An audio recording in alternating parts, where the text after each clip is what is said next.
The manhwa commenced with an adventurous party making their way into the dungeon. As one person supported an injured companion, he reassured, "You just need to hold on for a bit longer." However, the injured person collapsed, prompting another to exclaim, "How many people have collapsed at this point? The healers won't have enough mana at this rate. Won't we just die at this rate?" Undeterred, the injured person insisted, "It's fine, we have the Empire. Hero Burn is with us." Let's aim for 500 likes on this video. If you haven't subscribed already, consider subscribing.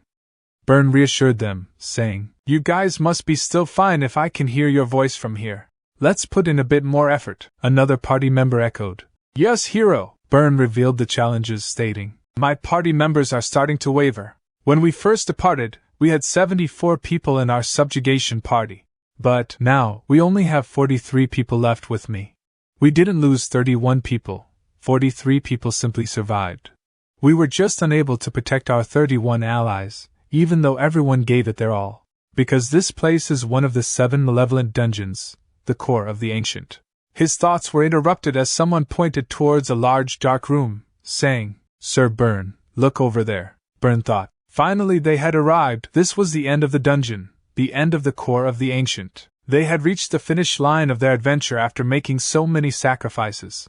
Countless unimaginable treasures were stored here. If they were lucky, this place could also hold the greatest fruits of humanity, the 36 virtuous masterpieces.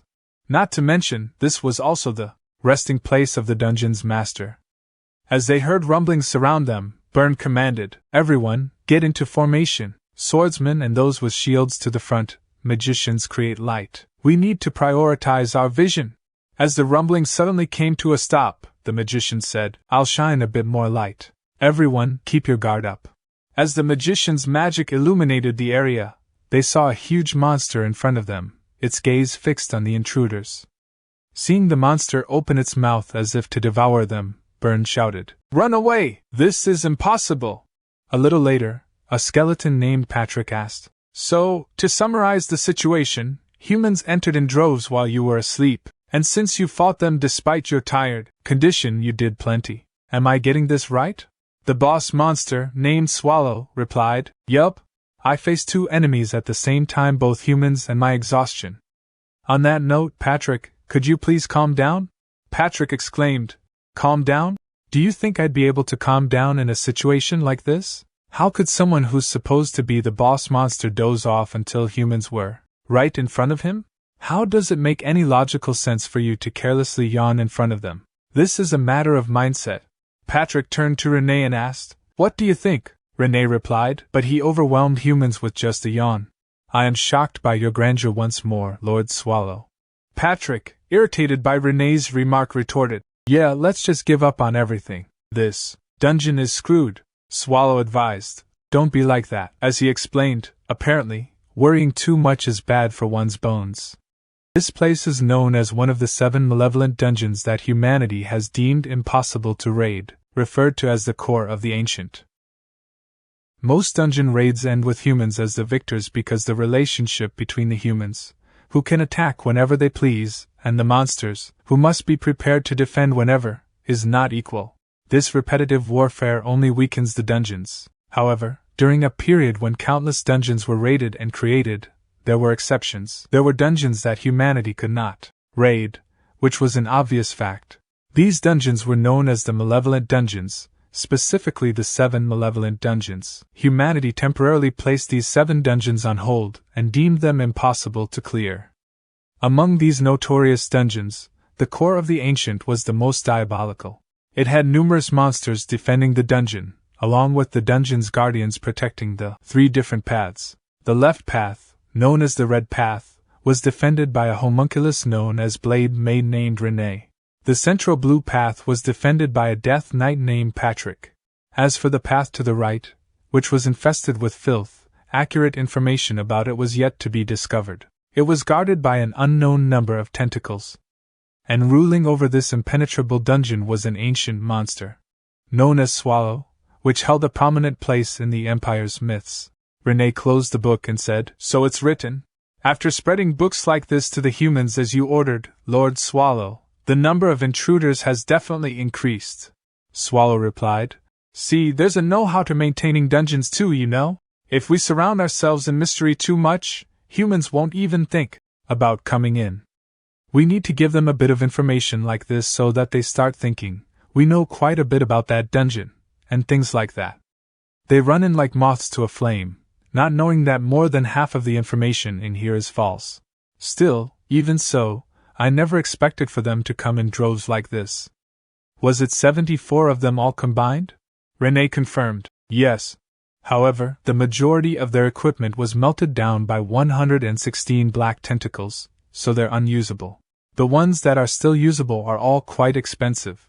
But if it was her, she would have been able to take care of them without damaging the goods. Swallow chuckled. Sure, and transform into a human. I'm sure that you would have been able to do it. Renee smiled. Meanwhile, Patrick stared at both of them from a distance and asked, Excuse me, we're gathered here for a meeting, aren't we? Did we just get together to play? So why are the two of you so excited? He started laughing and said, The mood here is so sweet that even being around you guys might give me a cavity. But I doubt it's just my teeth that would rot. I bet it would rot the rest of my skull too. Also, boss, if you're going to polymorph, why don't you do it properly?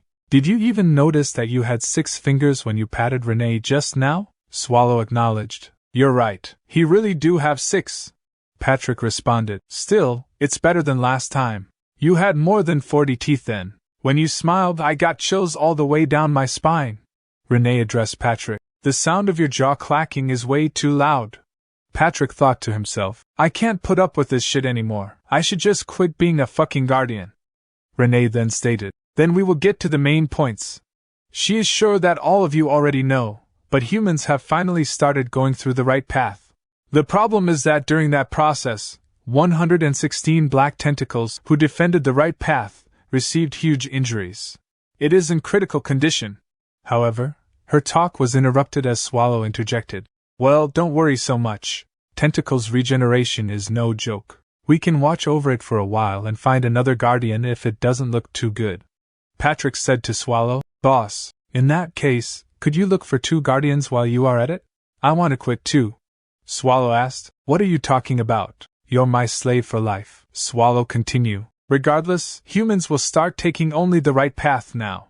Patrick voiced concern. They could be forming another subjugation party right now. Renee added, Humans these days use communication spells a lot to message each other, so the information about the right path being opened could have spread everywhere.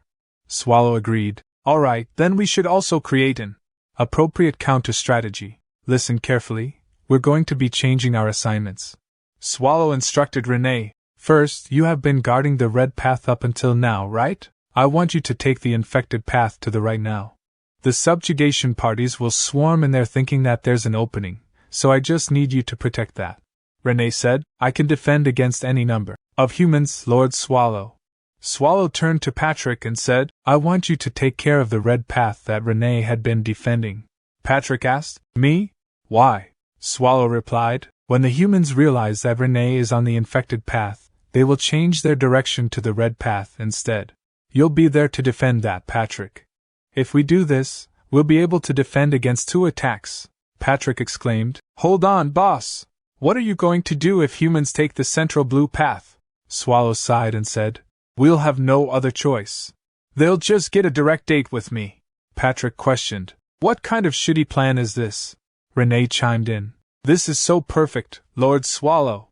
It seems like the most pressing matter is taken care of. Now the only thing that's left is to handle what to do with that sword. Swallow asked, What sword? Patrick explained, She's referring to the sword that the leader of the subjugation party used. I can't believe he was using a sword like that. The humans that came this time were quite strong. Swallow asked again, Like I said, what sword?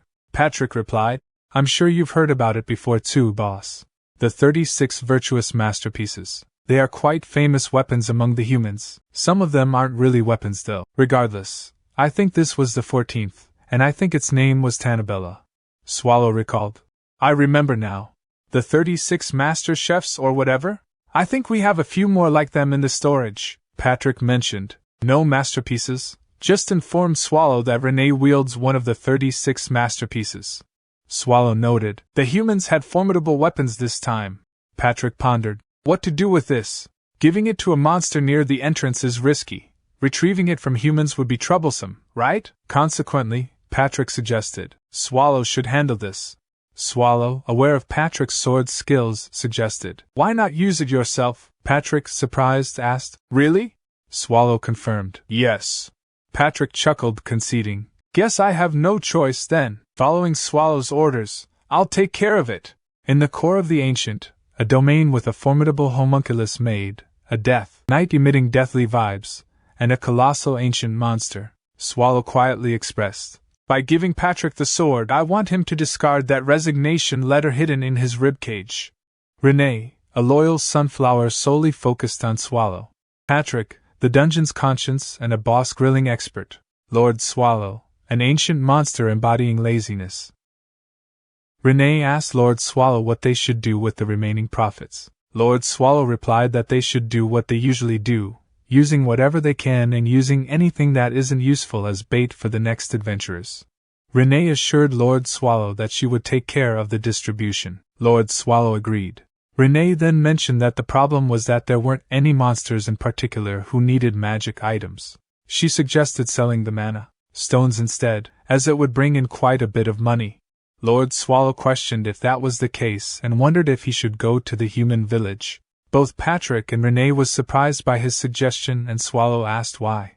Patrick chimed in, suggesting that it would be better if Renee went instead, as Lord Swallow was clumsy at transforming into a human and his tail was showing.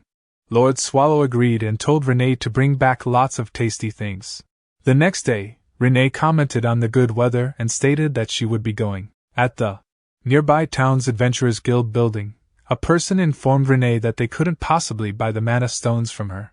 Renee asked why not, and the person explained that the stones she brought were bigger than a B-rank mana stone, which would take an average commoner 10 years to save up for. The person mentioned that stones like hers could only be used by an Imperial Palace magician or a high-ranking magician at a magic tower. Renee thought about going to the capital, or a magic tower, but preferred not to go to a magic tower unless it was for Lord Swallow. Finally, Renee declared that she would be going. The person said, Take care, kiddo. As he realized one of the stones was left behind, he said, Hey kid, you left one behind. Renee said, That is a tip, thanks for the information, human. The person said, What a strange brat, you're a human as well, you know. As she arrived at the magic tower wing, one of the representatives of the tower said, So you're here to sell mana stones? In that case, it'd be better to consult with the guild master. I'll guide you to the office, please follow me. As Renee followed him, she thought, So it's structured so that the head of the tower resides at the top. The humans' magic towers are similar to dungeons. Her thoughts were interrupted as the person said, This way. As she entered the room, she was welcomed by the guild master saying, Thank you for coming all the way here. I'm Graumitzammer, the leader of this magic tower wing. And what is your name? Renee thought, This human has some quite impressive mana, and she said, I'm Rin. Graumitzammer said, I was going to ignore you since you're a kid, but the guard said you brought a bunch of mana stones with you. You're probably familiar with our magic tower wing's reputation, right? I trust you bought high-ranking mana stones suitable for our status. Renee said, See for yourself. Seeing the mana stones, Graumitz was surprised and thought, These are A-rank mana stones? They're all of the highest quality, comparable to the highest-ranking A-rank mana stones. These aren't something a kid should have. This kid, who is she? And Graumitz asked, Where did you find these? Graumitz thought, Hang on, now that I think of it, that hair. There's a family with silver hair among the 8 great houses of the empire. Could it be that the daughter of that house ran away from home and secretly brought the stones here? I can't think of any other way for such a young girl to have mana stones like these. In any case, she's a noble lady and the world's a dark place. Graumitz apologized for their rudeness and expressed surprise at the high quality of the mana stones. Their wing wished to purchase all of them, offering 50 ounces of gold for each stone and a special price of 80 ounces for the particularly good ones. Renee questioned the price, recalling what the guild representative had told her earlier about the difficulty of saving up enough gold for one stone. Renee calculated that an average commoner earns about 10 ounces of gold per year, so it would take 10 years to save up 100 ounces. Renee warned Graumitz about the consequences of joking around. Gromits admitted that they couldn't afford to buy all the stones even if they used all of their wings' money. Renee suggested buying as many as they could. Later, Gromits revealed that they had 2,000 ounces of gold, which was everything they had. She asked if she could offer items of value in addition to the money in exchange for all the mana stones. Renee questioned the quality of the items and expressed the need for them to be easy to sell. Gromits assured Renee that she didn't have to worry about that and invited her to a forbidden storage area in their tower.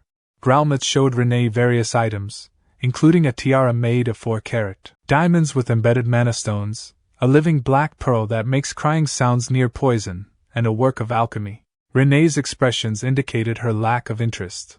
Gromits mentioning that alchemy can be seen as a dirty discipline. She then asked about a jewel called the Crimson Love Stone that supposedly makes one's love a reality. Renee was captivated by the idea of a jewel that could make love a reality. She turned to Gromits and inquired if it truly worked for anyone. Gromits, with utmost confidence, assured her that infusing mana into the jewel in front of someone she liked would activate the spirit within, resulting in eternal love between the two individuals. Gromits questioned if this particular jewel suited Renee's preferences. Renee insisted that it had to be this specific jewel. Gromits chuckled and admitted that while he wasn't certain about the other items, this jewel was particularly difficult to obtain due to its ability to steal even the heart of an emperor, making it priceless. Slightly flustered, Renee then presented another item, surprising Gromits. She questioned how a kid came to possess one of the 36 virtuous masterpieces. Renee exclaimed combine all the mana stones from earlier, along with this masterpiece, and demanded that Gromits hand over the jewel. As Renee leaves, a green-haired man with glasses urgently speaks to Gromits Amr, guild master of the magic tower. He's concerned about her decision to give away a heart gem, warning that sending Rin away with it could lead to her death. Gromits, examining a jewel through a monocle, dismisses his concerns. She's indifferent to the fate of the noble lady who traded for the item, her focus solely on the value of the jewel despite the green-haired man's concerns. She remains unconcerned and coldly predicts the demise of the unlucky girl and the person she likes, confident that the curse will leave no evidence behind. The scene then shifts to one of the 7 malevolent dungeons Renee hates, Castle, set against a red and black sky filled with ashes. The castle itself appears ominous with multiple pointed structures stacked together. Inside, a red woman equipped with scissors and a comb prepares to trim Renee's hair, remarking on the dying ends. She snips a piece off as Renee apologizes for her unannounced visit, expressing gratitude for the woman's help. The red-haired woman, Ursabet Bathory, boss of Chait Castle, warmly responds that neighbors should help each other. She enjoys seeing Renee and finds her presence delightful. Ursabet compliments Renee's beauty, making Renee shy and blush. Picking up a comb, Ursabet playfully envies the eternal youth of a homunculus as they look into the mirror. Ursabet holds Renee close, admiring her unaging beauty. Renee, in turn, compliments Ursabet's youthful appearance, noting her paler skin and gesturing toward the extensive beauty treatments and blood required to maintain her looks, evidenced by the backdrop filled with blood, skulls, and pots. Feeling bashful, Renee asks Ursabet for her opinion on her current appearance. Ursabet assures her that she's the most beautiful girl she's ever seen, ranking her as level A. This affirmation brings a smile to Renee's face, brightening her mood. Holding Renee's shoulder, Ursabet gently pokes her face and confidently assures her that no one could resist her charms in her current state, eliciting giggles from Renee. Ursabet curiously inquires about the reason behind Renee's meticulous grooming, playfully suggesting a love confession might be in order. Renee, reflecting quietly in the mirror and clutching a heart-shaped ruby, admits she plans to confess her feelings. Surprised and excited, Renee turns around, her smile revealing her eagerness to declare her love. Ursabet, taken aback by this revelation, initially thinks Renee is joking. Upon pressing for more details, she's shocked to learn that Renee intends to confess to Lord Swallow. Skeptical and somewhat bewildered, Ursabet can hardly believe Renee's serious demeanor. She wonders if Renee's nature as a homunculus might be influencing her peculiar sense of humor. Renee, firm in her resolve, assures Ursabet that her intentions are genuine. Ursabet, struggling to comprehend, asks what Renee finds appealing about Lord Swallow, picturing him as a repulsive nose-picking slob. However, In Renee's eyes, Lord Swallow is a majestic and powerful being. She fondly lists his strengths, and despite acknowledging his flaws like laziness, large build, gluttonous habits, and sloppiness, her affection remains unchanged. Meanwhile, Lord Swallow is seen sprawled on the floor, drooling and asleep, embodying the very traits Renee candidly admits to. Renee asserts that these shortcomings are inconsequential compared to her admiration for him. Ursabet, hearing all this, realizes with astonishment that Renee genuinely cherishes Lord Swallow despite his unappealing traits. Renee confirms her affection for Lord Swallow, and Elizabeth, placing a comforting hand on her shoulder, expresses hope for her success but also suggests that Renee deserves someone better. She playfully winks at Renee, offering her a comforting alternative should Lord Swallow reject her. Renee thanks Elizabeth, and clutching the red heart jewel to her chest, pledges to succeed in her confession. Meanwhile, at the Imperial Castle, Lee's eyes within the dungeon. Subjugation Coalition, a blonde-haired man reports the presumed annihilation of the hero Byrne and his Towel's subjugation party. This announcement causes a stir among those gathered around the table, with one member slamming their hand on the table expressing disbelief. Questions arise since the party had supposedly defeated the Guardian, and skepticism emerges as the bodies haven't been found yet. Despite some insisting that Sir Byrne couldn't have fallen to a monster, another member silently contemplates the reality, suggesting that within a day, it would be clear if they were victorious or defeated. With 2 days past and no word from Byrne, he concludes that Byrne is likely dead, and his powerful weapon, one of the 36 virtuous masterpieces, is lost. The man smiles mischievously, pondering the whereabouts of Byrne's sword, Tambella. The blonde-haired man explains that their communication magic failed upon reaching the ancient heart's core, making it impossible to retrieve Tambella without returning to that area. The group considers their next move, debating whether to venture into the dungeon in search of the lost masterpiece. Discussion intensifies as another member advises against entering the dungeon, citing the failure of Byrne's team and the need to avoid further loss of life. Contrarily, another voice argues for persistence, speculating that if Byrne, heralded as a hero, engaged the boss monster, he must have inflicted significant damage. This person suggests mobilizing their main forces to take advantage of the dungeon's weakened state. An older man at the table, weighed down by the losses already incurred, including one of the Imperial family's prized heroes and a virtuous masterpiece, grapples with the gravity of the situation. He fears the repercussions of another failed mission, or the backlash of an action from the Imperial family. Consumed by doubt, he ponders the possibility that Byrne failed to harm the ancient boss monster, raising the grim prospect that the dungeon might be insurmountable.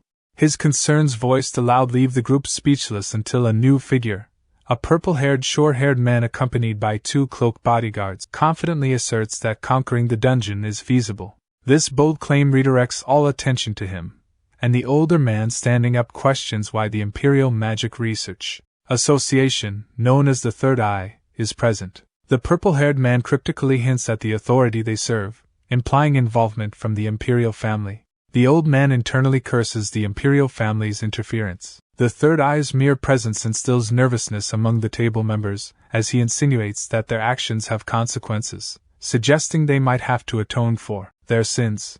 The Third Eye, glaring with scorn and anger, berates the old man and his colleagues for their ineptitude, blaming them for the death of the revered hero Sir Byrne and the loss of one of the Emperor's valued virtuous masterpieces. The old men at the table, overwhelmed with fear, struggle to respond. The Third Eye, resting his hand on an old man's shoulder, chillingly suggests that their lives could be spared, but only if they agree to his conditions. He leans in and declares that the Emperor demands another raid on the core of the ancients. The old man, skeptical and fearful, questions how they could succeed where Sir Byrne failed. The Third Eye interrupts, introducing Nifrim as the key to their success. This mention of Nifrim stirs whispers and disbelief among the group. One old man expresses doubt, recalling Nifrim as a hybrid with numerous problems. The Third Eye corrects him, asserting Nifrim's success and not a failure. He then challenges the group, asking why Sir Byrne and his team failed. The answer he reveals lies in a crucial element they lacked, something that Nifrim possesses. As a blonde-haired warrior with blue eyes observes the conversation, the Third Eye instructs the group to ensure the success of the upcoming raid. In a different scene, Lord Swallow sneezes, feeling an ominous premonition of an impending storm as dark energy emanates from him. He sneezes again, reverting to his original form. Worried about postponing his patrol duties and anticipating a reprimand from Patrick, he imagines the skeletal figure scolding him, and despite being just a skeleton, Patrick's presence instills fear in Lord Swallow. Dismissing his concerns, Lord Swallow, with some effort, rolls over and gets up, still half lying on the floor. He decides not to bother himself further and considers investigating the sewer pathway where the humans reportedly infiltrated. On his way to the sewers, he stumbles upon a scene of carnage. Several damaged tentacles scattered across the floor, the core of the ancient guardian. The 16 tentacles now slimed together with dark energy, and slowly healing from their recent battle. Lord Swallow realizes there's not much he can do but wait for their natural recovery. Next, he visits the 5th room administered by Anthropo and lands amid a group of mysterious plants. Recalling their regenerative abilities as long as the core body and sufficient nutrients are present, he climbs atop one to inspect it, spotting the intact core body. He's relieved to know that they'll recover without his intervention as the core body retracts into hibernation for further healing. Lord Swallow decides to leave the area and contemplates the damage in rooms 1 to 4. Realizing this situation warrants a discussion with Patrick, he imagines Patrick's likely exasperated reaction to yet more problems. Anticipating another scolding and yawning, he decides to put off further considerations for later, reasoning that he's only inspected the sewer path and room 5 so far. Resigned to addressing these issues later, he decides to take a rest for the time being, prioritizing his immediate need for relaxation over the dungeon problems. Reassured by the satisfactory condition of the areas he has patrolled, Lord Swallow believes Patrick will understand his decision to end the patrol early. Confident that things are under control, he prepares to leave, unaware of a bright sparkling light hidden deep within the cave. Just as he turns to leave, a weapon propelled with great force whizzes past his face and embeds itself in the wall. Startled, Swallow immediately radiates a surge of demonic energy, ready to confront any threat. But then he hears a voice filled with animosity towards humans. A figure steps forward, revealed to be a young girl wielding multiple knives, her hair pulsating with power. Swallow, ready for a confrontation, turns to face her. Upon recognizing the girl as Renee, he relaxes and retracts his dark energy. Renee apologizes to Lord Swallow, who dismisses the apology, noting instead that she seems to have dressed up. Blushing and striking a cute pose, Renee is pleasantly surprised that Lord Swallow noticed her change in appearance. She asks him how she looks, and Lord Swallow, momentarily taken aback, compliments her, suggesting she's dressed for a special occasion. Internally, he fears she might be resigning, especially since she's not in her usual maid uniform. Renee, playing with her hair, confirms that it is indeed a special occasion and asks Lord Swallow if he can spare some time for her. Swallow, fearing the worst, agrees silently, praying she's not about to hand in her resignation. Renee then leads Swallow to a secret spot she has prepared in the lair, complete with a table and 2 chairs. She invites him to sit, promising to bring something for him. Swallow, still anxious about the nature of her request, apprehensively takes a seat, waiting to see what Renee has in store. Overwhelmed with apprehension, Lord Swallow silently pleads for Renee not to resign. As they approach the table she set in their secret spot, Renee serves him smutty tea. Lord Swallow's nerves are palpable, his mind racing with thoughts of her potential resignation. Renee shares that the location was once her private haven, but now it's a secret they both hold. Lord Swallow responds nervously, his anxiety evident as he sips his tea, bracing for what he fears might be her resignation. However, Renee shifts the conversation to reflect on the past. She mentions it's been 8 years since Lord Swallow took her in, a fact that momentarily distracts him from his worries. He fondly remembers their first meeting amidst the chaos of dungeon subjugations and Renee's rise in status. He inquires about her right eye, showing genuine concern and feeling relieved she hasn't mentioned resigning. Renee, touched by his remembrance of her injury, expresses her joy at having been able to protect him all these years. But then Lord Swallow catches on to her phrasing, "was happy," and panics, interpreting it as a farewell. As Renee moves closer to him, his anxiety peaks, and he internally begs her not to resign. In this heightened state of worry, Renee softly confesses her feelings for him. The simplicity and sincerity of her confession catch Lord Swallow completely off guard, leaving him stunned and questioning her words. unable to process the unexpected turn of events. Renee reaffirms her feelings for Lord Swallow, revealing that she has harbored affection for him over the past 8 years. Swallow, overwhelmed by her declaration and the weight of their precarious existence on the edge of life and death, rises, his tail wagging nervously. He acknowledges her feelings but reminds her of the constant danger they face, hinting at the potential pain of loss and solitude that could follow from such a bond.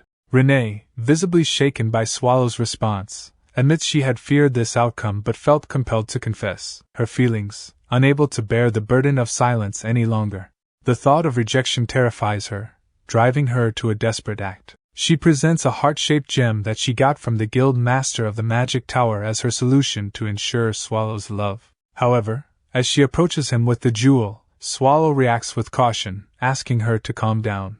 As Renee explains the jewel's purpose, Swallow, recognizing the mana imbued in it, grows increasingly angry, suspecting malicious intent. Transforming into a shadow demonic figure, Swallow confronts Renee, accusing her of attempting to harm him. In fear, Renee drops the jewel, which shatters on the ground, releasing a terrifying curse.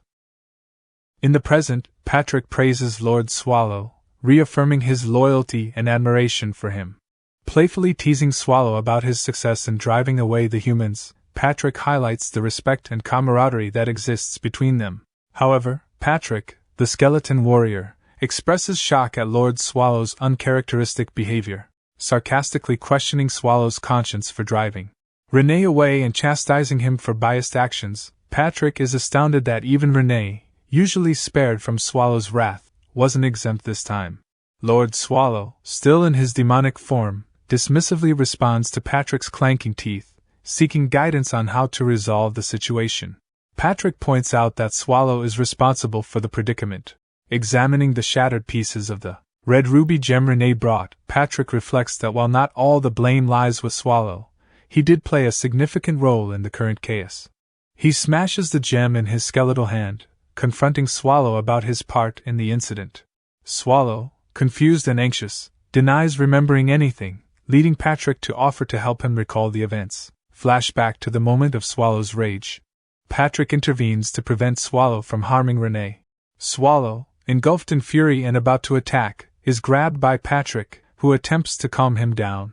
Observing Swallow's chaotic half-human, half-monster form, Patrick realizes the severity of the situation. Turning to Renee, Patrick finds her in despair and confused about the consequences of her actions with the ruby. He urges her to leave, but she's too distraught to comprehend. Recognizing she's a hindrance in her current state, Patrick reluctantly decides to use force. Drawing his sword, he propels Renee away, inflicting significant damage and rendering her unconscious. This drastic measure reflects the urgency and danger of the situation, with Patrick acting to protect both Renee and Swallow from further harm. He manages to create some distance by launching Renee away, then turns to confront the frenzied and chaotic Lord Swallow. Swallow, overwhelmed by his demonic transformation and confused, questions if Patrick is also trying to kill him. Flashback reveals the intense, chaotic events that transpired, leading to Swallow's current state of remorse and confusion.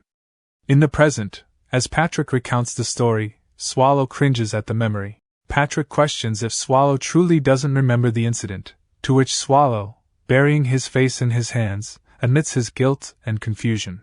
Patrick, understanding Swallow's reaction, acknowledges the difficulty of the situation. Glancing at the broken ruby that sparked the chaos, they discuss the necessity of finding Renee, with Patrick emphasizing her crucial role in the dungeon's operation. Renee's responsibilities are extensive, ranging from managing the diet of monsters and Swallow, handling financial records, to overall management. Patrick stresses that losing her would be a greater loss to the dungeon than Swallow himself. Realizing the gravity of the situation, Swallow acknowledges his inadequacy and the shock of hearing the extent of Renee's contribution. Patrick urges him to find Renee, advising him to humble himself, apologize, and persuade her to return. Swallow starts to revert from his polymorph state, accepting Patrick's advice. Patrick emphasizes the urgency and importance of the matter, even suggesting Swallow go as far as to kiss Renee's shoes to win her back. Swallow, understanding the seriousness, agrees to take action to rectify the situation and bring Renee back to the dungeon. As Swallow prepares to leave in search of Renee, Patrick hands him an item called Dura, a bracelet designed to stabilize mana. The bracelet, adorned with a green emerald, catches Swallow's attention. Patrick explains its significance, noting that it's an expensive item and may not be entirely effective on Swallow due to his strong mana reflux and unusual number of fingers. Patrick emphasizes that the Dura might help prevent severe fluctuations in Swallow's polymorph state. Intrigued by the level of preparation, Swallow half-jokingly questions whether Patrick foresaw the incident. He learns that Patrick found the Dura on the floor and is reminded to handle it carefully due to its fragility. Swallow dons the bracelet, promising Patrick to take care of it and to manage the dungeon in his absence. Patrick, however, clarifies that Swallow isn't merely going for a stroll but must return within 5 days. Anticipating the human return, Patrick stresses the importance of Swallow's timely return, as he alone might not be able to fend off intruders while Swallow is away. He assures Swallow that the dungeon can be secured for at least 5 days.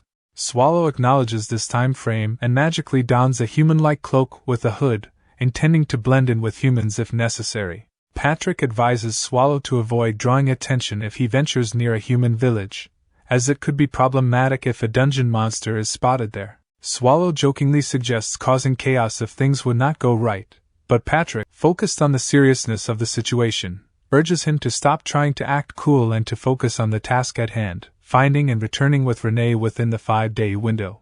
Patrick reflects on the escalating complexity of their situation. The revelation that Renee had unwittingly acquired a manstone containing a curse, which nearly led to her death at the hands of a berserk Lord Swallow, weighs heavily on him. He notices a flyer announcing the auction of the 34th of the 36 virtuous masterpieces, the beheading Fang. Patrick worries about the potential consequences if Lord Swallow learns of this auction. He envisions a catastrophic scenario where Swallow, in a fit of rage, could unleash an apocalypse, devouring humans and causing widespread chaos. As Patrick processes these thoughts, he stumbles upon another critical piece of information. The Dungeon Subjugation Coalition's plan to raid the core of the Ancients has been accelerated. Initially advising Swallow to return within 5 days, confident he could ensure the dungeon's safety during that period, the new flyer indicates the raid is now scheduled to occur in just 3 days. This unexpected change in the raid's timing leaves Patrick alarmed, realizing the potential danger it poses, especially with Swallow out and unaware of the revised schedule. Meanwhile, Lord Swallow is found in a desolate state, lying in a crater, seemingly oblivious to the urgent developments unfolding around him. The scene underscores the gravity of their predicament, highlighting the potential for disaster if Swallow doesn't return in time to confront the impending human invasion of their dungeon. Reclining and gazing skyward, Swallow finds himself in a huge crater, lamenting his accidental teleportation for the second time. He recalls his skeleton knight's warning about the chaotic nature of his mana and advises against using magic. Observing the magic seeping from his hand, he ponders if it's the cause of his teleportation mishaps, yet decides to give it another try. Lazily placing his hand on the ground, Swallow focuses on the location where Renee went to sell mana stones, channeling an intense surge of dark mana. His body begins to levitate, surrounded by a dark aura, and he swiftly vanishes. In a dramatic shift, the scene introduces a regal demonic queen with purple hair, horns, and wings perched on her throne. She addresses a human warrior who has managed to reach her, promising them a magnificent demise. The human warrior boldly steps forward, challenging the queen's arrogance. Brandishing his sword, he declares that his group, the Season Dawn Tiger Mercenary Party, is the 32nd rank subjugation party in the Empire. His fellow warriors, equipped with a crossbow and a staff, confront the queen, vowing to unseat her and spread their fame across the continent. The queen, unimpressed, dismisses them as trivial, foolish beings. Rising from her throne, she reveals her lineage as the 17th descendant of the Demon King, Asmodeus. Emitting an intense dark energy, her wings radiate a fearsome pinkish-green aura. She introduces herself as Malevolent and declares their doom for having the honor of hearing her name. The mercenary leader, smirking confidently, accepts her challenge, ready to confront the powerful demonic queen head-on in a momentous battle. The mercenary leader, filled with determination, confronts the demon queen head-on, boldly declaring, "Give them right back to you, Demon King!" The queen, Unfazed, deftly wields her staff, spinning it skillfully as she prepares for battle. She effortlessly deflects the incoming arrows, leaving the mercenaries astonished that she could block such a powerful assault. The group's mage urges the others to provide support, preparing to launch a fiery attack. The Demon Queen, disdainful of the humans, proclaims their insignificance and summons a wave of demonic flames, and she aimed a demonic flame at his party members, providing cover with long-range attacks from behind, hitting them, and then redirected it towards the mercenary leader. In response, the mercenary leader acts swiftly, stabbing his sword into the ground and raising a barrier of debris to shield himself from the flames at the last moment. Sensing the air growing colder, he turns to find ice shards. Looking up, he realizes the queen has already cast another spell, amassing a large cluster of ice above him ready to strike. Reacting quickly, the mercenary leader grabs a handful of rocks and hurls one at the queen to disrupt her balance. Seizing the moment, he leaps towards her to mount an offensive.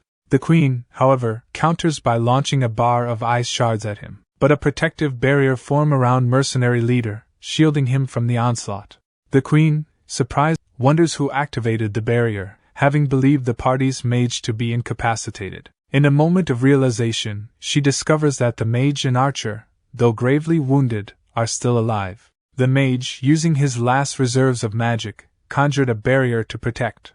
The demon queen mustered her magical strength and lunged towards the mercenary leader. The leader, equally determined, charged towards her. At that instant, the ceiling of the demon castle shattered, causing someone to plummet to the floor, sending both combatants flying backward. Dazed by the unexpected interference, the leader bled from his mouth, and the demon queen was equally astonished, suspecting an unknown presence had intervened. A fellow mercenary rushed to check on their leader, who reassured them of his well-being. Curiosity arose among the group about the identity of this mysterious new arrival, as they hadn't anticipated any other subjugation parties in the area. Meanwhile, the demon queen, regaining her composure, speculated about the potential increase in the subjugation party's strength. She pondered the implications of another powerful entity capable of breaching the Demon King's castle, indicating the situation might be more dire than anticipated. Amidst the clearing smoke, a figure emerged. This unexpected arrival nonchalantly inquired about the location of Harston, revealing himself to be none other than Swallow, the main character who had unwittingly stumbled into the midst of the ongoing conflict, puzzling both the mercenaries and the Demon Queen. The Demon Queen and the mercenary leader simultaneously asked, "What the hell did he barge in here to say?" The mercenary leader conveyed, "Their appearance seems human enough, but you better stay away from that Demon King." Swallow, hearing about the Demon King, turned around and pondered to himself, "That demon is a Demon King? The vibes. Totally different from the other Demon Kings I've run into." Meanwhile, the Demon Queen declared, "Send however many trifling humans you want. It'll never be enough to take down someone like me. Lowly scum. You will pay in spades for damaging my castle." One of the party members informed, "Leader, the support squad has arrived." The mercenary leader eagerly responded, "Great. Let's take down that Demon King together." However, Swallow interjected, "No, hang on, you guys. First, tell me what I asked for." Ignoring him, they continued their fight with the Demon Queen. Swallow, sitting down for a moment, thought, "I'm seriously fed up. I have to find Renee quickly, and now it looks like this lot will be impossible to talk to any later than this, and Patrick will chew me out. Just thinking about it is a pain." The mercenary group approached Swallow, and one member stated, "Get a move on and help us."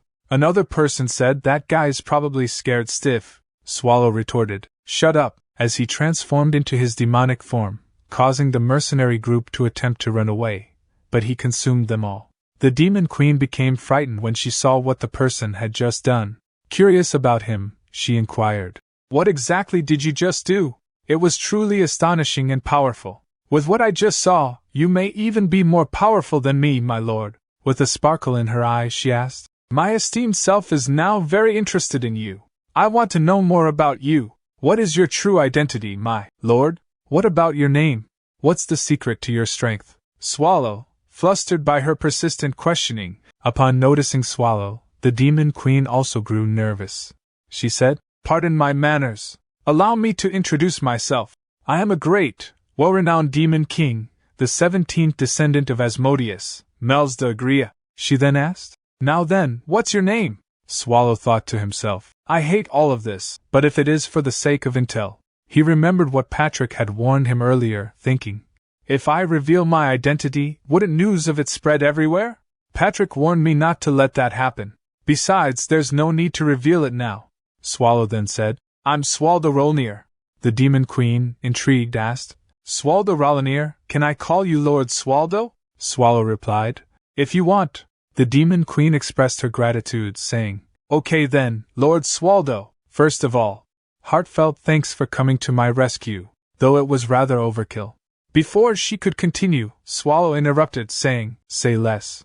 The Demon Queen insisted, No, if it wasn't for your help, my lord, it's shameful to admit, but they may have landed a single attack on me. You did save me, but it's not like I needed saving.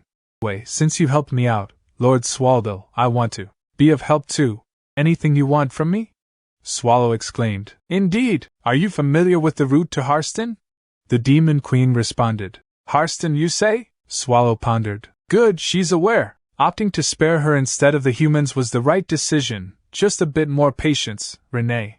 The Demon Queen inquired. So, what exactly is Harston? Swallow, surprised by her question, thought, Harston? Could it be she not only lacks directions but also doesn't grasp what Harston is? Did I unintentionally inquire with the one person unfamiliar with the concept? Swallow asked. All right then, where's the nearest human settlement from here? The Demon Queen replied, A human village? To my knowledge, Liège is the closest city. Swallow thought, Liège? The imperial capital Liège? Doesn't it take 2 months to travel from Harston to Liège in a human carriage? Swallow, rolling on the ground, exclaimed, Way off the mark. The Demon Queen questioned, What happened, Lord Swaldo? Overshot, you say? It seems you wish to travel a great distance. How about utilizing the teleportation hub? Swallow asked. What's a hub? The Demon Queen inquired. You're not aware? It's a human invention involving magic and alchemy. Supposedly, this device possesses technology that forcibly transports individuals through space. Swallow questioned, Where can this be found? The Demon Queen replied, The teleportation hub is located in Liège. After a short time in Liège, Swallow inquired whether this city is where we locate the transportation hub. The Demon Queen assured Lord Swallow that Liège was an ideal place for gathering information. While Swallow was doubtful about finding Renee there, he recognized it as a starting point to collect leads, considering he was unsure if Renee had gone to Harston. Upon hearing Swallow's description of Renee as a woman with silver hair, the Demon Queen confidently promised to aid him in his search. Swallow, puzzled by her willingness to help, questioned why she, as the ruler of the Demon King's castle, would leave her domain. The Demon Queen, with a hint of pride, declared that her physical location was irrelevant to her rule. Wherever she stood was her domain, and the demons by her side were her soldiers. This proclamation was accompanied by an aura of powerful malice, showcasing her dominance. Swallow, intrigued, asked if her ability to command demons was a unique power of the Demon King lineage. The Demon Queen boastfully affirmed, though she admitted she had never actually tried it herself.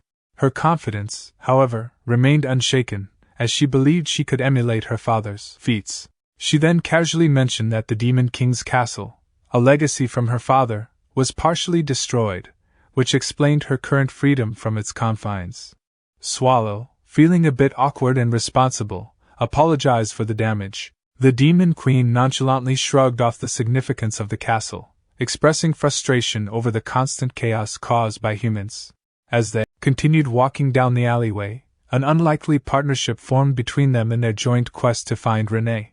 Unbeknownst to Swallow, the Demon Queen's eagerness to assist stemmed from a burgeoning crush on him, adding an underlying personal motive to her newfound alliance with Lord Swallow. At the tavern, amidst the vibrant atmosphere of celebration and chatter, Lord Swallow and the Demon Queen Mel settled down with 2 beers. Swallow observed his brimming mug, contemplating their situation, while Mel savored her drink with evident pleasure, highlighting the refreshment it brought her. Swallow, somewhat perplexed, inquired about their purpose at the tavern given their quest. Mel's, wiping her lips after a satisfying gulp, explained the strategic importance of such places in human villages. Pubs, she noted, were hubs of information where adventurers and locals congregated, sharing news about everything from gossip and monster sightings to equipment and raid strategies. The conversations in these settings were rich sources of unpolished gems of information. She pointed out that the key was in selecting the right conversations to eavesdrop on. As Swallow scanned the room trying to understand what she meant by pick and choose, his attention was drawn to a board full of flyers. Approaching the board, Mel's commented on its significance as a nexus of information. Seemingly surprised by its presence, Swallow examined a flyer, which Mel's identified as a list of subjugation parties currently involved in dungeon activities. She explained that the system was in place to prevent multiple parties from entering a single dungeon simultaneously, as it could lead to conflicts over payment distribution. Swallow, absorbing this new information, realized the practicality of their location. Amused by the sight of humans voluntarily venturing into danger for greed, Mel's mused on their likelihood of success, which she deemed low if they didn't work together. Swallow expressed it better for us. His comment piqued Mel's curiosity, leading her to ask what he meant by us. Swallow began to sweat anxiously. Mel's, with a sharp inquisitive gaze, leaned closer to Swallow, suspecting his demonic nature. She questioned how he, presumably a dungeon demon, could roam freely outside unlike her, the demon lord confined to her castle.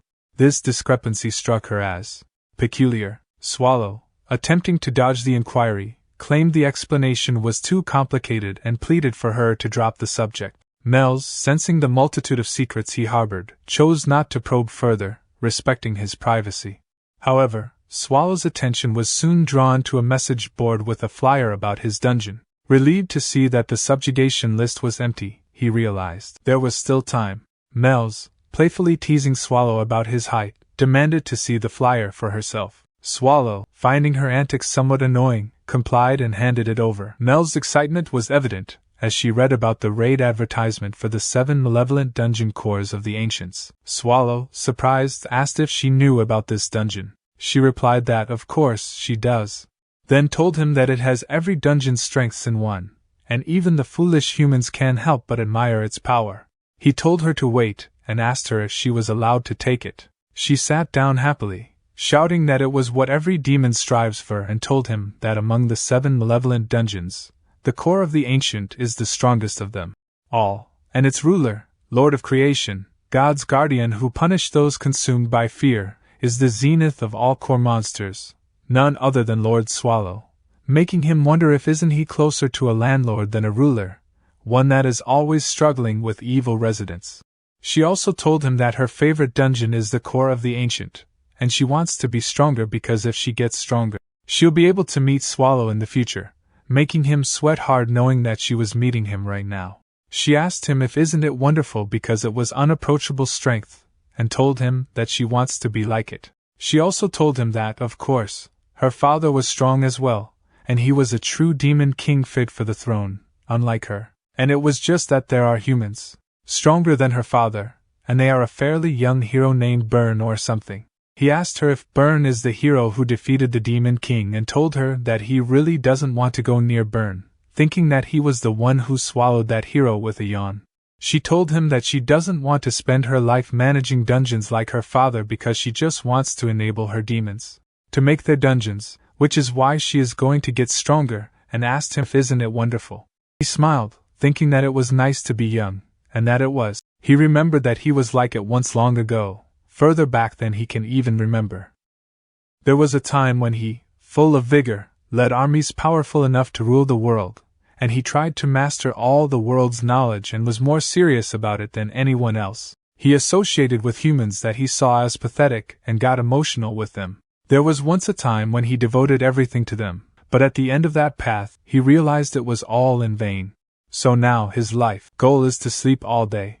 While he was firmly decided on his new goal, Mel's had succumbed to the effects of alcohol and fallen asleep at the table, snoring loudly. Swallow, taken aback, questioned whether she was genuinely asleep amidst the bustling tavern. His inquiries went unanswered as Mel's continued to sleep soundly. A moment later, he heard a man asking his friend if that was another subjugation request, and the man's friend replied yes. It came in yesterday, but he forgot to put it up. The man asked his friend how could he put yesterday's stuff up now, and the other men asked which dungeon it is. While Swallow was holding Mel's and busy asking the waiter where the rooms were, the man's friend put the paper on the board, telling everyone to just wait because he was putting it up now, and they should see it for themselves. The man teasingly asked his friend if he never changed it, and told him he'll get fined if the Empire's inspectors catch him. But the man's friend replied that he is changing it now. Then they all saw that the quest's rank was the 7 Malevolent Dungeons core of the Ancient, and it was an underground limestone cave within Grapenia Forest near Harston, west of the Empire. The quest warned that only those who have been recognized for their ability to subjugate an official Imperial S rank or equivalent dungeon are allowed to enter. Also, they should be warned that it contains malevolent levels of danger. Then, it showed that the participating subjugation party was the Fimor Subjugation Party of Fimor du Belli with 31 members, under subjugation party leader Nifrim, and its subjugation expiry date was within 72 hours of the date issued. The next day, in some room, Mel's woke up with a headache and sat up, saying her head hurt. Yawning, only he asked her if she was awake, and she told him that she didn't have any memories. He told her that he guessed so, but he slammed into the ground in shock, making her ask him why he was so surprised. He just asked himself if his eyes were going bad and inquired why she looked like a little kid. She was shocked and stuttering, shouted that she was not a little kid. He asked her if it was rejuvenation, but she just continuously punched him while shouting, asking him if he thought it was too impolite. He asked her who told her to suddenly become so young and told her that he was surprised and it hurt. She still continuously punched him while replying that she didn't become younger. He covered his face and told her to stop already. Then she explained to him that her appearance yesterday was her version 2 so that the lowly humans do not look down on her, and her current appearance is version 1. He told her that what she was saying was that her real appearance isn't the one from yesterday but the current one in front of him.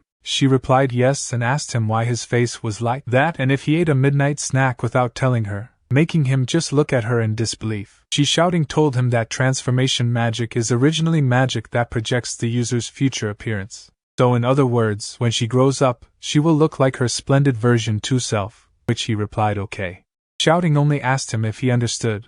He replied okay. But she still told him that there was no heart in his response. He told her that it seems they'll need new clothes first. She told him not to keep treating her like a kid, to which he replied all right, but she still told him that she wouldn't forgive him for it.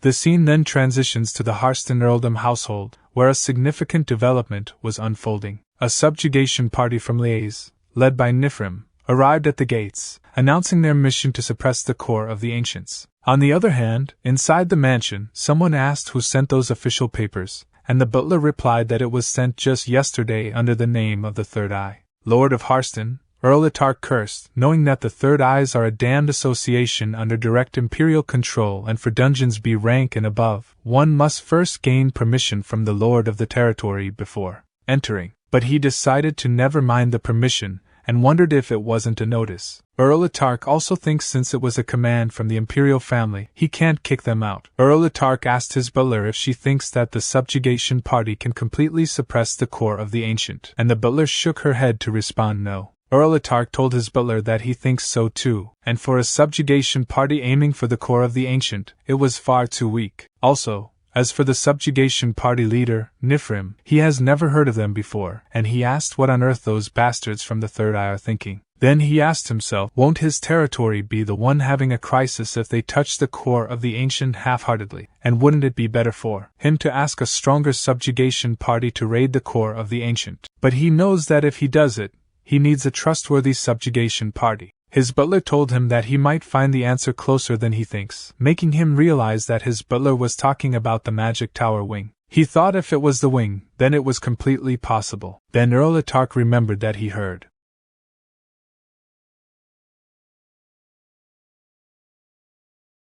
Even with the rapid growth, an A-rank magic tower attempting to suppress the core of the Ancient is insane. But if the rumors he has heard are true, then he had a chance, making him smile. Earl Itark also knows that the only monster left on the right trail where even the Guardian has been defeated is the boss monster who confronted the hero Byrne's subjugation party, Swallow. Then Earl Itark ordered his butler to send someone to the magic tower wing with a request right away, and in his name, he would promise a large sum and fame. She should tell them to first suppress the core of the Ancient however possible. Suddenly, someone shouted that they couldn't go in there, but then at Erlitarch's office barged open, making him panicky. He asked who it was. Nifrim asked him if he was Lord Erlitarch, but he just asked Nifrim back who he was. He replied that his name is Nifrim and told Erlitarch that since he didn't open the gates, no matter how much they called, they let themselves in. Erlitarch asked Nifrim why he was there without any previous notification, and he sat down while asking Erlitarch if he didn't get the official papers from the imperial family, and if there is a reason they can't come. Erlitarch, shivering, replied no while feeling the bloodthirst from Nifrim. The lady asked Erlitarch if she is right that they are guests, and what is with his face, then told Erlitarch to smile, and that she wants to eat something sweet, so he should give her some tea, snacks and chocolates. Erlitarch clenched his hand in anger but then ordered his butler to hurry and prepare them. A moment later, Erlitarch asked Nifrim why he came looking for him, and he replied that they had come to crush the core of the ancient. Erlitarch told him that it had only been a day since the official papers had arrived, so he was quite fast, and asked him when he was going. He replied that they were actually planning on going today, but something just came up, so he thinks they'll go tomorrow, and asked Erlitarch if it was okay. Erlitarch asked him if tomorrow wasn't too soon and if it wouldn't be better to go after fully recovering since it was an important task, then told him that he will provide shelter and amenities, so they should enjoy to their heart's content. But he tells Erlitarch that it is all right even if he isn't so concerned about them, and they will just visit the magic tower wing and head off immediately. Erlitarch worriedly asked him why he was going to the wing and if he had an acquaintance there, but he replied that it was not for such a courteous reason because he would go there to just kill them all. Erlitarch stuttering asks him what he means, and he replies that for an earldom's security to be so flimsy, eavesdropping with magic was too easy, so he heard it all on their way there. Then he asks Erlitarch if he is going to entrust the subjugation to the magic tower, and if he thinks they would obediently give up when they also came to that border for subjugation, so he thinks they should get rid of everyone who'd be a disturbance. He also tells Erlitarch that it was quite beneficial for him since between them and Wing, the stronger party would go to subjugate the core of the ancient. Erlitarch apologized to him for his lapse, and told him that he would not request any other group, so he should start the raid whenever he wished. He grabbed one of the cookies while asking Erlitarch if it was so and bit on it while telling Earl that he was beside himself seeing the Erlitarch favor. Meanwhile, in the core of the ancient boss dungeon, the stones formed as humans stood still. Then Patrick slashed their heads easily, and he knows that it's almost time for their arrival.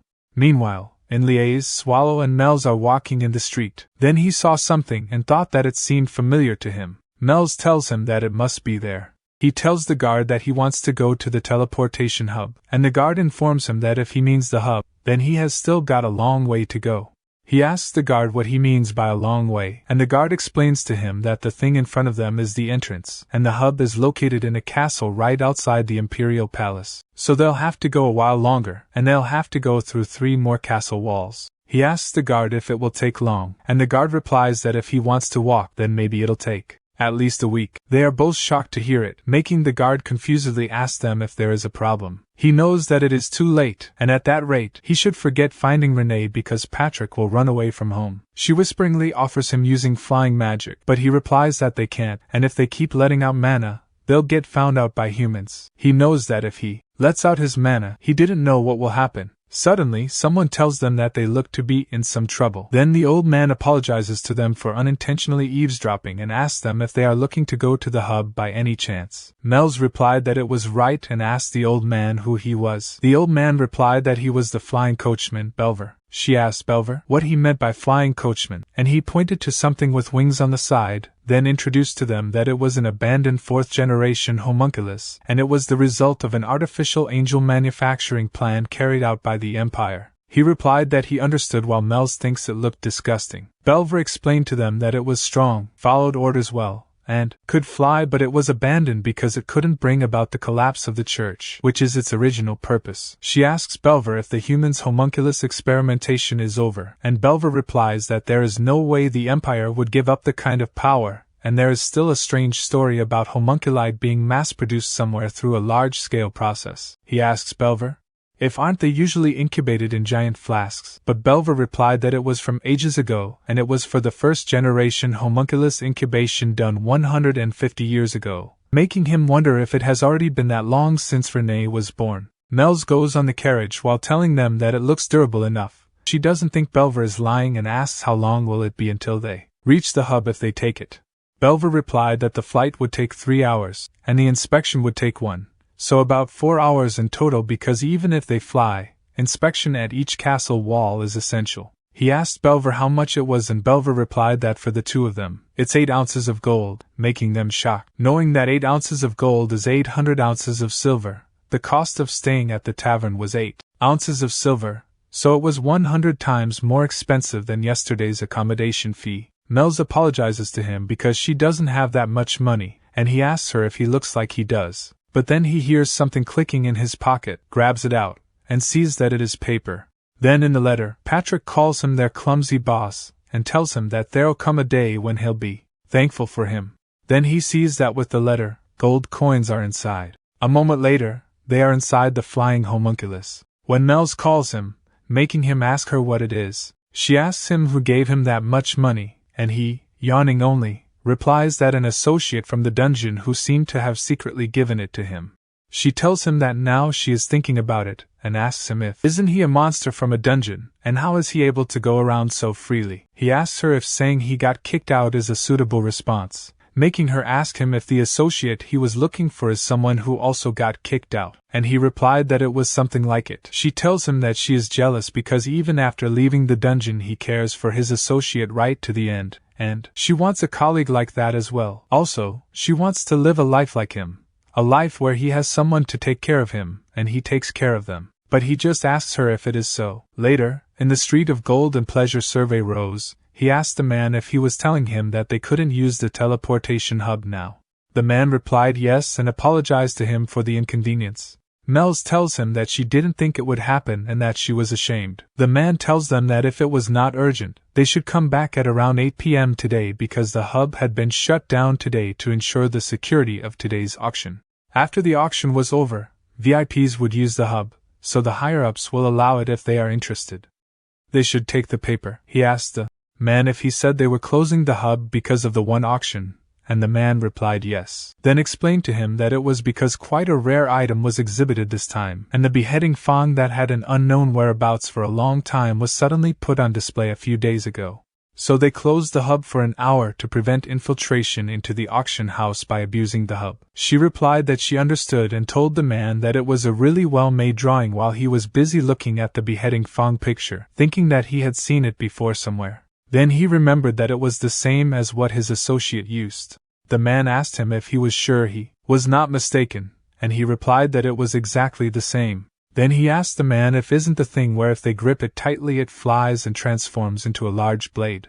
The man replied that he was not sure about it, but he thought he must be mistaken since only one beheading Fang exists in the world. He was shocked to hear that it was the only one that existed in the world, making him think that it was definitely Renee's weapon. But he wondered why it was in the hands of humans and thinks that it couldn't be. He thinks even the bosses of the other 7 malevolent dungeons can't mess with Renee easily. So there is no way mere humans would be able to face her because Renee is strong and she is called Blade Maid Renee for nothing. He slowly changed to his original form while wondering if Renee was holding a blade when she left, and remembers that Renee was wearing frilly clothes that didn't even have pockets to hide weapons. She threw a blade at him since she mistook him for an enemy, making him wonder how many weapons did Renee have left, if Renee ever fought with less than 5 weapons if she fought with humans. He knows that Patrick's strong without a sword, and it is just that with a sword, Patrick is even stronger.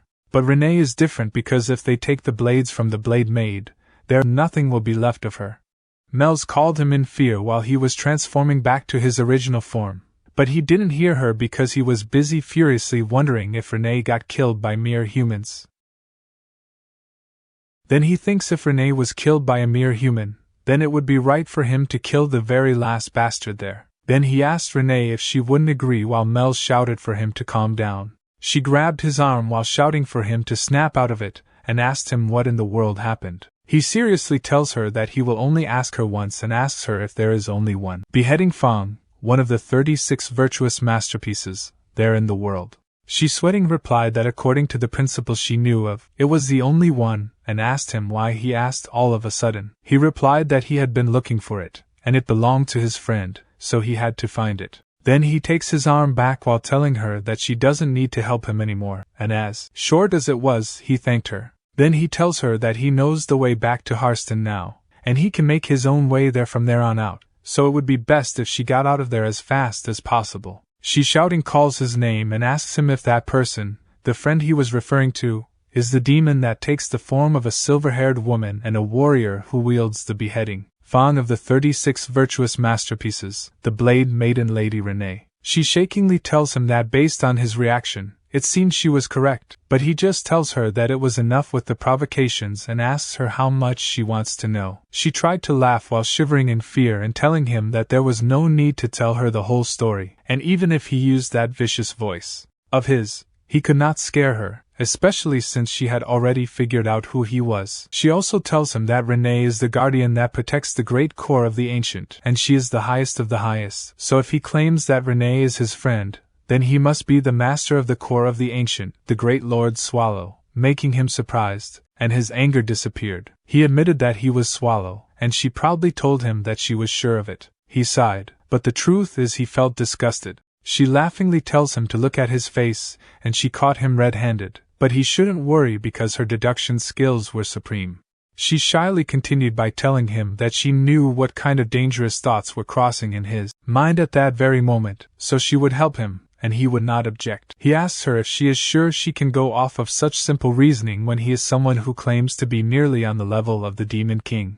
She replied that it was not the logical demon who became king but the Demon King who dictates logic, making him sigh thinking that it was taking a bit too far. Then she called him Swall that she knew and told him that he was super and duper scary just now. There were all those weird things shooting out of his back, but she was glad he was back to his normal self and told him that she shall assist him from now on so he shouldn't worry. She also tells him to promise her never to use that voice to say such things ever again. Later on the day of the auction, at the front entrance, the nobles arrived. On the other hand, at the same moment, at the back entrance, the guard expected it but he didn't see a single soul, making the guard ask himself what was the point in guarding a place like it. Suddenly someone said hello to the guard, and Mel's in her version 2 tells the guard that they were looking to join the auction and asked if they could come through that entrance.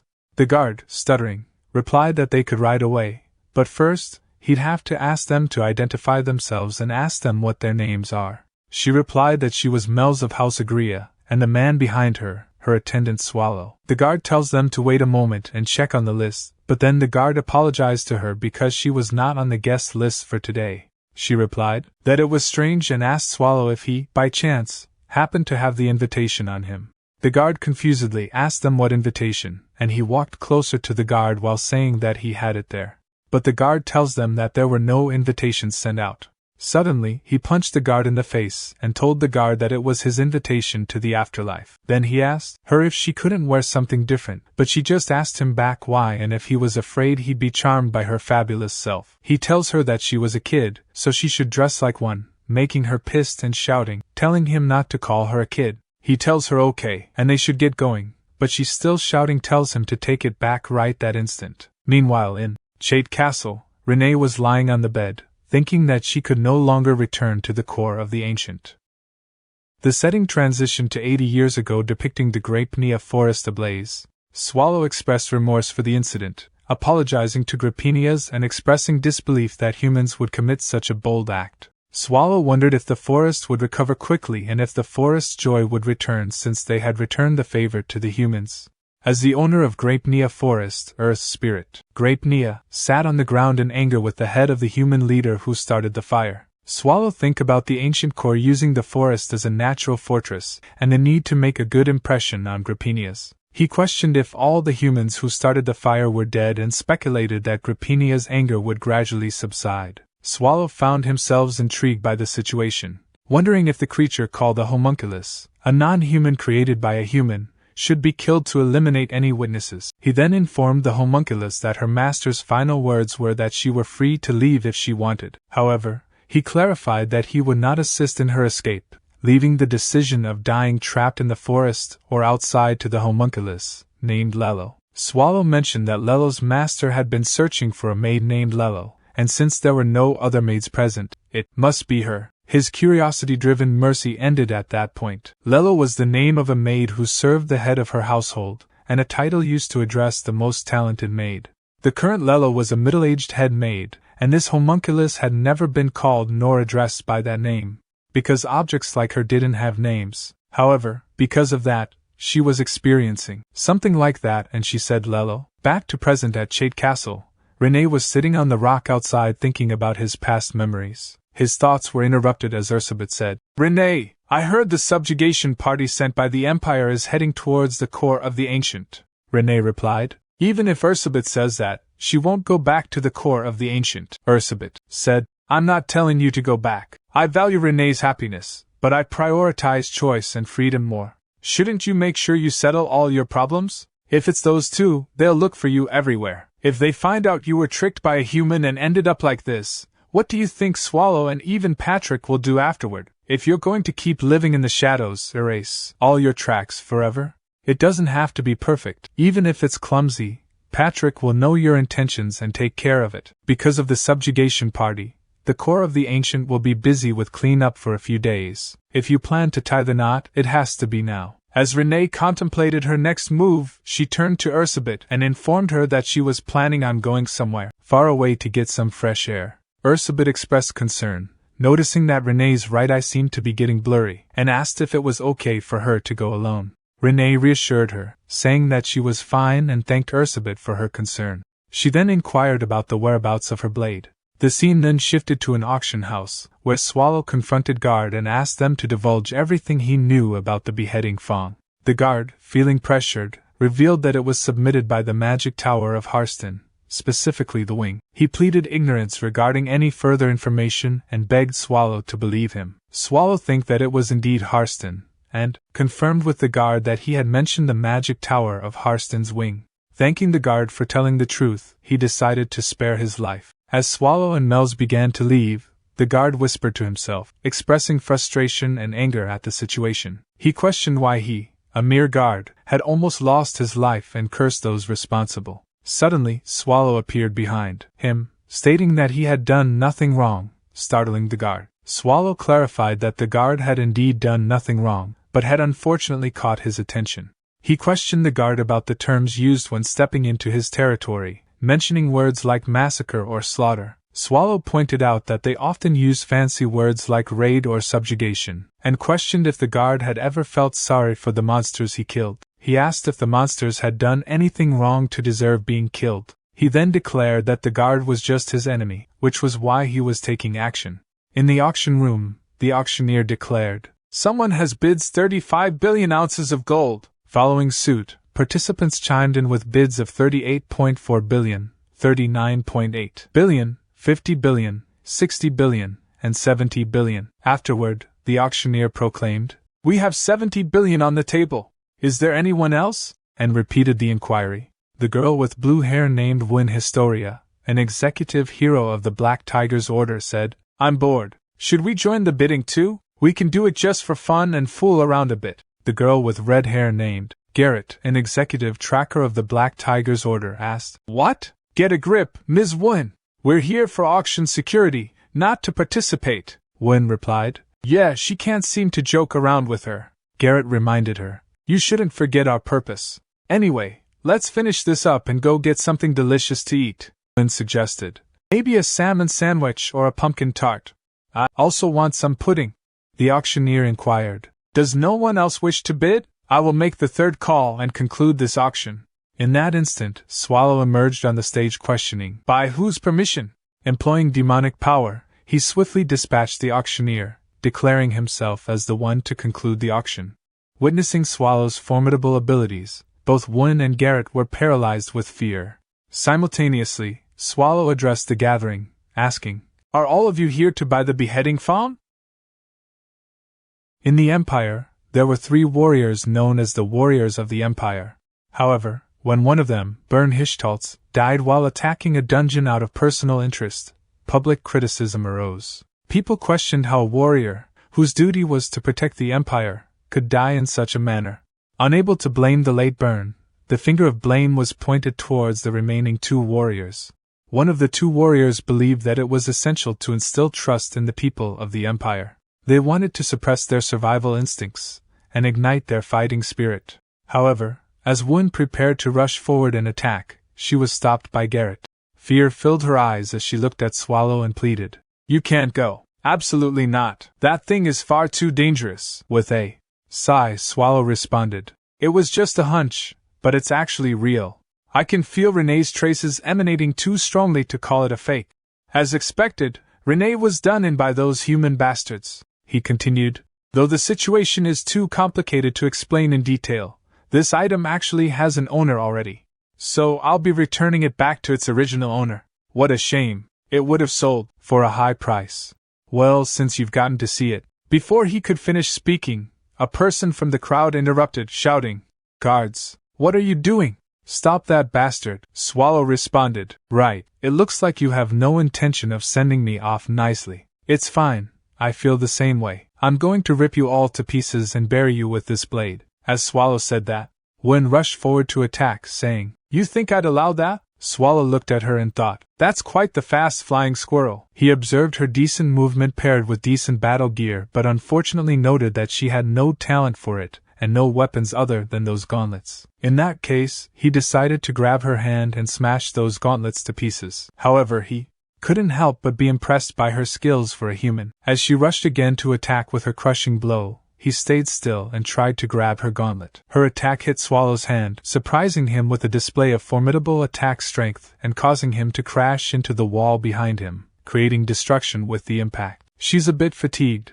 took a deep breath and stood still, while he laughed and said, So you weren't just any old kid? She wondered, He's still alive? He's not dead? That can't be. That technique destroys most dungeon bosses without even leaving a trace. Even the replica of the Apocalypse, said to easily withstand any 3 blows, was once destroyed by a single blow from that technique. Black fluid, no gas? So he's not a human. But he's no ordinary monster either. Just what is he? He replied, What? A pity, and attempted to eat her with his demonic power. However, at that moment, Garrett rushed forward and tried to save Wun. She tore the scroll, using scroll magic to teleport her out of harm's way. A little later, Mel's asked, Sir Swallow, are you safe? I was worried. Swallow reassured her, saying, Well, I'm fine. Mel's questioned further, Are you really okay? I thought you died a helpless death. Swallow pondered, I wonder, I'm still alive. And he thinks that the attack earlier is not something that a human is capable of delivering. If something like that had hit his heart,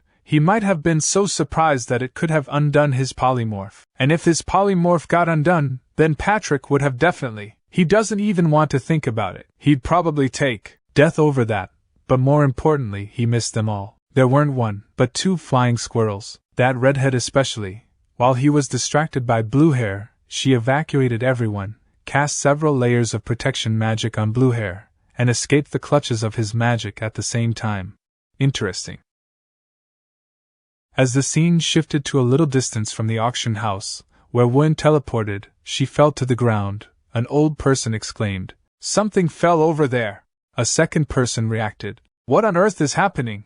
Hey, there's someone here, the old person asked. Are you awake? She's very injured. Call the guard. No, the healer. She thought, Even though I'm a warrior, I was defeated by an unknown monster with a single strike. Are the people in the auction house safe? What about Garrett? And she said, Garrett. In reply, Garrett asked, How can I hear you when you call so softly? This surprised her, and she said happily, You're alive, Garrett. Garrett said, Miss Wun, you should thank me quickly. If I wasn't there, preparations for her funeral would be underway. Then she noticed Garrett's severed arm, and Garrett reassured her, Don't fuss. It's no danger to my life. She, while crying, said, Sorry. Because of me, Garrett, I'm a failure as a hero. Garrett, I'm sorry. Her talk was interrupted as Garrett shouted, Wun Historia, get a hold of yourself. You are a hero. I'm sure everyone's going to love seeing a hero of the Empire cry their eyes out, yes? And she whispered, And if it's just one arm, it's nothing, alright? Do you not know who you were up against, Miss Wun? That monster was the core of the ancient swallow. In response, Wun asked, What? What are you talking about? Don't make fun of me. There's no way a monster like that would come here, Garrett replied. I don't know the reason either, but I'm certain. He really is Swallow. That black calamity is the ancient monster Swallow. On that monster's foot were traces of hero Bern Hishtalt's fresh tracks that looked to be less than a month old. It's more serious than we thought, Miss Wen. If this continues, the Empire might fall. Wen exclaimed. If it's really Swallow, we must make more efforts to stop him. This is the territory of the humans. We have the upper hand, Garrett interjected. Miss Wen, this is not something we can figure out with our strength. You felt that immense power right in front of you. We have no chance of winning right now. We need to head to the Demon Subjugation Coalition for more assistance and report to the Imperial family. So, I will move by myself first. In my current condition, I can't teleport the both of us, so Miss Wen, you stay here for now. And she used Whispers of Light, Cure, and said, It won't heal you completely, so please don't roam around and wait for me here. Wen asked. Wait, but we don't know when that monster will rampage again, Garrett pleaded. You should still wait, please, and use teleportation to disappear. Then the scene shifted to inside the auction house, where Swallow thought, So annoying, should I leave the ones who escaped and go to Harston? Or should I follow them and remove the risk factors? What should I do? Since I safely recovered the beheading Fang, let's just leave it at that. Moreover, I have a goal I must not forget. I should at least find Renee's body. Swallow turned to Mel's and said, Let's prepare. She, looking gloomy, replied, Okay. He asked, Is something wrong? She responded, No, there's nothing wrong. He questioned, What is it? It doesn't look like it's nothing. She addressed him as Sir Swallow and continued, You truly are strong. She thought she knew it due to what she saw back at the Demon King's castle. But the more she learned, it seems you're stronger than she expected. Though you said you're one of Ms. Renee's friends, you're much stronger than she thinks she was. Am I wrong? Or is Ms. Renee much stronger than she realized? Please tell me, Sir Swallow. She then inquired, Who actually are he? He lightly hit Mel's on the head and called her a brat, saying why she was depressed over something like that. He is just Sir Swallow. Once everything is taken care of, I will tell you the truth, okay? Mel's nodded in response. Swallow then said, Now let's finish things. Show them a power of the Demon Kings. She cast aside her hooded cloak and transformed into her version 2, saying, All right, Sir Swallow. Then using reconstruct magic to cause a huge explosion. People witnessing the explosion exclaimed, What the hell is that? And what is that explosion? She thought that place is the direction of the auction house. Damn, to do such a thing in the middle of the capital. Do those damned creatures know how many people there are in the capital? What should I do? As she stood up, she recalled what Garrett had said earlier. So please don't roam around and wait for me here, please. Frustration was evident on her face as she thought about that. But her thoughts were interrupted when a child grabbed her hand and said, Miss, my dad is over there, while crying. She clenched her fist firmly and shouted, It's all right, don't worry, everyone. I will take care of everything, because I am the hero Wen Historia. She thought to herself, I won't avoid a monster like that. Explosion have caused widespread destruction throughout the auction house. Swallow emerged from the rubble, calling out to Mel's. He asked her what the magic she had just used was called. In response, she replied that it was called reconstruction, a high-ranking magic that caused the ground to collapse. She then asked him if he thought everything was now tidy. He replied by asking if she really had nothing else she could have used in that situation. She defended herself by saying that he couldn't blame her for what had happened. He had started posing and said, Let's finish things. So she had used the coolest and most stylish magic. She questioned why he was now complaining. She added that if he wanted her to use a specific magic, he should have told her beforehand. He said that he trusted her to use her best judgment. Nervously laughing, he thought to himself that things were getting complicated. He then asked her if she remembered the way to that hub or whatever it was called. She said she remember it well. He said then go there and take care of it, since the humans will definitely be flocking that way. And he will leave it to her to making arrangements so he can go to Harston as soon as he arrived there. She said got it. She asked, but Sir Swallow, he has been saying Harston for a while now. But where is Harston? He turned to her and asked, Do you know where the core of the ancient is, right? She confidently said of course she does. She always says this. But her favorite dungeon is the core of the ancient. Her talk was interrupted as he said it's the town closest to there. She said to tell you the truth, she only know about the core of the ancient from books. He said it's fine, let's get going. As she walked away, she said you can leave the hub to her. She will protect it. He said sure, I'll follow soon. After a little walk he said they are already here. And he asked, how many people would that be? One of the individuals said they are of the Longlara house, one of the 9 pillars of the empire, the Longlara Blue Crane subjugation team. He identified himself as the subjugation leader and asked, Who is he? Swallow believed that the others were busy getting into formation, and he didn't understand why humans behaved in such a way. However, he was worried upon hearing that a large number of people had gathered around the auction house, only to discover that they were soldiers of someone inside. He questioned, "Do you want to know who is he? Must he tell them?" And he declared, "I am their enemy." At that moment, in the core of the ancient, Sylvia expressed concern. She warned Nifrim that entering the cave meant risking never returning alive and the possibility of his soul becoming corrupted and wandering the world indefinitely. She suggested turning back, stating that it was still not too late. An irritated Nifrim responded, telling Sylvia not to mess around. However, she persisted, asking what would happen if she did mess around and calling him boring. She pointed out the strangeness of finding a room full of monster corpses, but encountering a clean room. Nifrim's eyes widened in realization, and he turned to the other members of the party, asking for their thoughts. The other members began their discussion with each other. One of them wondered if the Hishtalt's subjugation team could have made progress while cleaning up the place. He questioned whether a highly intelligent monster could have been responsible for the cleaning. Another member interrupted and asked if the dungeon had been attacked up until room 5, excluding the boss room. He expressed disbelief that a monster could have cleaned up everything. He also questioned why a monster would clean up another monster's corpse in the first place. As the discussion continued among the party,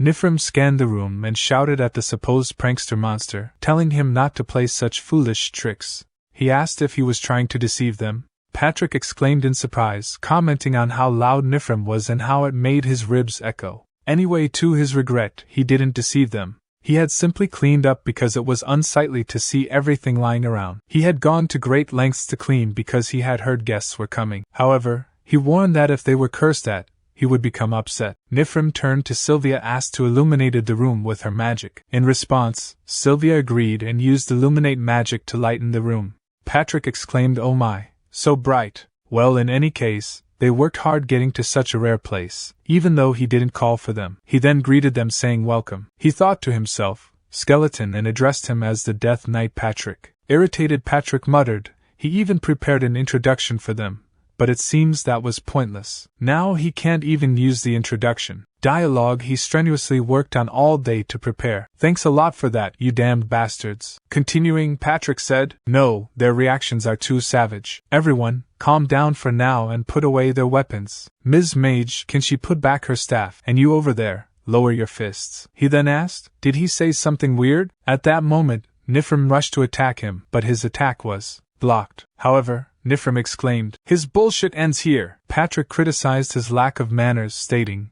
"He don't even give him time to breathe." As he distracted by him, Sylvia used Ice Bolt Shower to attack, surprising Patrick slightly. He commented, "He feel this every time. 1 versus all is definitely too much for him. Even though he will win, of course." Seizing the opportunity, Nifrim swiftly moved forward to launch an attack. Although most of the attacks were blocked by Patrick, one strike succeeded, causing him to lose grip of his sword and drop it to the ground. He thought regretfully that this outcome was unexpected and commented, "For a human his strength is good." Sylvia employed multiple buff spells on Nifrim, including Strong Body, Reading Omens, Light Feathers, Step of Silence, Boiling Blood, and Bone Ashes of Famous Warrior. He asked, "The secret to his strength was buff magic, isn't that quite unreasonable?" He also thought to himself that those buffs wouldn't last long, only 1 minute. If he could last just 1 minute, he might have a chance. Then Sylvia used multiple restraining spells on Patrick, causing him to freeze in one place. Patrick commented, "This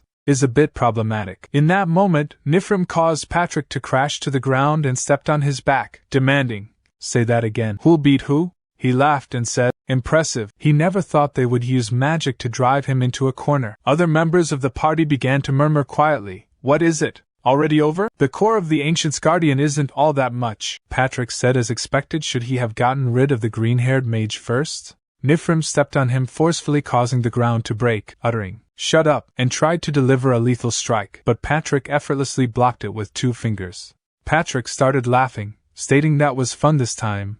He was really immersed in his acting. "Sorry." This caused Nifrim to sweat nervously. Patrick continued by saying he didn't plan to mess around at first, but he had been bored for the past few years. Even if it was just acting, he wanted to experience the feeling of crisis once. He thanked everyone for playing along to his rhythm.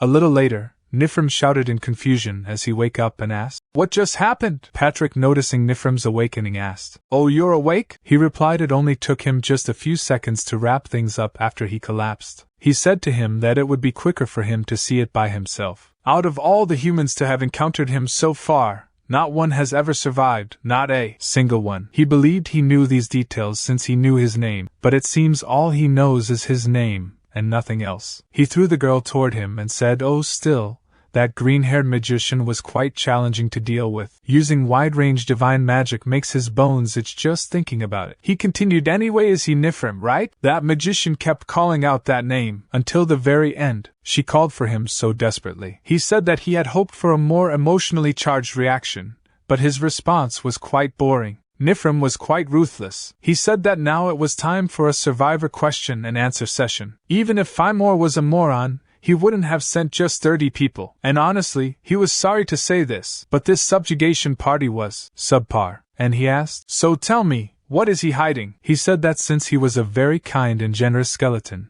he was going to offer him some choices. If he was willing to answer, he should raise his right hand. If not, he should raise his left, he said. A wise choice. If he tell him everything, he will grant him a clean and painless death. He can't believe he was cursed in this way too. He said that he would respect his decision, and asked him to please die slowly. He thrust his sword into his back as he walked away, saying, "When will he ever clean up all of these?" Still, he guesses it'll be easier than before? A little later, he wondered if he was gone. He looked closely at the dead body of Sylvia and apologized, but acknowledged that he had to continue living. He began to consume her lifeless body, causing unsettling crunching sounds to reverberate. Patrick, who was hiding nearby, heard these sounds and thought to himself, "What an unpleasant noise." He had suspected that there was something hidden beneath the surface. He questioned whether consuming corpses made him stronger, and aided in healing his wounds. Furthermore, he pondered if this ability accumulated with each meal and if it was limited to human corpses only. He also questioned the source of this ability, whether it was alchemy or magic. As Nifrim continued with the gruesome act of eating,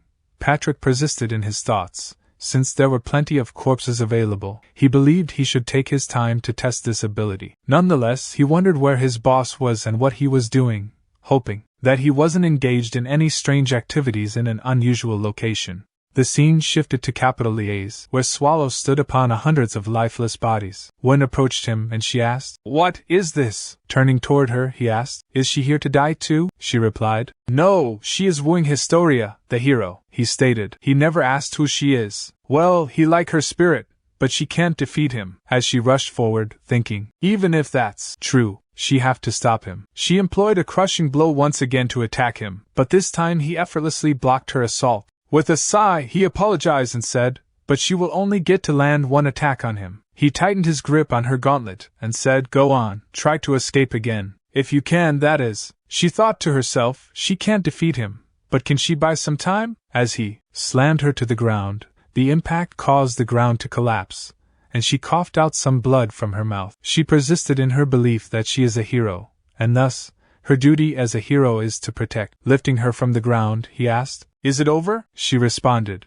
claiming to be a hero named Win Historia, expressing her refusal to be defeated. She declared her determination to protect her people from him. Despite her efforts to attack him, her strike proved ineffective. She asserted that being a hero meant she had to protect innocent people. He congratulated her, acknowledging that her sacrifice was not in vain. He promised to remember her name, although he was uncertain for how long. He expressed respect for her perseverance and offered her a painless death. However, before he could deliver the final blow, someone intervened by attacking him from behind, saving her from harm. Turning around, he questioned the identity of the individuals, comparing them to sausages that continued to appear one after another. One of them explained that she had taken drastic measures to save Ms. Wynn and apologized for their rude actions. He sarcastically asked if she would forgive someone who apologizes after hitting her on the back of her head. She expressed, "Allow me to extend my greetings, however belated they may be."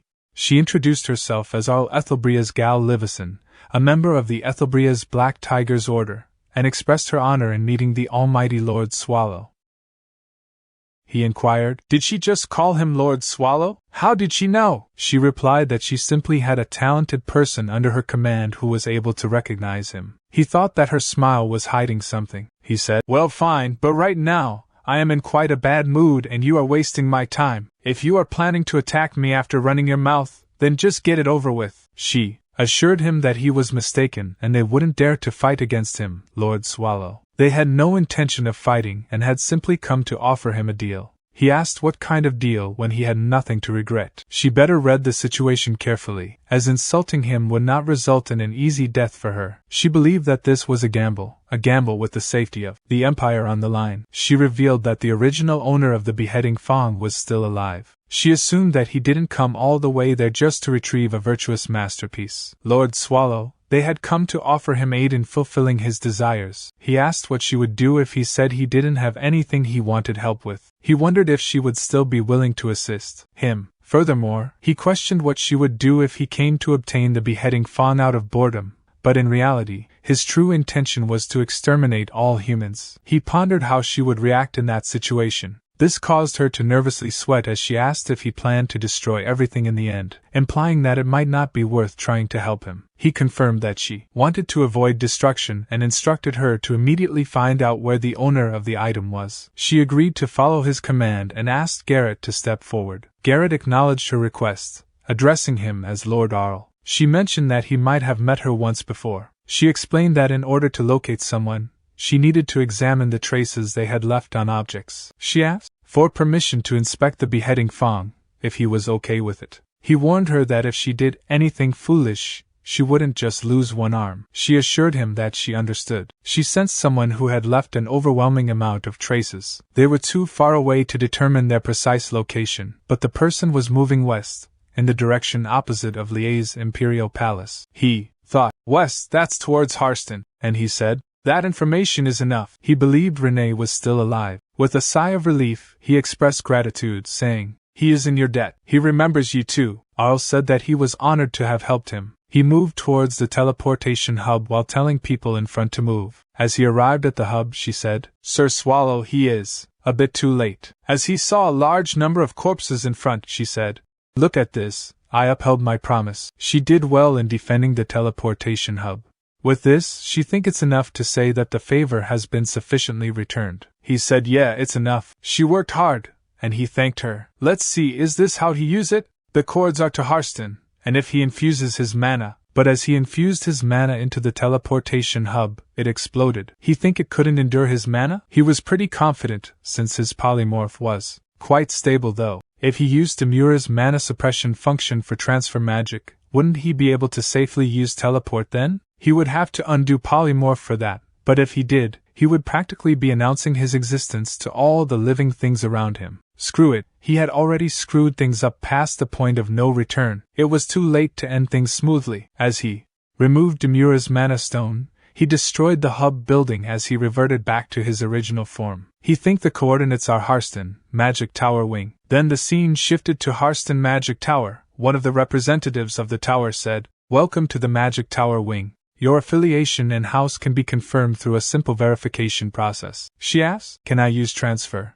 magic here?" He replied, "No, our magic tower has a resistor that surrounds the entire premises, so you cannot enter without going through the verification process." She said, "Then it looks like you can't escape death," and used her blade to kill him. She think, "When I first got here, I had a thought that the humans' magic towers are similar to dungeons." Sure enough, magic towers are basically dungeons made up of humans. They're just weak monsters.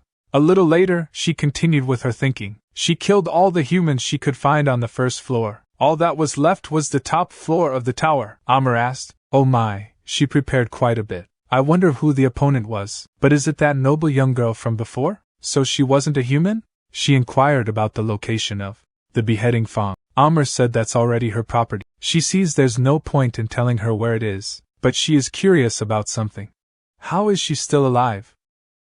As she assumed the stance to attack, Amr couldn't help but exclaim, "Oh my! She is carrying around a weapon that doesn't match her cute face?" As she employed a magic shield, she asked, "But does she really think she can face the Magic Tower Guild Master with nothing but a blade like that? What does she plan to do using a blade with no attributes?" Her thoughts were interrupted as her shield was broken apart by Renee's attack. She couldn't help but think, her defensive magic in one go. This brat, no, this monster. Just how strong is she? Even so, this was a magic tower erected atop a spring of mana. If she used all the mana flowing in this place, she could definitely win. Renee asked, "Where's the beheading fong?" "Hurry up and tell me," she replied with disappointment. "What a shame. The beheading fong is no longer here. It's been a while since I put it up for auction. She used magic realm and think. She seems quite strong, so I will go all out from the start." She unleashed various spells, employing Lance of Longinus, Divide, Chase, Accelerate, and Depravity of Holy Light. Amr said, "Try piercing through this." Following his words, there was a sizable explosion as the spell took effect, resulting in destruction and a cloud of dust. As the dust settled, Amr saw Renee being pierced by multiple magic blades and coughing up a lot of blood on the floor. Amr said, "Exactly, this is what happens when a monster dares to pretend to be human." Amr thought, this is top-class magic that not even most dungeon bosses can withstand. There's no way someone like her can handle it. However, Amr's thoughts were interrupted as Renee cut off both her hands,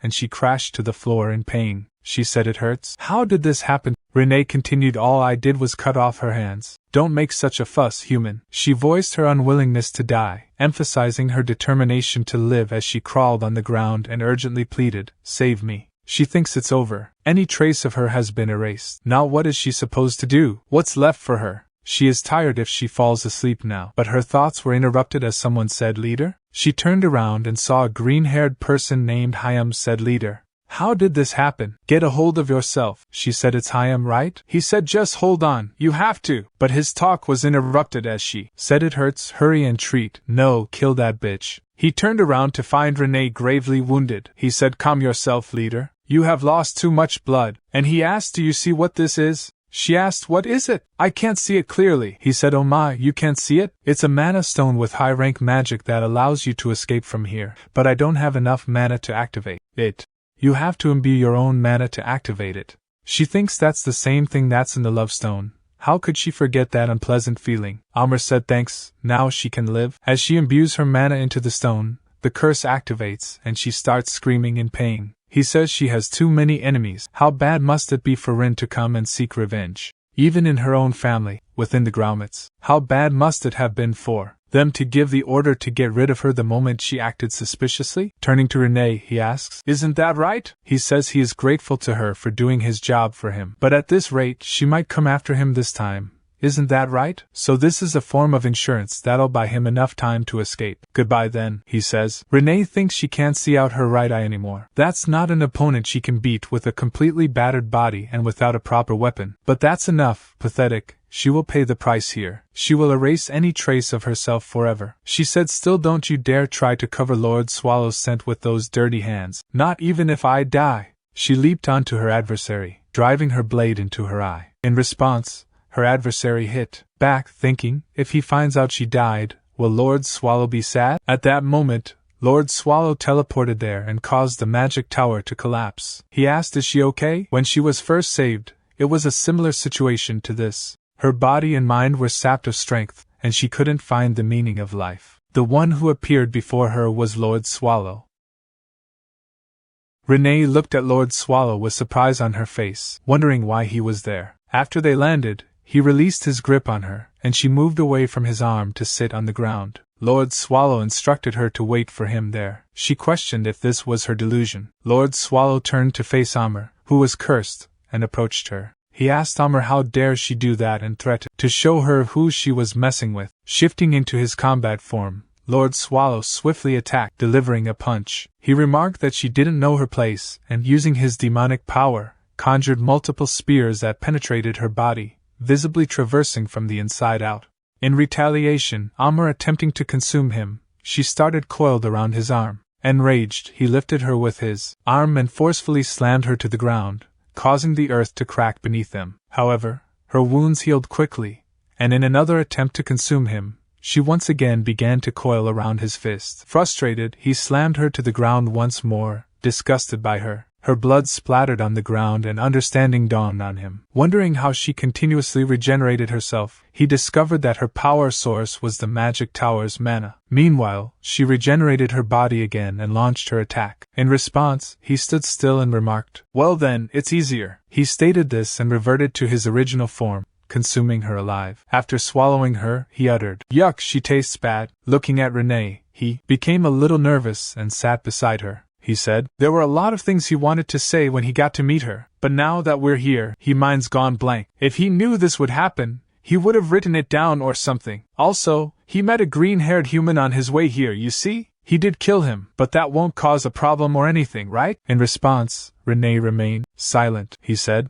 Renee, he is sorry for what he did a few days ago. Renee stated, no, there's nothing Lord Swallow should be sorry for. It's Renee who doesn't have the right to face Lord Swallow, he said. But the core of the ancient needs a guardian named Renee. To him she is also a necessity. Renee questioned, isn't Lord Swallow resentful of her? He stated he don't resent her. She questioned, does Lord Swallow hate her? He stated he don't hate her. Standing up, he said, oh yeah, he have something for her. It's the item she left behind. He handed her the beheading thong, and she tightly hugged it, starting to cry. While sobbing, she uttered she was scared of being abandoned and hated by him. He assured her that he wouldn't abandon her, and didn't hate her. Let's go back, Renee. Back to the core of the ancient.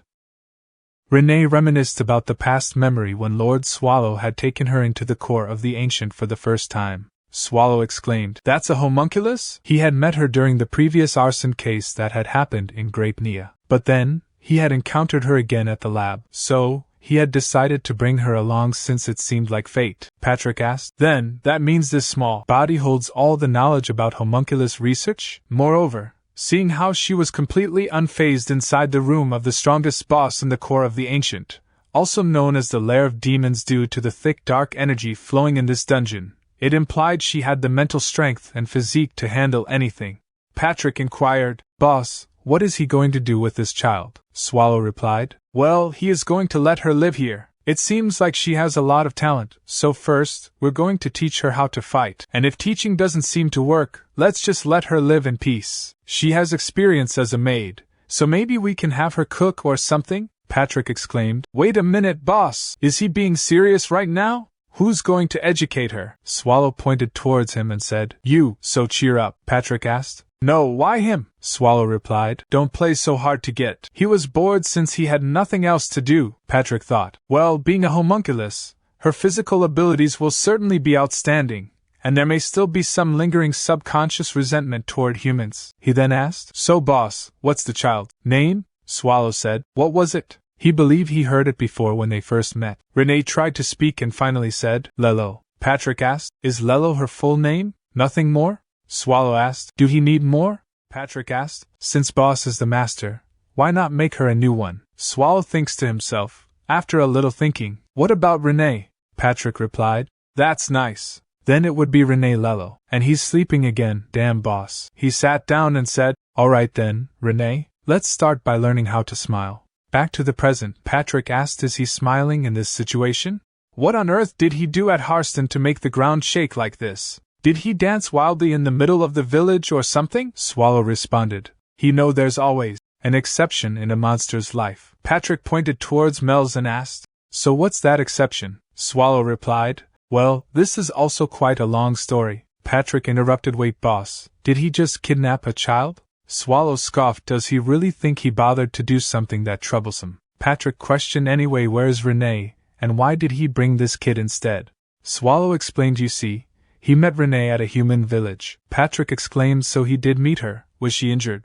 Swallow replied, she looked tired, perhaps they were restricting and limiting Renee's life. Patrick added, no, if he had been rejected just say so. Why is he expressing it so poetically? Swallow stated, well, so from now on, he will have to wear a maid costume and manage the dungeon. In response, Patrick said his resignation letter is always ready, boss. He then asked, so what is he going to do now? Swallow sighed and said there's nothing else to do but wait here, he guessed, since he don't know when she'll be back. Patrick said he understood, and he thought it was best to leave the boss alone when he was in this state. It may be tough and depressing, but after some time, seeing Renee, Patrick said, boss, she's here. Swallow asked, who? Patrick asked, who do he think? And said, the one he have been waiting for the most. At that moment Renee approached and asked, Lord Swallow, have you eaten yet? And said if not, would he like her to prepare it now? Seeing Renee's right eye, Patrick turned to Swallow in surprise and asked, boss, did he? He stopped midway in his question as he noticed one of Swallow's eyes was missing. Patrick thought, did he finally go insane to give her that? Or was he sincere enough to give it to her while being sane? The scene transitioned to The conclusion of Swallow's final battle at Harston. Swallow said her right eye, "It's completely ruined." If she could see properly, would she have been able to tell it apart? Just like he said before, if she still has that heart, she doesn't care when just look at it properly, and give him a original love stone next time. Back to the present, Renee happily said now, she will always be with Lord Swallow. The following day as Mel's woke up, she wondered where she was and what had happened while rubbing her eyes. Mel's was shocked as she saw Patrick in front of her sharpening a knife. Trembling, Mel's said she is dead and asked, "Is he the Grim Reaper? And is this hell?" Patrick stated, "Excuse me, but this isn't that kind of place. This is the core of the ancient." Mel's questioned, "What?" And she stated, "Then he is not the Grim Reaper." "But Patrick?" In response, Patrick stated she is quick to catch on. As he stood up, he said, "He don't know when he will wake up." He moved towards the nearby sleeping Swallow, and while hitting him stated, "Boss, wake up." Swallow questioned, "He was just having a nice nap, what now?"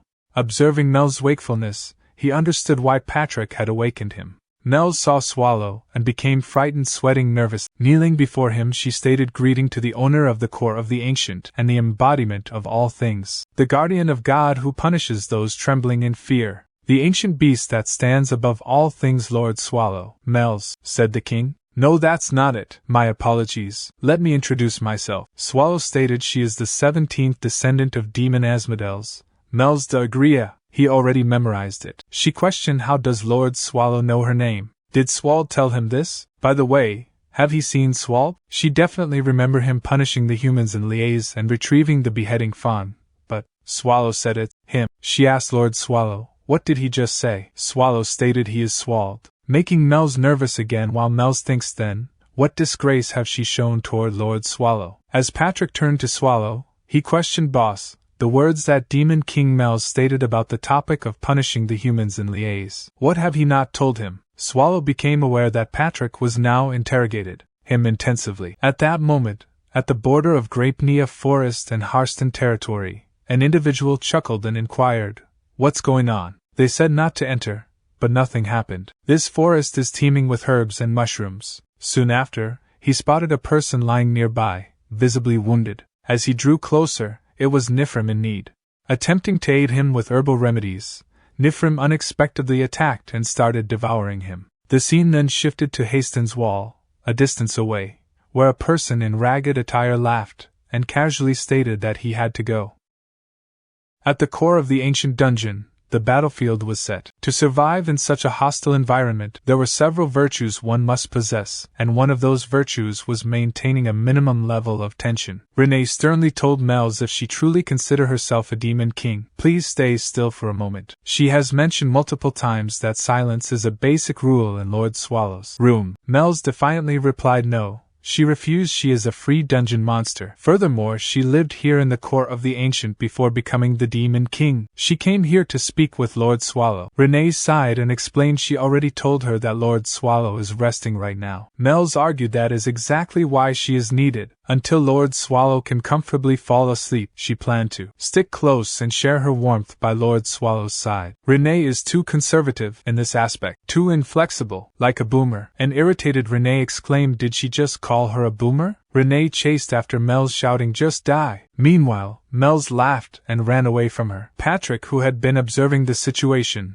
thought to himself, maintaining a minimum level of tension is like hell. His thoughts were interrupted as Swallow spoke up. They're so noisy that he can't sleep. Patrick replied he is not in any position to be saying that, boss. Thanks to a certain someone, the outside is in chaos right now. Swallow questioned, why is it that bad? Patrick retorted, have he not read any of the newspapers he gave him? It seems that due to forcefully mobilizing troops to strengthen Imperial Capital Liaise defense, villages on the border are being devastated by monsters. Additionally, the Lord of Harston has committed suicide, and as a result Harston is now completely paralyzed. Swallow acknowledged that does sound serious. Patrick continued, also he have searched through all available human newspapers for the past 3 weeks, but there are only 3 articles related to Harston. Do he know what this means? Swallow stated he didn't know. Patrick questioned if he even thought before he talked and mentioned that he was ready to give him his resignation letter at any moment. Nervously, Swallow apologized and said he was sorry. Yawning, Swallow then questioned Patrick what he is thinking. Patrick replied that he wasn't sure and didn't have any information to share. From what he could guess, Harston seemed to be cut off from all interactions with the outside world, possibly because he was the one who caused havoc in the entire village. Patrick remembered the amount of damage he had caused. The complete absence of any news from a village that suffered catastrophic damage was not a good sign. However, the core of the Ancient needed Harston, so if they kept an eye on Harston, they would be able to know the size of the subjugation party and when they would challenge them. Patrick felt the need to hurry and head to Harston, as he didn't know what might happen if he waited any longer. Swallow wished him a safe trip, and told him not to push himself too hard. He thinks, hoping that Patrick would go on his own. Patrick assured him that he would come back as soon as possible. Swallow was surprised by this, and waved his tail in excitement. He thought to himself that he just had to tell Patrick to go so that he could finally get some sleep. However, Patrick interrupted his thoughts by mentioning that he thought it would be tough for him to go alone. He suggested that it would be better if at least one person accompanied him. Swallow turned around to select a person to go with Patrick, but noticed that Renee and Mel's were fighting with each other. Swallow considered Mel's as a first candidate but realized that she was dangerous. He compared her to explosion magic, and if she used any of the magic she used back at the capital, the village would be destroyed forever. Then he turned to the second candidate, Renee, and thought about her nature. In his thoughts, he pondered she was good, and if she should stay here. He believed that Renee is far more dangerous than explosive magic, and staying still would be helpful. So he begged her to just stay still, please. His thoughts were interrupted by Patrick, who suggested that the boss accompany them on this mission since it was uncertain how long it would take. Swallow believed that he was already caught in Patrick's trap and couldn't escape. He felt like he was being dragged away. Realizing something, Swallow stated that it seemed like he was the best option for this situation, but unfortunately he couldn't use polymorph because he had broken the Daimalaira something bracelet. Patrick understood and said that if he didn't have the bracelet, he couldn't come with him. Swallow happily thought that it worked and he didn't have to go. Now he could finally get some sleep. A little later, Swallow reverted to his human form and said that he was really going to die painfully. Patrick, wearing full-plated armor, laughed and informed him that he was already dead despite going through the trouble of cursing him. Swallow mentioned that Patrick had that side to him as well. Patrick questioned if Swallow had said at first that he couldn't go since he didn't have the Demura bracelet. In other words, if he had it, he would be able to go right away. Swallow exclaimed that wasn't the point and called Patrick a freak. As they reached the village, Patrick announced that they were reached their destination. He remarked that the boss had caused even more damage than he had anticipated. He explained that there were 4 simple ways to know how active a human village was. Swallow asked what they were, and Patrick explained that the first way was to see how crowded the market was. Swallow observed that there was no one there and suggested that they go back. Patrick continued by saying second is to check how much smoke is being produced from the chimneys. We should have tried checking for this before the humans ate dinner, but we're too late for that. Swallow asked, so since it's late, can we go back? Patrick said third is to see how many mercenaries and subjugation parties are at the subjugation request board, but since Harston doesn't have one, let's move on. Swallow requested, let's just go back please. Patrick added, and lastly the inn and pub. Today we're checking this. His talk was interrupted as Swallow asked, what's the hold up? Let's go. As Swallow opened the door of the inn, Patrick said, but he think it's wise not to expect too much from this. Swallow asked the host, are there any rooms? As they saw the destruction inside, Patrick commented, this is the worst. This village is not functioning like a normal one at all. Then the scene shifted to a number of corpses, and an undead sorcerer used a magic spell on the corpses, causing them to start moving. He said, everyone has worked hard. After we get through Harston, we'll go to the Empire's capital, Liège, the heart of our enemy's territory. Humanity is weaker than ever in the face of the Black Calamity, making it the most suitable time to destroy the Empire. At the inn in Harston, Swallow exclaimed, this is serious to think that the inn would be so empty.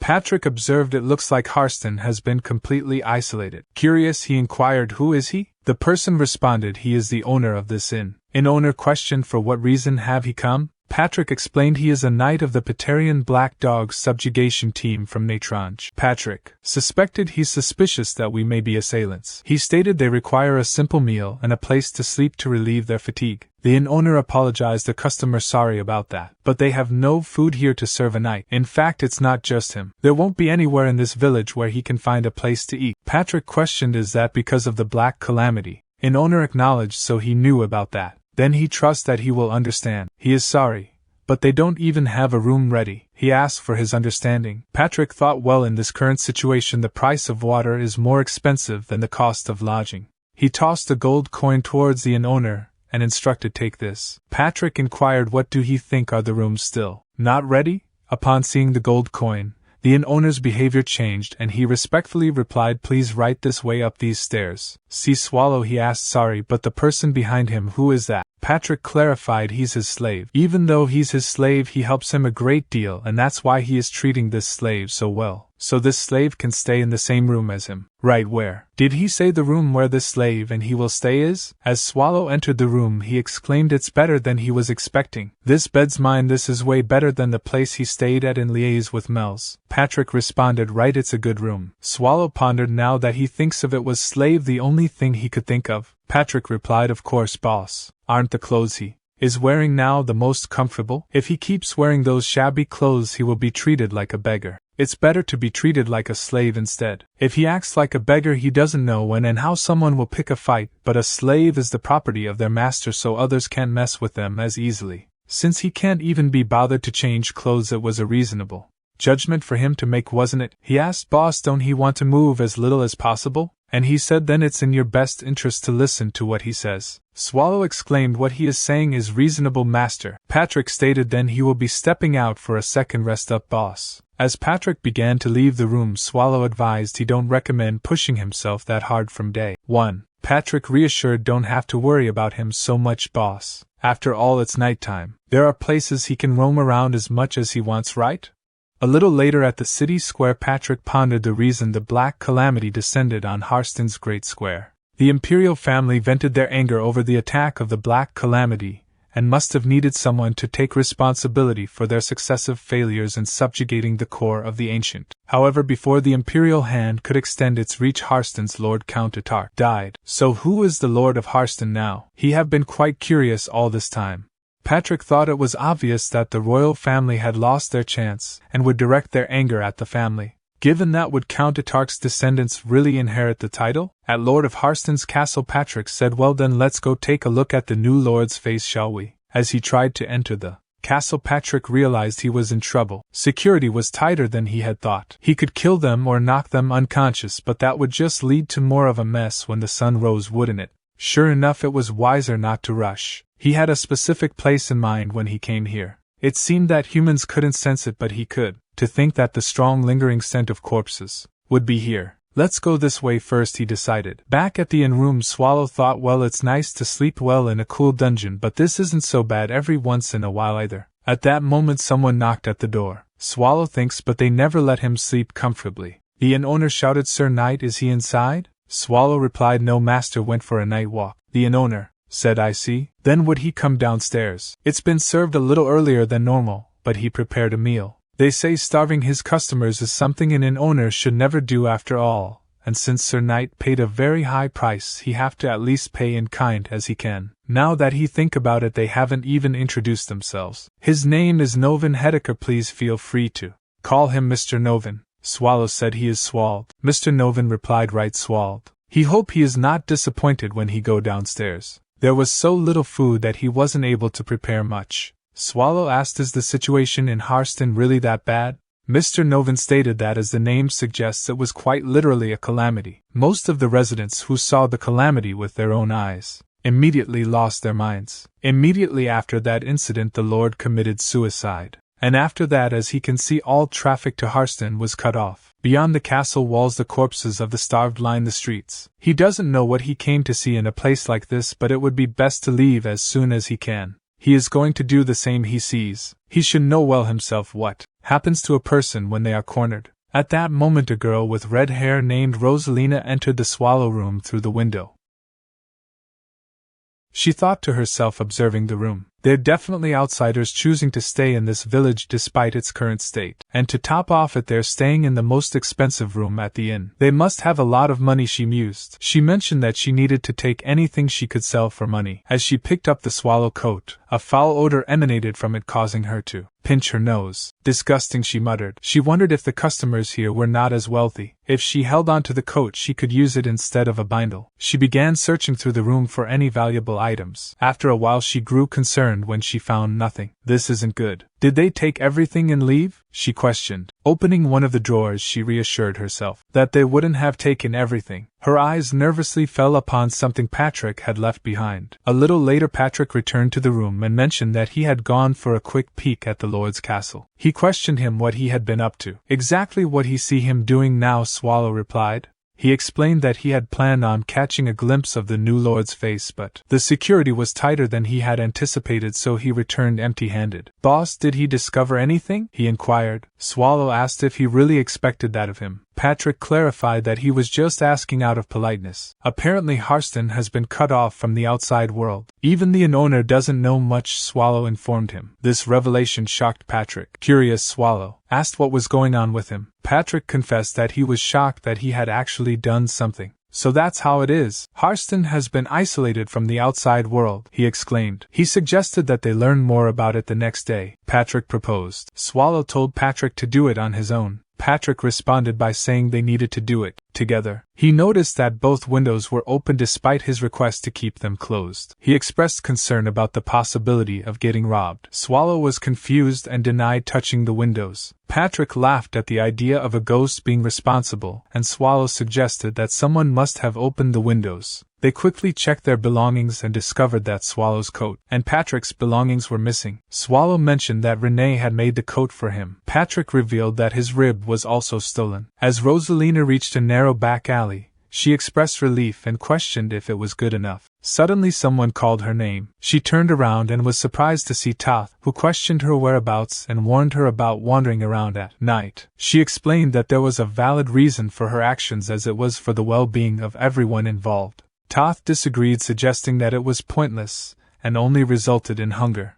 She disagreed and asked Toth to open the coat bind. At that moment their boss approached them and advised Toth not to be too harsh. Both Rosalina and Toth were surprised by the boss's intervention. The boss explained that thieves shouldn't fear the dark, but wandering around without informing anyone was a mistake. He emphasized the need to think before acting and consider the harm it could cause to others. The boss also mentioned that their current situation was different from their old house, which had warmly embraced Rosalina. She said, "Okay, she will be careful, boss." The boss stated that he thought she understood, and asked what she did. She exclaimed, "Hang on, look at this." The boss inquired if she stole it. She replied, "Yes, boss." She felt like she had to pull her own weight too. The boss asked where she got it from. She replied, "He knows the inn on the main street. She got it from a really expensive room. It was clean and being stored deep in the drawer. So it's gotta be a really expensive artifact." The boss stated this is the rib of a human. She exclaimed, "Wait, it's a human's bone?" She didn't know. Toth asked if she by any chance robbed a grave. She denied it. The boss said it can't have been a grave, otherwise she wouldn't have shown it off so proudly. She agreed, saying, "Yeah,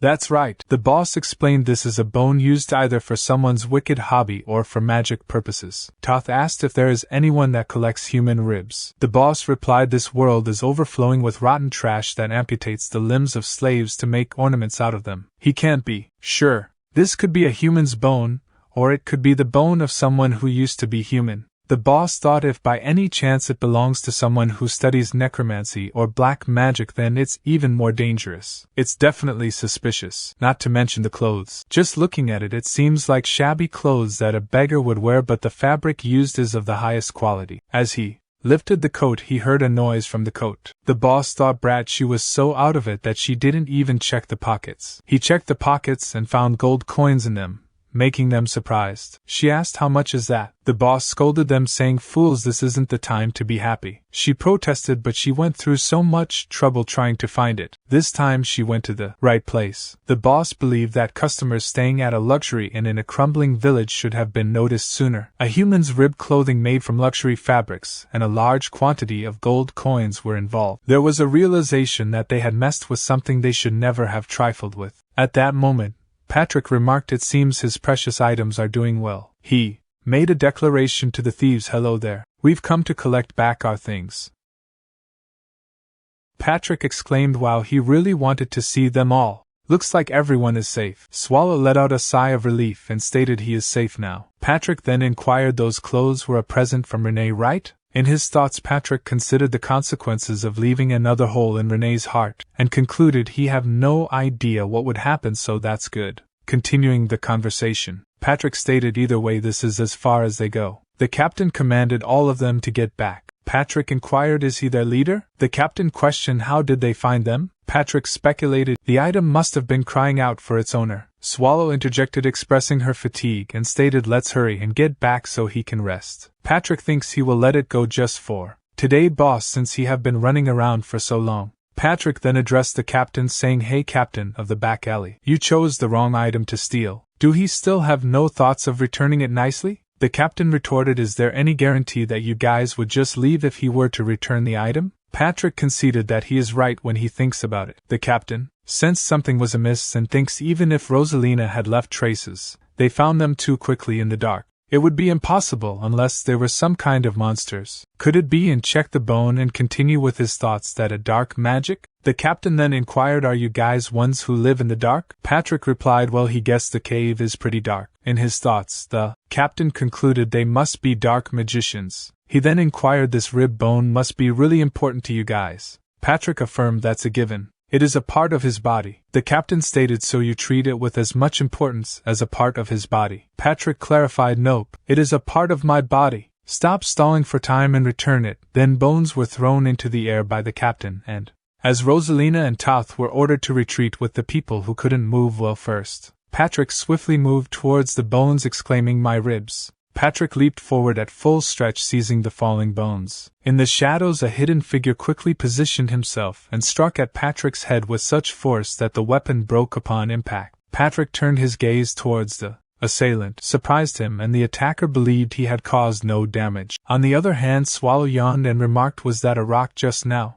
The condition of this place must really be bad. Suddenly someone approached Swallow from behind and attacked with a dagger, which also broke upon impact with Swallow's body. He swiftly grabbed the attacker by the neck and lifted him into the air. He exclaimed, whoa, he guessed they do have decent weapons. What should he do with this, master? Patrick replied, wouldn't it be fine if they dropped the act now, boss? Swallow told the attacker, hey, stay still. Patrick suggested, well, how about they knock them all out first? Swallow questioned, he want to let them all live. Patrick clarified, he is not saying they should let them live but to treat all of them the same. Swallow shrugged and stated, whatever. He is so tired that he's not sure if he can control his strength properly. Patrick proposed, well, wouldn't it be fine if he is just tried? Meanwhile, in the core of the ancient dungeon, Renee inquired, does she think Mr. Swallow is doing well? Mel's replied confidently, of course. Renee expressed concern, stating it has already been over half a day since Mr. Swallow left. Mel's responded, oh, I see. It has only been half a day. Renee inquired if nothing should have gone wrong with Mr. Swallow, expressing her worry about whether it is right for just the two of them to enjoy a relaxing break when Mr. Swallow could be starving out there. Mel's replied, telling Renee that she is overthinking it and questioning if there is a reason for such a great person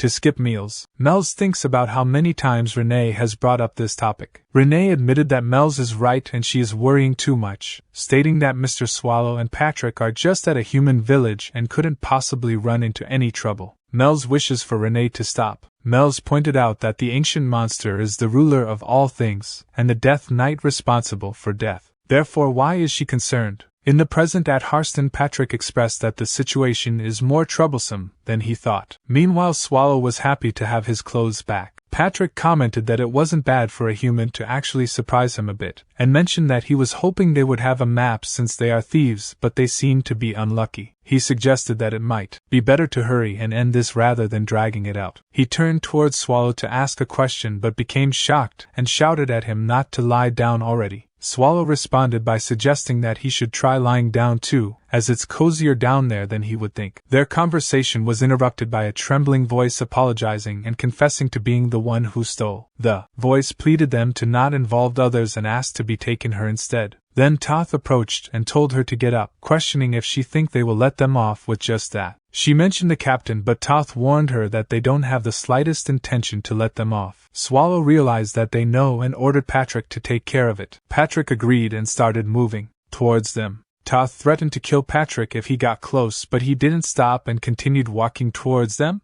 She pulled out a pendant and started praying, causing mana to circle around the pendant. Noticing that Patrick trembled a little, he quickly approached her and inquired where she got it from. Patrick thinks a rosario in the shape of a phoenix that resembles a reverse cross, with mana leaking out from it. It is mana for surveillance to have a surveillance magic on a resident of the slums. He quickly moved towards Swallow and exclaiming, "Boss!" Swallow inquired, "What is it?" Patrick replied, "The people of Haston are being spied upon by someone." Once that young lady prayed with the rosario, surveillance mana started leaking out. That means that the rosario will activate under special conditions. If they can find out what those conditions are, they will be able to figure out what the person who gave her the rosario is up to. Swallow responded, "It's not like Haston is a city known for magic. First a magic stone and now an item with magic in it." Patrick stated he will try to get the humans to cooperate with them, "So please cooperate, boss." Swallow inquired why. How is he going to get them to cooperate in this situation? Patrick confidently stated, "Of course, he have something amazing thought up in here, boss."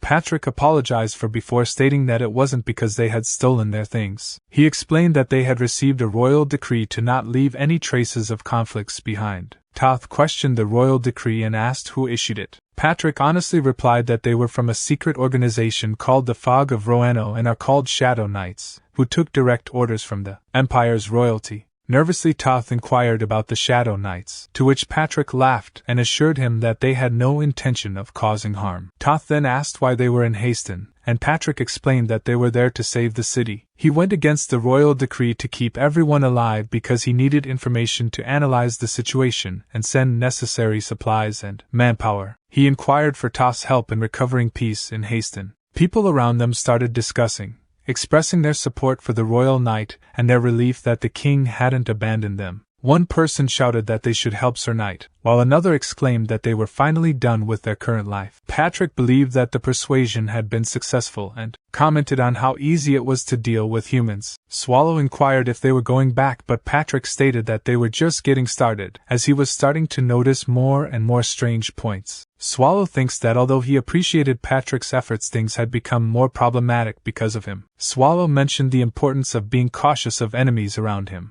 Confused, Patrick asked what Swallow meant by that sudden statement, but Swallow brushed it off as nothing. Patrick urged Swallow to get up and start working as the situation had escalated. Swallow sarcastically remarked that he seemed unusually fired up and questioned if he couldn't handle things on his own. Frustrated, Patrick inquired, "Is he serious?" He stated he will keep an eye out on the captain, who is the most suspicious, so he should stay with the people and try to get close to them. Swallow began sweating nervously and inquired if he was being told to get close to the humans. Patrick replied that they have no choice, boss. Between the knight in full armor and the beggar-like boss, who do he think will have an easier time getting closer to the people? Swallow questioned, "Did he just say beggar-like boss?" Patrick clarified he was just making an educated guess. Make sure to get close to them before he get back to him. Try mingling with them by following what they do. Swallow thinks like the humans? First, they must spend most of the day asleep. Most of the ones who are awake are in a daze. Even when working, they probably just half-ass it. He cannot see them having any motivation. This is really good. He stated he just have to act as he have always done. Patrick responded he is not sure how he came to that conclusion, but it won't be that easy. Also, the religion that passed out the Rosarios needs to be investigated. Please don't forget that. In other words, he is asking him to suck out all the information from these humans. The faster they finish, the faster they go home and rest, right? Swallow replied, "Yes, master, of course." Patrick added, "Oh, and he is telling him this just in case. He have to keep his composure even if the humans are a bit rude. It won't be easy to get close to the humans." A little later, one person inquired, "Sir Knight, he said he were part of the Fog of Roano, right?" The second person questioned if he is a knight of the Empire's royal court, he must have come from Reyes, right? The third person asked, "I heard Reyes is a place full of milk and honey. Is that true?" The fourth person inquired, "Sir Knight, how come the other knight has full armor on but he is in such clothes?" The second person replied, "You dummy, it's probably a disguise. Do he think he usually walks around like this?" The fourth person replied, "I see." Swallow thinks, damn it, why is it so difficult to get close to them? He can't even breathe. If he had a choice, he would have just devoured them all. That's right, he have to get close to them and be friendly. Swallow then inquired, "So what is he so curious about?" The child replied, "Have he ever had the chance to see Sir Vern and Sir Woo-in person?" Swallow answered, "No, he don't even know who they are, but he believes those two names do sound familiar." Rosalina approached Swallow and apologized, "Sir Knight, she is sorry for stealing their belongings." Swallow responded, "Well, it's fine since he got them back." Toth approached and introduced himself and stated he will be taking charge here as the captain is away. The captain ordered him to fulfill their requests as much as possible. They said they had come here to rescue Haston. Swallow confirmed yes he did. Toth suggested if he want to know the situation the village is currently in, it'll be quicker to see it with his own eyes than to hear about it. If it's okay with him, he will guide him right away. Swallow thinks why is he trying to do that right now? But if he stay here he will be bombarded with questions. Swallow then agreed that's a good proposal. Let's go right away. A little later Toth stated let's go to the residential area first. Swallow inquired where are all the people? The streets are empty. Toth replied he will know when he open this door. Toth pushed open the door and explained they are the people who starved to death. In this place he can't even steal food from their neighbors because there isn't any. Even the ones alive don't know when they'll starve to death. Swallow pondered the dire situation in Haston, contemplating the possibility of starvation leading to death. From the very beginning there had been a lingering curiosity within him. In most cases when a village faced famine the anger and frustration would be directed towards the lord of the territory. The enraged citizens would rise armed with pitchforks and torches ready to revolt against their oppressor. The Black Disaster had brought Haston perilously close to the brink of famine, yet the people seemed to be succumbing to starvation without putting up a fight. Toth addressing the matter informed him that it had been over a month since the Black Disaster had struck Haston. Swallow, perplexed by the silence and lack of resistance from the villagers, questioned why the village remained so eerily quiet, and why the people had not risen in revolt against their dire circumstances. Toth inquired, is not he curious, Sir Knight?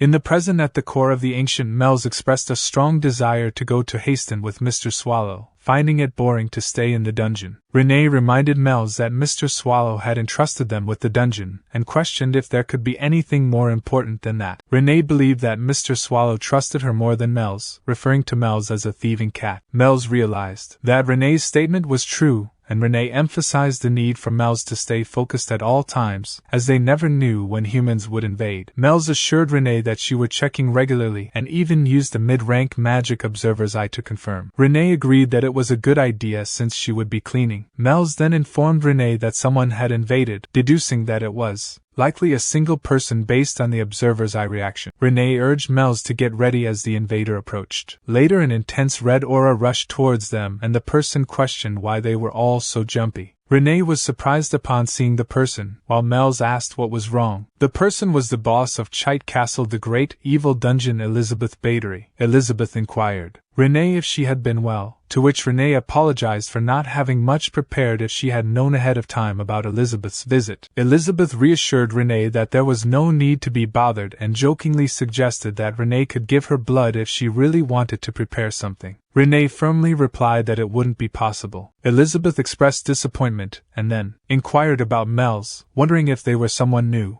Mells proudly declared herself as the ruler of the monsters, the 17th descendant of the demon king Asmodeus, Mells the Agria. Renee stated she forgot to introduce her to Mells. This person is the boss of Chite Castle, Lady Elizabeth. Elizabeth stated she is a young demon king? No wonder the aura around her was interesting. Mells whispered to Renee, will she be able to see all the dungeon bosses if she live here permanently? Renee stated Lady Mells she sure say some funny things, talking about mooching off them here forever, she sure have no shame. Elizabeth inquired if she is saying she's mooching off her, does that mean she isn't a member of Primordial Core yet? Then where's Patrick and the dull guy? Renee replied the two of them stepped out for a moment. With a worried face Elizabeth inquired what for them to be absent at a time like this. Renee inquired did something happen? Elizabeth stated the villages near Chite Castle have all been destroyed. All of the humans must have died since the village was sprayed with blood, but there were no corpses, none at all. She don't think it was something done by the humans. The blood on the floor was all flowing one way as if a path had been made, and at the end of that path was Haston. What could that mean?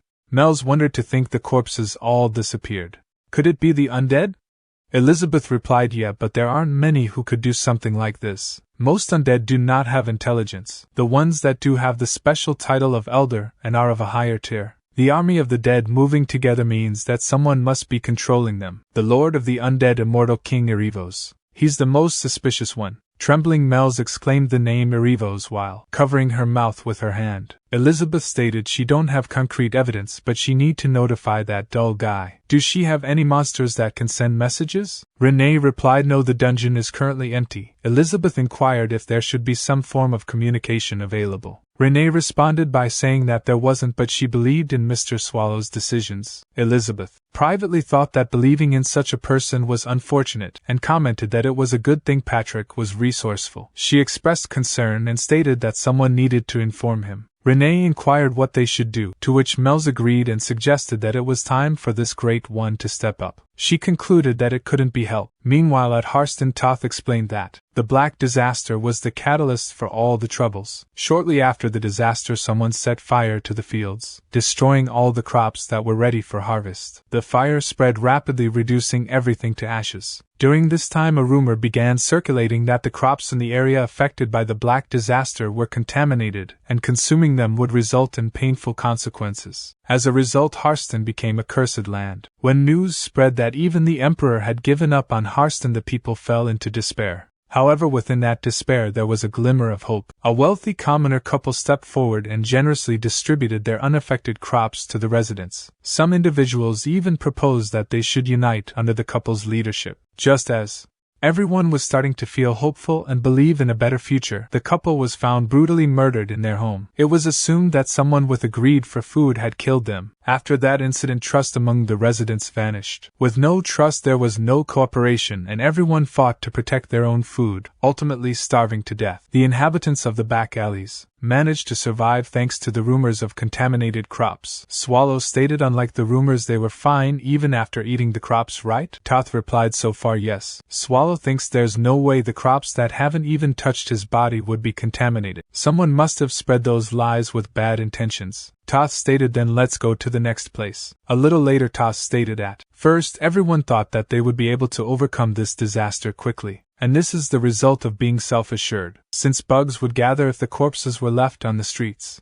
They dug holes and started piling them up like this. Swallow inquired they don't burn them. Toth stated of the people who lost their family, there are many who are still unable to let go. It's more about nobody wanting to assume such a troublesome role. Swallow inquired can't they do it? Toth stated he didn't tell him earlier, but the couple that was killed had a daughter. Swallow inquired what about it? Toth stated he is saying that Rosalina's parents are also somewhere in that pile of corpses. Swallow stated I see and inquired do those soldiers always stand guard there? Toth stated yes, they guard in 2 shifts. They aren't really protecting but controlling it. Swallow thinks soldiers controlling the gates in a situation like this. They must be following the Lord's orders, right? Yeah, the Lord of this place is suspicious. Meanwhile the scene shifted to Patrick, who thinks there isn't a better way than to directly meet him in such a situation. They won't be able to see through his plans with normal means. For that reason he stole a harpy egg. The harpies should come after this egg, right? That's when he will appear and to get rid of them, allowing him to meet the Lord.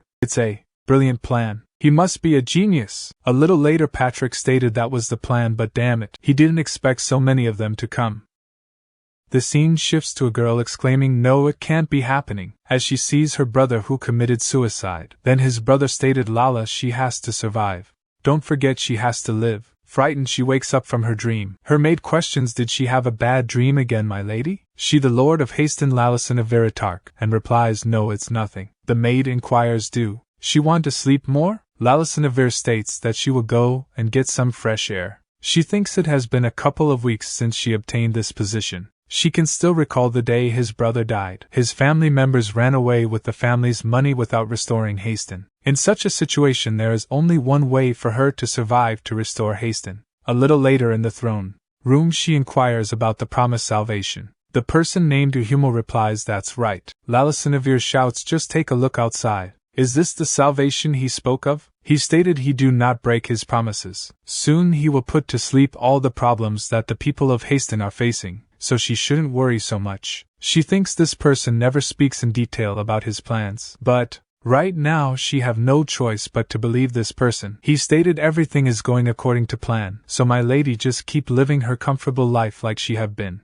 and he thinks soon all the problems will disappear. She stated fine. She will believe her for a bit longer and wait. The maid enters the room and stated my lady, she have something to report in regard to the security of Haston. Lalissaniver questioned, "What is it?" The maid stated according to the guards there was an assault by a group of harpies, but a knight appeared out of nowhere and took care of it in one hit. Surprised, she questioned, "In just one hit? Who is he and which knight order does he belong to?" The maid replied the Northern Gates guard asked but was met with silence. Lalissaniver stated she will ask him herself. "Where is that knight right now?" The maid replied she have guided him to the reception room in the castle, my lady. Hummel interviewed, warning, "My lady, please reconsider her choices. She can't rule out the possibility that he could be an assassin disguised as a knight." She stated him being a suspicious person doesn't negate the achievement of saving Haston. To reward that effort is what the Lord of Haston should do. She ordered, "Bring the knight over." Patrick stated the wandering knight greets the Lord of Haston. He was worn out from the rough travels to get to Haston,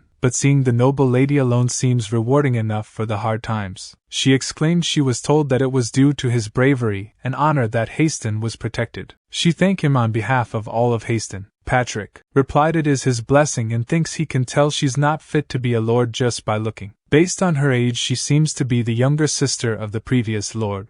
She questioned, "So which family's knight is he?" But Patrick remained silent. Then she inquired about his name. Patrick stated he regret to inform her, but he is unable to state his name either. He requests that she be understanding. She exclaimed, "Is that so? He sure is keeping many things hidden. Will he deny her request for him to remove his helmet as well?" Patrick stated, "This face of mine is riddled with battle scars. Half of the skin on his face was sliced off, making it unpleasant to look at. But if it is okay with her, he will take it off, my lady." She stated forget it, she will let it go. She may not be able to offer him much, but she would still like to reward him with something. She inquired, "Is there something he desire?" Patrick responded then he would like to request for food. He pondered. The most crucial necessity in Haston at the moment is food. Through her responses he will be able to ascertain the current state of the castle. She assured that will not be an issue. She instructed the maid to prepare it, to which the maid agreed. Patrick expressed his gratitude, thinking, "Oh wow." She responded without hesitation. This implies that the castle is not lacking in food, so why would the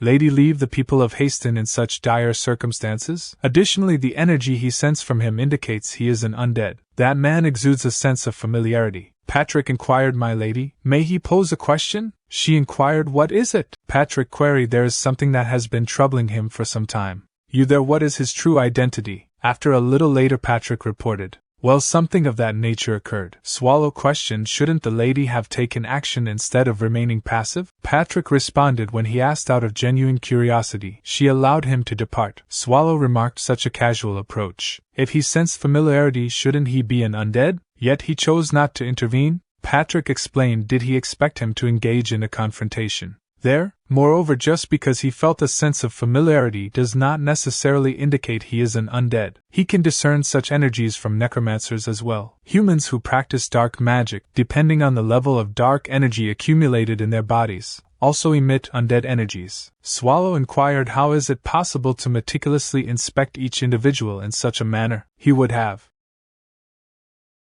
Patrick responded, their purpose here is to rectify the chaos he caused, not to exacerbate the situation. Is he suggesting that he should resign? Swallow expressed regret, stating he apologized for his actions. Patrick dismissed the apology, saying let them move on. Have he gathered any information, boss? Swallow reported the locals here believe that the crops are contaminated with a deadly disease. This explains the eerie silence in the village, as the inhabitants refuse to consume the tainted crops and succumb to starvation. As for the thief Rosalina, she proved elusive, evading his attempts to approach her. Patrick mused, if only they possessed mind control abilities. Perhaps bringing Mel's along would have been beneficial. Swallow retorted he suggests this after coercing someone unwilling to join him in the first place. Patrick countered they have other options at their disposal. Look at the provisions he received from the lady. Swallow, feeling hunger pangs, remarked, is he suggesting they dine before discussing their next steps? Patrick proposed no, let them attempt to win over Rosalina with this food offering.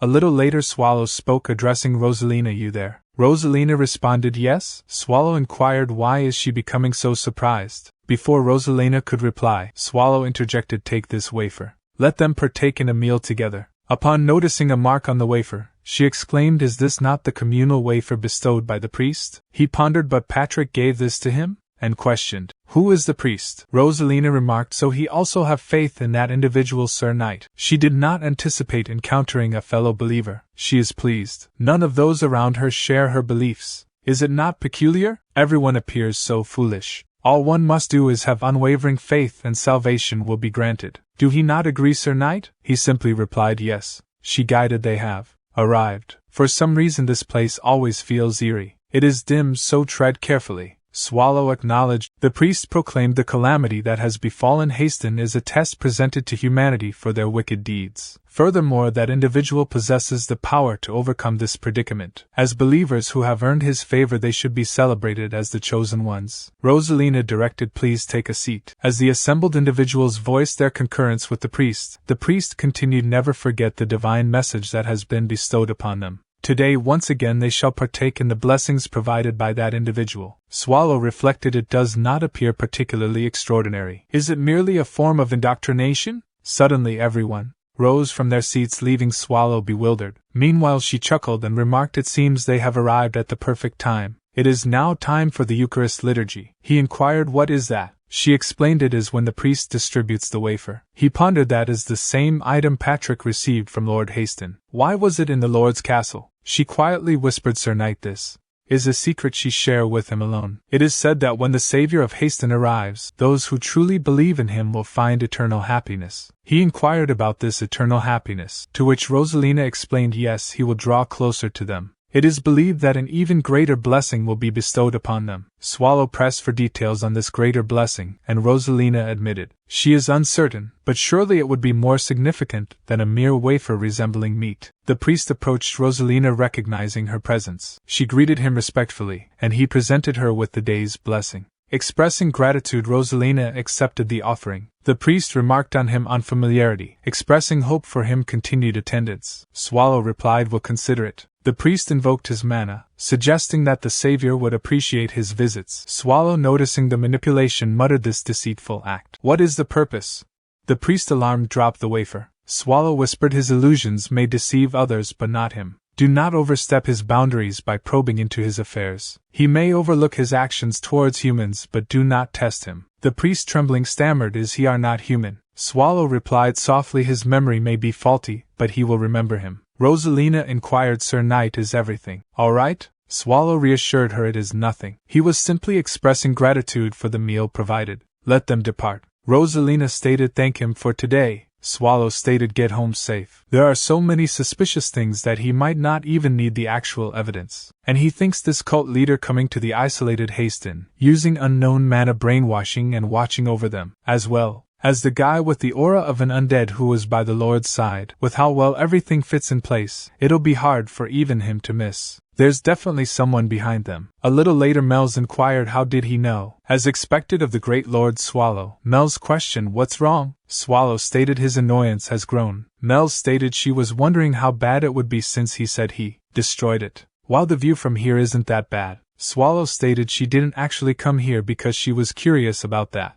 "Why did she come?" Mel stated Lady Ursabet stopped by Primordial Core. She said that Haston would face the undead soon. Swallow inquired, "Ursabet said that?" Mel stated, "That's right. She said that she had found traces of abnormal phenomena around Chite Castle, moving in the direction of Haston." Swallow exclaimed, "So that's how it is." Mel stated she also added that the person most likely to be responsible for this is Arivos. Swallow questioned, "Arivos is the most likely culprit. But even that is just a guess, isn't it?" Mel's exclaimed she have thought about it a lot. "Isn't it normal for a place taken over by the undead to be overwhelmed by their numbers?" Swallow replied, "Probably." Mel's exclaimed, "It's not like Haston is in a good state." Swallow questioned, "So what?" Mel stated, "Isn't he curious why he didn't choose that method instead? If her guess is right, he should have used the flow of mana." And she used low-class magic mana detection. She stated she knew it. It was as she had guessed.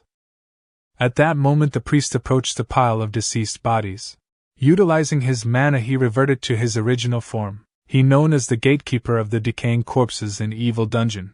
The priest is identified as Simon Magus. Through the manipulation of his mana, mana transformed into numerous black crows that amalgamated to create a manifestation of Lord Arivos. Addressing him, Arivos remarked, "It appears he have arrived." His faithful follower Simon Magus. Showing reverence, Simon Magus bowed before him and stated, "Lord Arivos, the esteemed ruler of the undead, he have come to deliver a final report before his imminent descent upon Haston. Irivos acknowledged he shall not overlook his dedicated efforts. Simon Magus affirmed he have exerted himself in his service. Inquiring further, Irivos questioned what news do he bring. Simon Magus disclosed an unforeseen party has interceded. Irivos noted coincidentally he have received a similar report from Uhimal. Did the individual in question emit an aura of undeath through their attire? Simon Magus clarified he did not detect any undead aura, nor were they clad in armor. However, a sense of darkness emanated from him. Irivos pondered a being, shrouded in darkness. Seeking insight, Simon Magus inquired, might there be significance to this, my lord? Irivos dismissed no, it is improbable for him to take action. Regardless of any alterations, their primary objective remains the conquest of Haston to achieve dominion. Remember the pivotal role this location plays in our grand design. Simon Magus conceded he offer no excuse for any hindrances in advancing their grand design smoothly. Irivos disclosed as per Humel's request, he have dispatched Masham to reinforce the subterranean cells within the Lord's stronghold. Do he require assistance with the uninvited guest as well? Simon Magus assured he is capable of handling the situation. Should the need arise, he will request aid in due course. Irivos concluded very well, he entrusts the decision to his discretion. Simon Magus static, yes, my lord. And he thinks there isn't much time left until the undead descend upon the entire surface. Soon there will be no one capable of stopping them, unless that monster comes. Other than that, no one will. Swallow questioned Mel's, can she find out where the person who cast this spell is right now? Mel's exclaimed, there's no way to be sure. However, giant magic spells like this usually use the flow of mana on the surface to maintain himself. He questioned, then that means the caster should be nearby to maintain it. Mel stated that's a possibility, but also not always. There's a way to use a medium to constantly direct the flow of mana. This is just her guess, but for the magic spell to cover all of Haston and for the medium to support it, wouldn't it contain a great deal of mana? A medium that can forcefully redirect the flow of mana shouldn't be something that can just be buried in the ground. What she's trying to say is, the most likely place for it to be hidden in would be there. That place is the most suspicious, the Lord's castle. Of course, she's not 100% sure. It's just a guess. He thinks he don't know what they're up to, but he is sure they'll come running out if he just turn this place upside down. And Swallow stated since Patrick should be over on that side. And inquired her, she is not busy at the moment, right? She exclaimed, of course not. Swallow stated, then let's go to the castle together. Mel's questioned, but why? As she laid eyes on Swallow, she started trembling. Swallow stated, isn't it about time for one of the 7 evil dungeons to be replaced? Meanwhile, Patrick pondered, this location appears to be the most suspicious. The stench of decaying bodies emanating from below has intensified significantly. It is quite dubious, this odor. Furthermore, this underground prison serves no purpose in these circumstances. The noises emanating from the innermost chambers only add to the unsettling atmosphere. It is not surprising that a foul smell lingers. It has been some time since he have encountered a cleaver.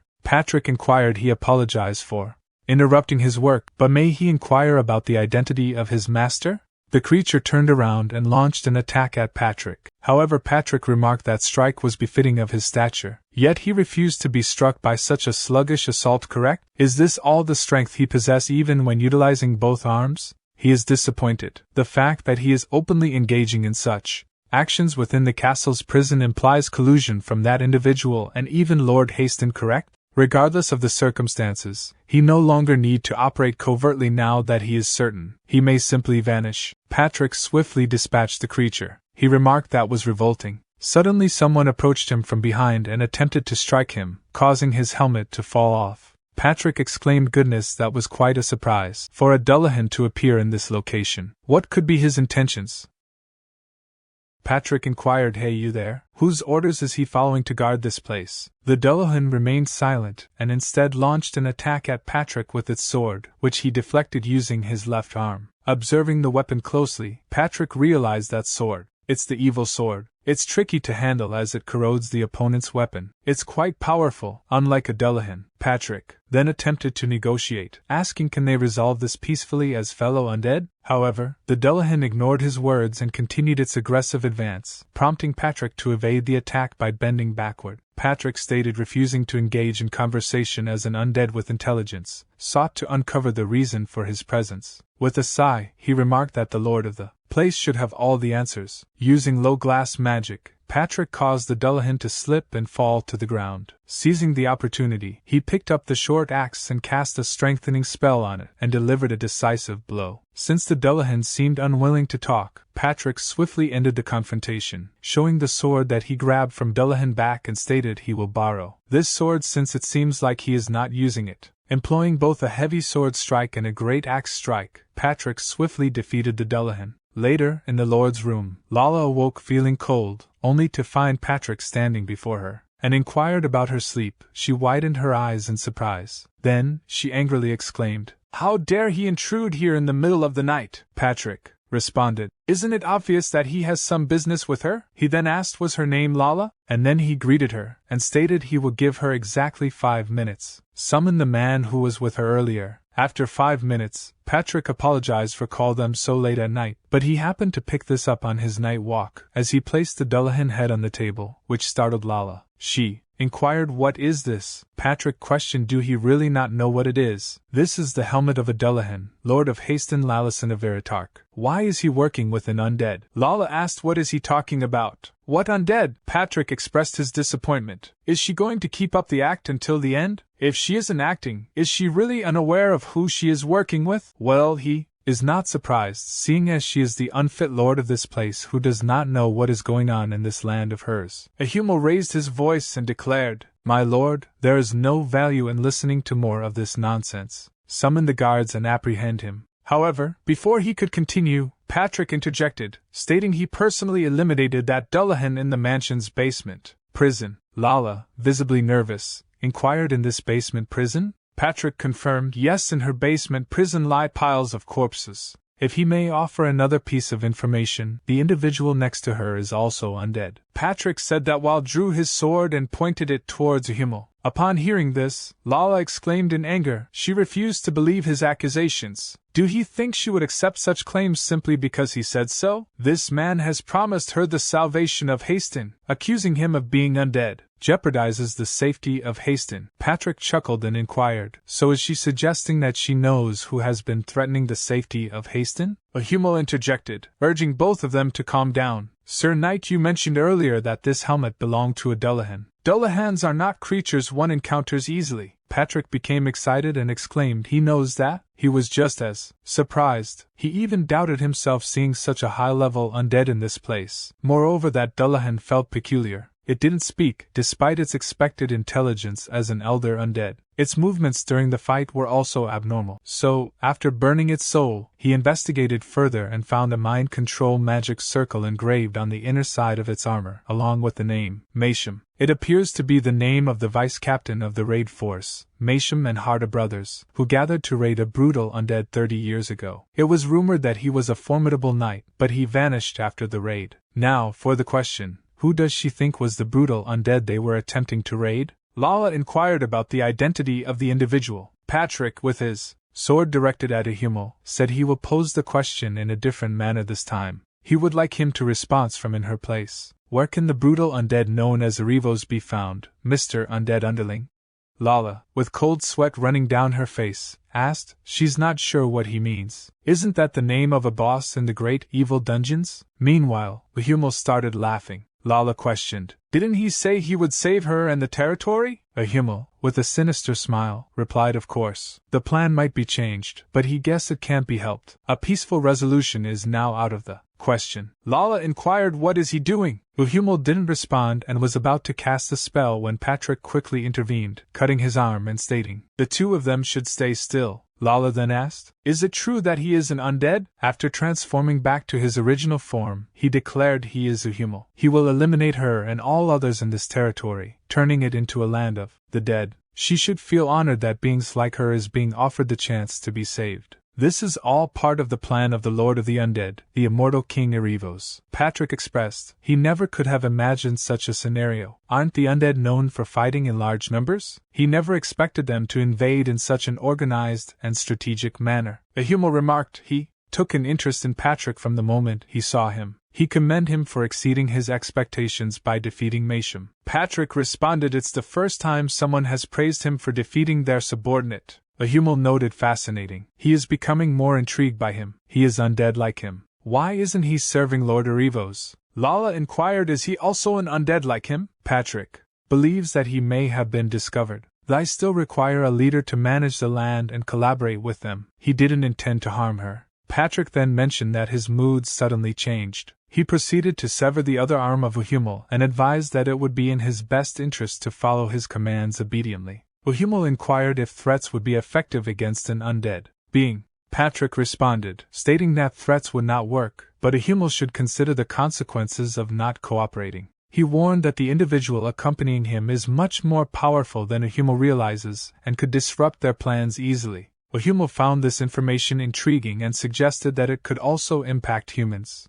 Patrick clarified that they are not aligned with humans, and urged Uhumel to divulge information instead of wasting time. Additionally, Patrick requested details about Uhumel's superior, Arrivos. Uhumel agreed to provide an answer and posed a question about the origins of an elder. Patrick emphasized the importance of continuous dialogue without questioning. Uhumel elaborated on the rare phenomenon of becoming an elder, which requires either a supernatural occurrence or a significant amount of hatred. Elders possess the ability to single-handedly combat 1,000 zombies, and Lord Arrivos can create them using his magic. The isolation of Haston and the establishment of a religion serve the purpose of creating elders. Humans with weak souls are sought after to gather fellow undead, with isolation and weakening of resolve being key tactics. The creation of the religion serves a similar purpose in this context. Patrick exclaimed, he finally understands. But why are there so many corpses in the underground jail? Uhumel replied, it's to create more elders. They are planning to destroy the Empire. Patrick expressed concern, thinking that's not right. If the Empire is destroyed and all humans turn into undead, Arrivos will gain great power, targeting the 7 great evil dungeons. Uhumel stated realization often comes too late. As he began casting a powerful dark curse spell, he asked did he think cutting off his arms would stop him from casting magic?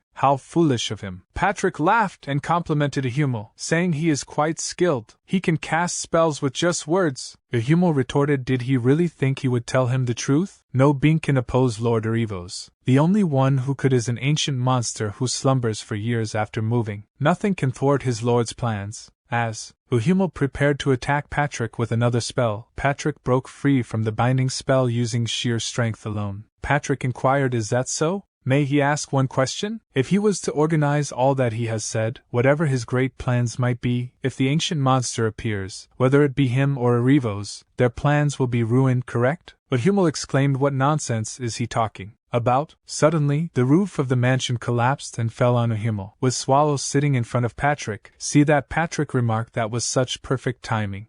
As the dust settled, Lala observed Mel's whining and Swallow sitting on the rubble of the collapsed mansion. Patrick remarked on Swallow's impeccable timing. Swallow modestly replied that it was nothing and inquired about Patrick's findings. Patrick responded that he had discovered nearly everything. Confused, Lala looked toward Swallow, who sighed and gazed upwards. Suddenly, Uhumel launched a spell at Swallow, but he effortlessly deflected it and swiftly captured Uhumel using his power. Uhumel, witnessing Swallow's strength, was shocked and pondered on the source of his power. Patrick interrupted Uhumel's thoughts by reminding him of their companion's underestimated strength. Uhumel, surprised by the turn of events, questioned how the ancient monster had appeared and why he couldn't sense the crystal's energy upstairs. Determining that Mel's was a demon king based on her energy, Uhumel resolved to delay and inform Lord Arrivos. Uhumel then questioned the ancient monster's presence, recalling rumors of her hiding after the incident at Liège, as he said that he was struck by an attack that caused an explosion on impact. As the dust settles, Uhumel lay on the floor coughing and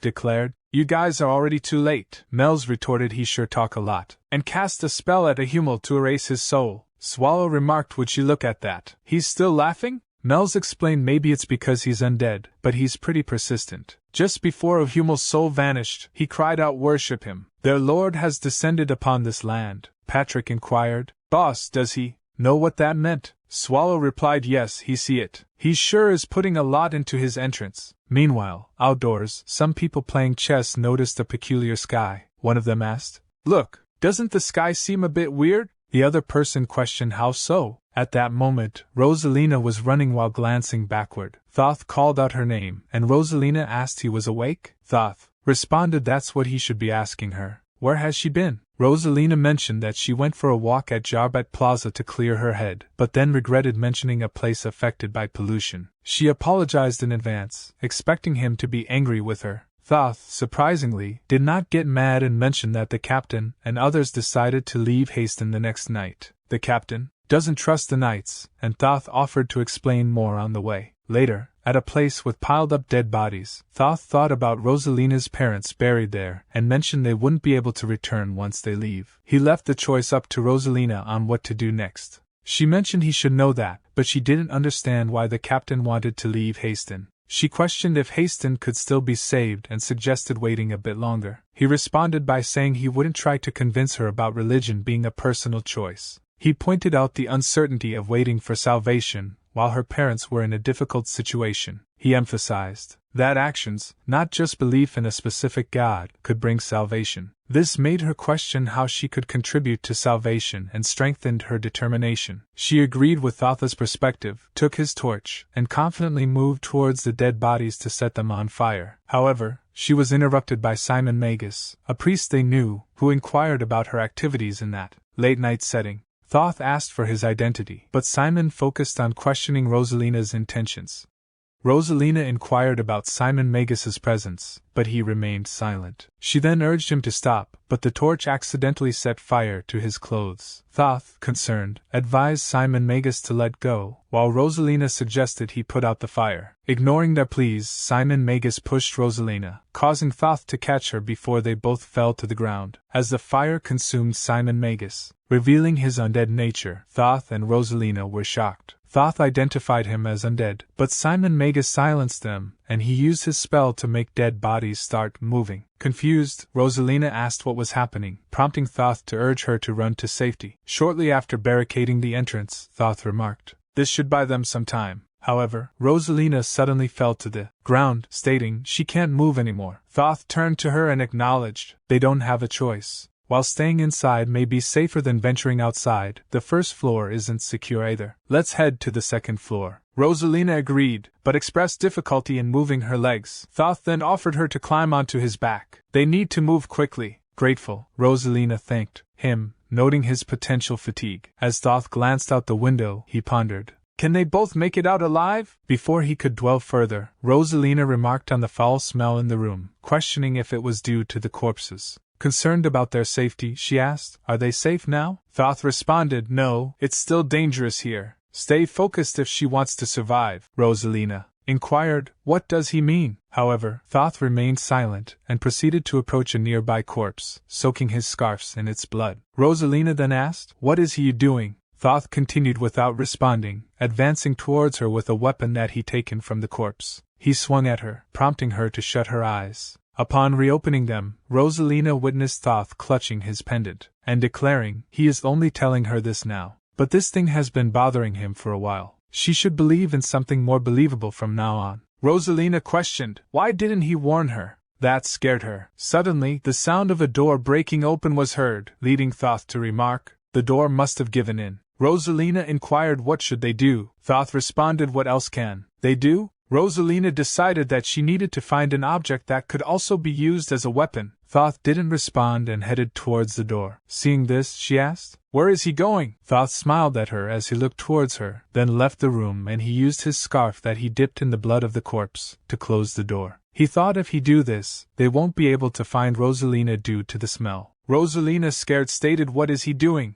Don't leave her. Please don't leave her here." Thoth replied, "For how long will she depend on others? She has been a burden long enough. Listen well, don't make any noise, no matter what you hear. Don't make a sound and don't move without thinking." She immediately covered her mouth. Thoth stated, "She is finally listening, that's good." He thought it's better to do this than to die together. He charged towards the incoming zombies, apologizing for picking on her all this time, followed by a bone-shattering sound.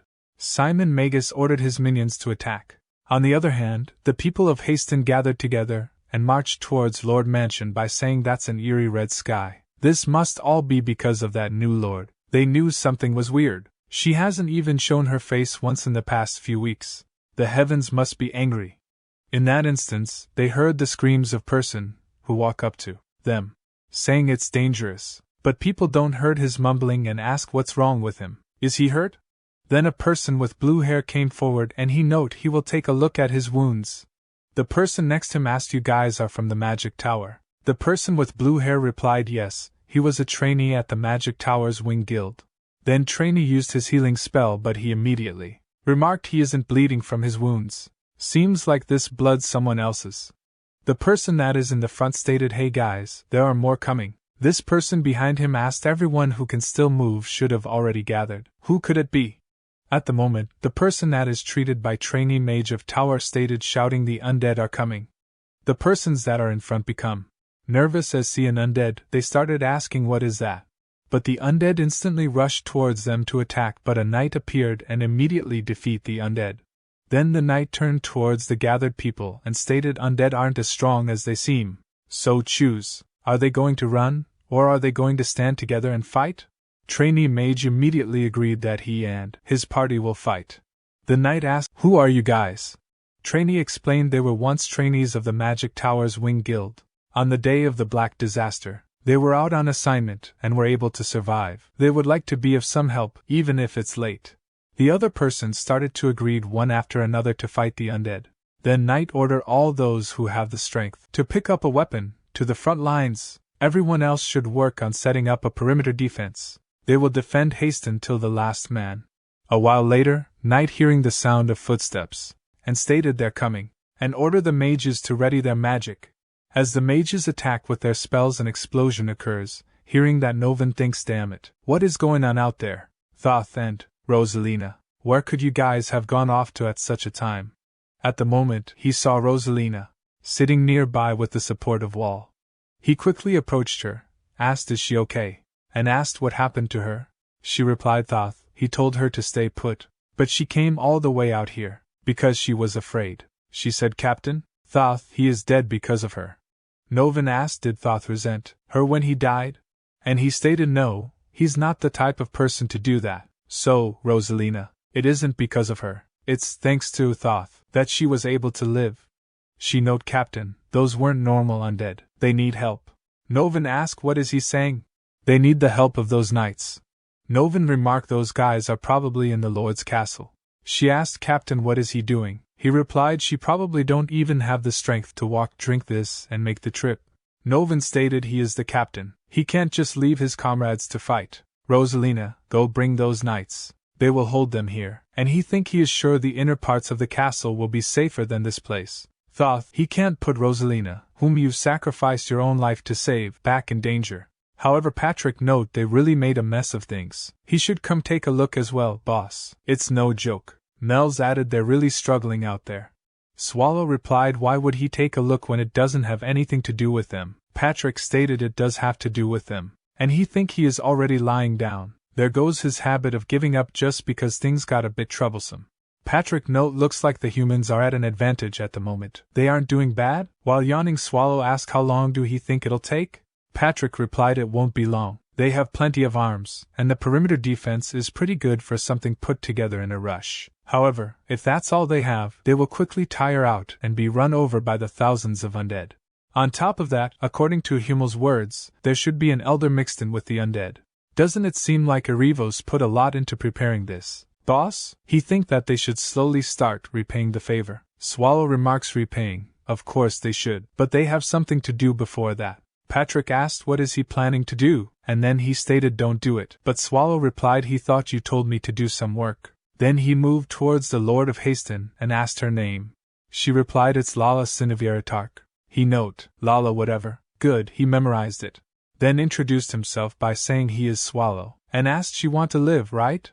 Patrick asked, hey boss, what is he saying? We need to kill her. Swallow noted that was what he was planning to do at first, but he changed his mind. Patrick asked, what is he thinking? Isn't Hasten already past the point of no return? Swallow remarked, think about it, Patrick. Isn't the reason why they are about to give up on Hasten because of the undead? Patrick stated, yeah, pretty much. Swallow noted, if all the undead in Hasten were to disappear and the Lord of Hasten were to act according to their words, there's really no need to give up on it, right?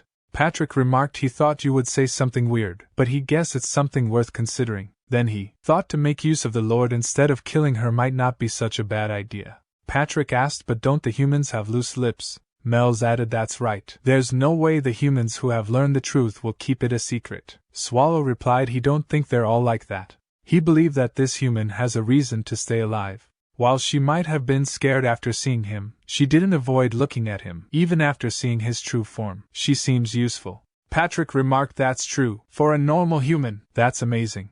Swallow thought, does she have something special about her? All the heroes he has met thus far had something special about them, something that couldn't be attained through effort alone. As for this lord, she has the mental capacity to stay sane even after seeing him. She said, that's right. She has a reason to live. Swallow stated he is sure a human like this wouldn't go out of their way to die, right? Patrick asked, is that the only thing you're going off? Swallow said at his gut feelings to that. Patrick remarked, please add something more tangible than his gut feelings. Then he thought, well, it's not really trustworthy. Then he noted, well, what can he say when the boss is adamant about it? However, if things were to go wrong, he will take care of the aftermath. Swallow stated, well, he will think about it. Now, she got the gist of it, and now chose. It'll all be done as long as she say the words, please save us. She asked, then what will happen after that? Swallow explained, it's simple. The undead will be chased away, and until Haston regains peace, Patrick over there will do his best to help out. Hearing that, Patrick shouted, boss, is he trying to sell him off? She asked, then what will she have to do in return? Swallow stated he wondered. He guessed sticking with something simple would be best, and she just has to offer up her everything to him. Nervously, she asked, what is he saying? Swallow stated, offer everything to us. She thought she will most definitely die if she was to decline, whether it be by this monster's hands or from being bitten by the undead. On the other hand, if she was to accept, but she will have lost everything. Would his brother have committed suicide if the black disaster had not occurred? If his brother were still alive, would he have become the Lord of Haston? Would she have been in this position if she wasn't the Lord of Haston? As she did not reply, Patrick turned around, saying, let's just get rid of her. Where did he put his sword earlier? Then Swallow heard footsteps and remarked, someone's coming? Mel's asked how would he like to handle it. She can block it with magic. Swallow remarked, forget it. Just open it. Mel said, got it, and she opened the gate. The person was Rosalina, and she said, they are really here, please help us. The village is overrun by the undead. Everyone is trying hard to fight back, but it's just too much. They need their help. Thoth has died, and the captain said he would be waiting for her. Everyone is holding on as best they can, so please help us. Didn't he say that he would save Haston? As she looked up, she saw Patrick, and she stated, a skeleton. Patrick replied, yes, he is a skeleton. Regrettably, the current situation has turned to the hands of that human over there. Rosalina turned around to see the person that Patrick was talking about. Meanwhile, Lala asked, are the people of Haston dying?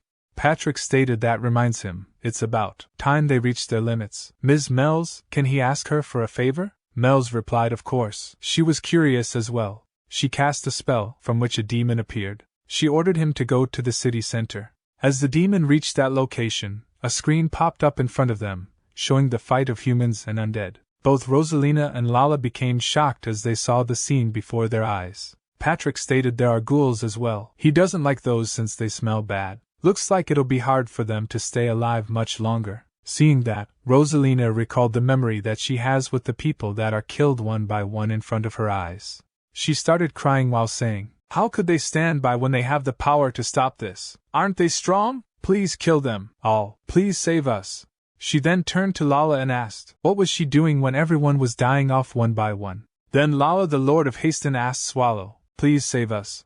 Those who are still alive in Haston, please save them. Then Swallow moved forward while saying, fine. It's not like it's something hard to do, why not? And he ordered others to let's go. As one of the people fighting the undead fell to the floor, he thought, damn it, who said they were weak monsters? To think that they would all fall so easily. Is this the end for him? As an undead tried to kill him, Mel's landed on the head of undead instantly, killing it. But she said it's so nasty, she should have landed on the roof. Seeing her a large number of undead that are nearby trying to attack her, she cast a spell that burned them in an instant. Seeing her in action, the person remarked, she is an angel. Hearing that, she became angry, and she kicked him away, saying, you worthless human, what nonsense is he saying? Get lost if he value his life. As the person ran for his life, she noted how dare he compare her to an angel, damn human. To think she would end up helping the humans. At that moment, Simon Magus appeared behind her, remarking that she isn't a human but a demon? Using a human form and possessing such large amounts of mana, she should be either a demon king or a dragon. But why is she siding with the humans? Mel's replied she is just doing what she feels like doing. An undead like him shouldn't question a king. Simon Magus laughed and exclaimed, he will figure out the truth after he rip off her flesh. She is a fool who overestimates her own strength. Throw away her humanity and become an undead. What does she think? He is sure she will turn into a strong variant. She replied she is not sure what his is talking about, but she does know that he is the most talkative undead she has seen. That's so annoying. He stated he is the one serving the commander of the undead, darkness of the 10 evils. How would he, Simon Magus, lose to the likes of a demon king like her? She replied she is not sure what he is talking about. She is not the one that will be facing him. At that moment, he noticed the presence of Swallow from behind. Swallow grabbed him by the shoulder, saying he found him, you bastard, and swung him towards himself, punching him hard and causing him to crash to the ground. Then he said he told him that he did make sure to remember him. That wasn't a bad feeling. He think if his guess is correct, the one over there should be the gatekeeper of the undead army, meaning he should be a gatekeeper of the 7 great dungeons. And he remarked, hey, you wouldn't die from that punch, so get up quickly. Meanwhile, Mel's think taking down someone like that with just a punch. On top of that, it seems like he was holding back. Did she see it wrong? She asked him. You seem to have a grudge against him. Is he someone he knows? Swallow think a few hours ago, he tried sending his mana to him to look into him without permission. He replied, well, he just don't like him. He should hit him some more. Anyway, nothing good will come of staying here for too long. And he asked, does she think Arrivos is in this village? She noted, probably not. That's a barrier made to trap those who are inside it. Swallow remarked, so that's a barrier? He just thought that it was a crimson sky. She explained, so that would mean the caster is most likely on the outside, though she is not sure what he's up to. Regrettably, she doesn't think she can break this barrier. Swallow remarked, well, he was going to take care of it himself. And he asked, can she take care of all the extras from now on? She asked, is he talking about those undead? Swallow stated, yeah, it'd be good if she could minimize the loss of the humans, although it might be a bit late. There needs to be a certain population of humans for this village to function. She exclaimed, it won't be perfect, but if it's just that, she thinks she will be able to take care of it. Swallow noted, as expected of our demon king, she is awesome. Then he will clean this place up a bit before heading to have a one-on-one with the Arrivos. She replied confidently, he can leave it to her, sir. And as she saw the undead force, she asked, sir, can she ask how long he will take? He replied, about 15 minutes. Maybe 20? She stated determinedly, if it's only 20 minutes, she will be able to hold out just fine. Swallow noted how reliable. She remarked, then have a safe trip, sir. Swallow stated, now then, he should finish things up here. Simon Magus remarked he had a guess. But is he an ancient monster? Swallow said he wonder. He is partially right. Simon Magus asked, then just who is he? Swallow replied, probably Patrick's slave. Simon Magus stated, what nonsense, ancient monster. Did he think that he would foolishly wait here without preparing anything? He is Simon Magus, one of the pillars of Lord Arrivo's forces. He has yet to disappoint him even once so far. He needs to take this chance to get to Lord Arrivo's. But as he saw Swallow, he became shocked, and Swallow stated, this bastard. He keeps annoying him. Simon Magus think, damn it. Really, he didn't get any injuries. The great evil dungeon Swallow. It'll be dangerous at this rate. He must tell Lord Arrivos, and quickly. Meanwhile, Swallow tried to eat him, but Simon Magus was quicker than Swallow thought, and he used teleportation spell to move away from him. Swallow thought he was trying to eat him up in one bite. Looks like he couldn't get everything. It'll be a pain to go looking for him, but he can't just let him run. Recalling his promise to Mel's that he would finish in 20 minutes, Swallow worried about Mel's.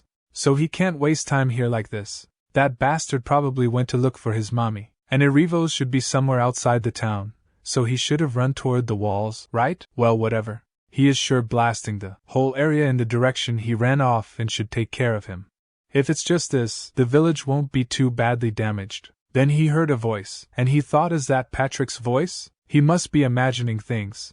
He found the corpse. Wait, should he call the corpse he killed that was once alive a corpse? He picked up and said, well, whatever. Because of him the village is in ruins. What is he going to do about it?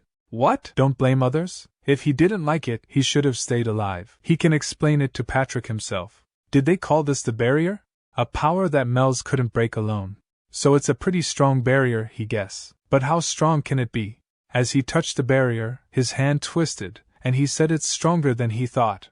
He think he will be able to break through it with some effort. That is, if this magic tool is able to hold out.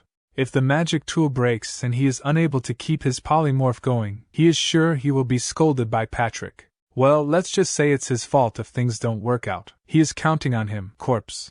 Then he checked the surroundings and said good, there are no humans around, and transformed into his original form, and dashed toward the barrier, breaking through it. Outside the city, he stated there sure are a lot of you. As they tried to approach him, he easily blasted them away. Swallow remarked that's not the right way to greet your guests. Then the elder ordered his minions to step aside, and they followed. Swallow stated, see, you guys should have acted this way from the start. Here's a present he prepared for him. He believed they have a lot to talk about, Irivos.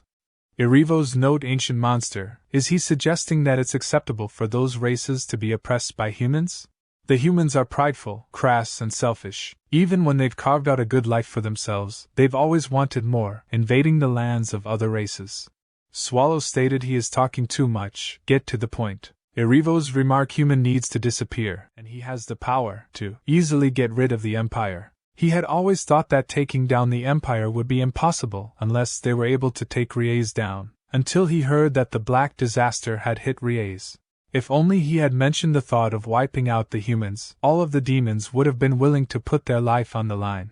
Swallow asked why do he talk so much? Keep it precise and get to the point. Irivos stated I'm saying that if you weren't so hands-off, so many demons wouldn't have had to die. We could have even wiped out the lowly humans. Swallow notes so you're saying, you doing all this because is all my fault? Irivos remarked that's right. You are the root cause of all of this. Swallow stated he is going to wipe out the humans, so don't get in his way, is what he is saying, right? Irivos remarked that's disappointing. He cast a spell, summoned forth the rotten taper. From the abyss, emerge a colossal undead beast to assail on Swallow with relentless fury. On the other hand, Mels think there are so many. She enchant with the flames of retaliation, igniting those who dare rush forth to assail her. And she continue with her thoughts, with them spread out like this, she guess she has no choice but to move busily. The barrier that is covering the sky is close to God-class magic. As expected of Sir Swallow, it hasn't even been 3 minutes since he left saying that he will go have a one-on-one with Irivos real quick. At the moment, someone approached her from behind. The person is none other than Captain Novin, and he stated, Miss Mage, is everyone else's safe? Mels replied if he is talking about the other humans, they're burning in the fire over there. He asked is she a companion of the knights? She asked what knights he is talking about. He explained the one who wears a giant suit of armor, and the one who's dressed in black like a beggar. No, he mean, like a wanderer. She replied, companion, how could she be? She is just a servant. She can't be compared to their greatness. He remark is that so, and think seeing as how she knows those knights, he is sure she's with them. That's good, Rosalina, she made it in time. At least Thoth didn't have to die in vain and Haston will be saved. He then note he will soon turn into an undead. He knows he is not in a position to, but can he ask for a favor? And as he looked towards her closely, he noticed that she was not a human, and he think well, he guessed that doesn't matter anymore. And he asked if there's a weapon lying around. Could he trouble her to hand him one? Observing his plight, she turned and handed him a spear, proclaiming he is a warrior. Novin, in an act of defiance, wielded the spear to end his own life before succumbing to the curse of undeath. At the moment, she felt an ominous aura. On the other hand, Swallow remarked another weird corpse, as he turned back to his original form. Irivos think as expected, such strength is befitting of the title, Ancient Monster. That thing is an undead with an ancient sim as its core? As the undead attacked Swallow, and restricted his movement, Irivos cast God-class magic, Fangs of Evil. And he think that the strongest God-class magic, even an ancient monster wouldn't be able to withstand it. The assault struck Swallow directly, resulting in a massive explosion. Once the dust clears, Swallow is impaled by 4 ominous black magic fangs. Observing this, Irivos think finally he will kill that ancient monster. Now he can fill this land with undead, and become a transcendent being that truly rules over the dead. Then Irivos again used God-class magic, Fangs of Evil, to finish Swallow. while stating he should feel blessed to be able to die, after his thousands of years of wandering. Just as the fangs are about to strike Swallow, he harnesses the power of darkness to shatter them. Irivos is baffled by what he sees before him. Swallow exclaimed that fucking hurts. It hurts so much that he didn't think he can keep letting you hit me. Irivos ponders he intentionally allowing him to strike him. No, could it be? In a fit of anger, he strikes a nearby tree, causing it to crash to the ground. Observing that, Swallow asks why he was taken out on a tree. Anyway, is this his strongest magic? He don't have anything stronger, do he? Now only 2 remain. Meanwhile, Irivos think, did he let me hit him to test the power of the god class magic? He don't have a chance. He should retreat. He was too hasty. He needs to create some space and run. Swallow interrupts his thoughts, saying he is talking to you, Irivos. Don't get any weird ideas. Use something stronger if he has got it. Why is he being so quiet? He can take it that he doesn't have anything stronger, right? As Swallow effortlessly deflects the remaining 2 fangs, Irivos, seizing the distraction, swiftly restricted Swallow with chains using another spell. Swallow stated why to all of them act the same, like they are all reading from the same script. He really hate this kind of spell. Is this another one of those god class whatevers? Why is this thing so sturdy? As a large monster launches an attack at Swallow, he quickly transforms into his polymorphic form, avoiding any damage. Swallow exclaims, it's so nasty. Since it's this big, well, he guess he can get a little serious. Swallow then reverts to his original form and devours the monster in one swift motion. As Irivos is shocked by Swallow power, Swallow remark he guess it's about time to replace one of the 7 great evil dungeons. Meanwhile at Lord Castle, Patrick muses aloud, just what is he thinking, boss? Just how excited are you? Please do not forget that he is a disaster. Or is it because he can't comprehend that? The reason why he is the boss. Still, wouldn't it be nice if he could take it down a notch? It's not like he can beat him up. He is sure he'll have him take care of the aftermath. Should he start writing him letter of resignation? Irivos, that damned skeleton. Oh right, he is a skeleton as well. She asks what is happening out there. He means, it's him taking care of the undead army. She asks, is he saying that Haston will be saved? Is that what he means, sir? Patrick replied, well, it'll work out somehow, so she shouldn't worry too much. Also, his bones are starting to get goosebumps. She can speak as she normally do. Thankfully, there do not seem to be any more undead in the village, as expected of the Demon King Mel's. At the moment, Mel's teleported there while saying that was tiring, and Patrick remarked perfect timing. She exclaimed she finished everything she had to do. It's been a while since she have had to use so much mana. Patrick stated she has worked hard. If she hadn't been here, Lady Mel's, he don't know how this would have gone. She asked, isn't Sir Swallow doing most of the work? He replied no, he thinks she have done a better job. She asked, is he not done yet? He note the boss, as she can feel, is still in the middle of fighting.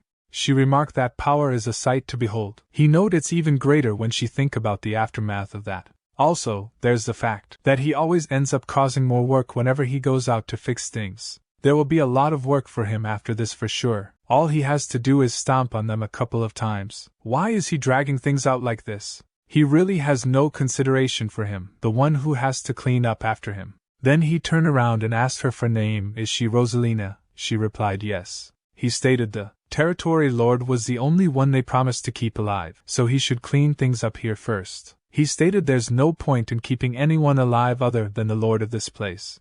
Lala remarked, wait, Sir Patrick, this one is also one of her subjects. He stated, of course, that's no reason to kill her off. He is just joking.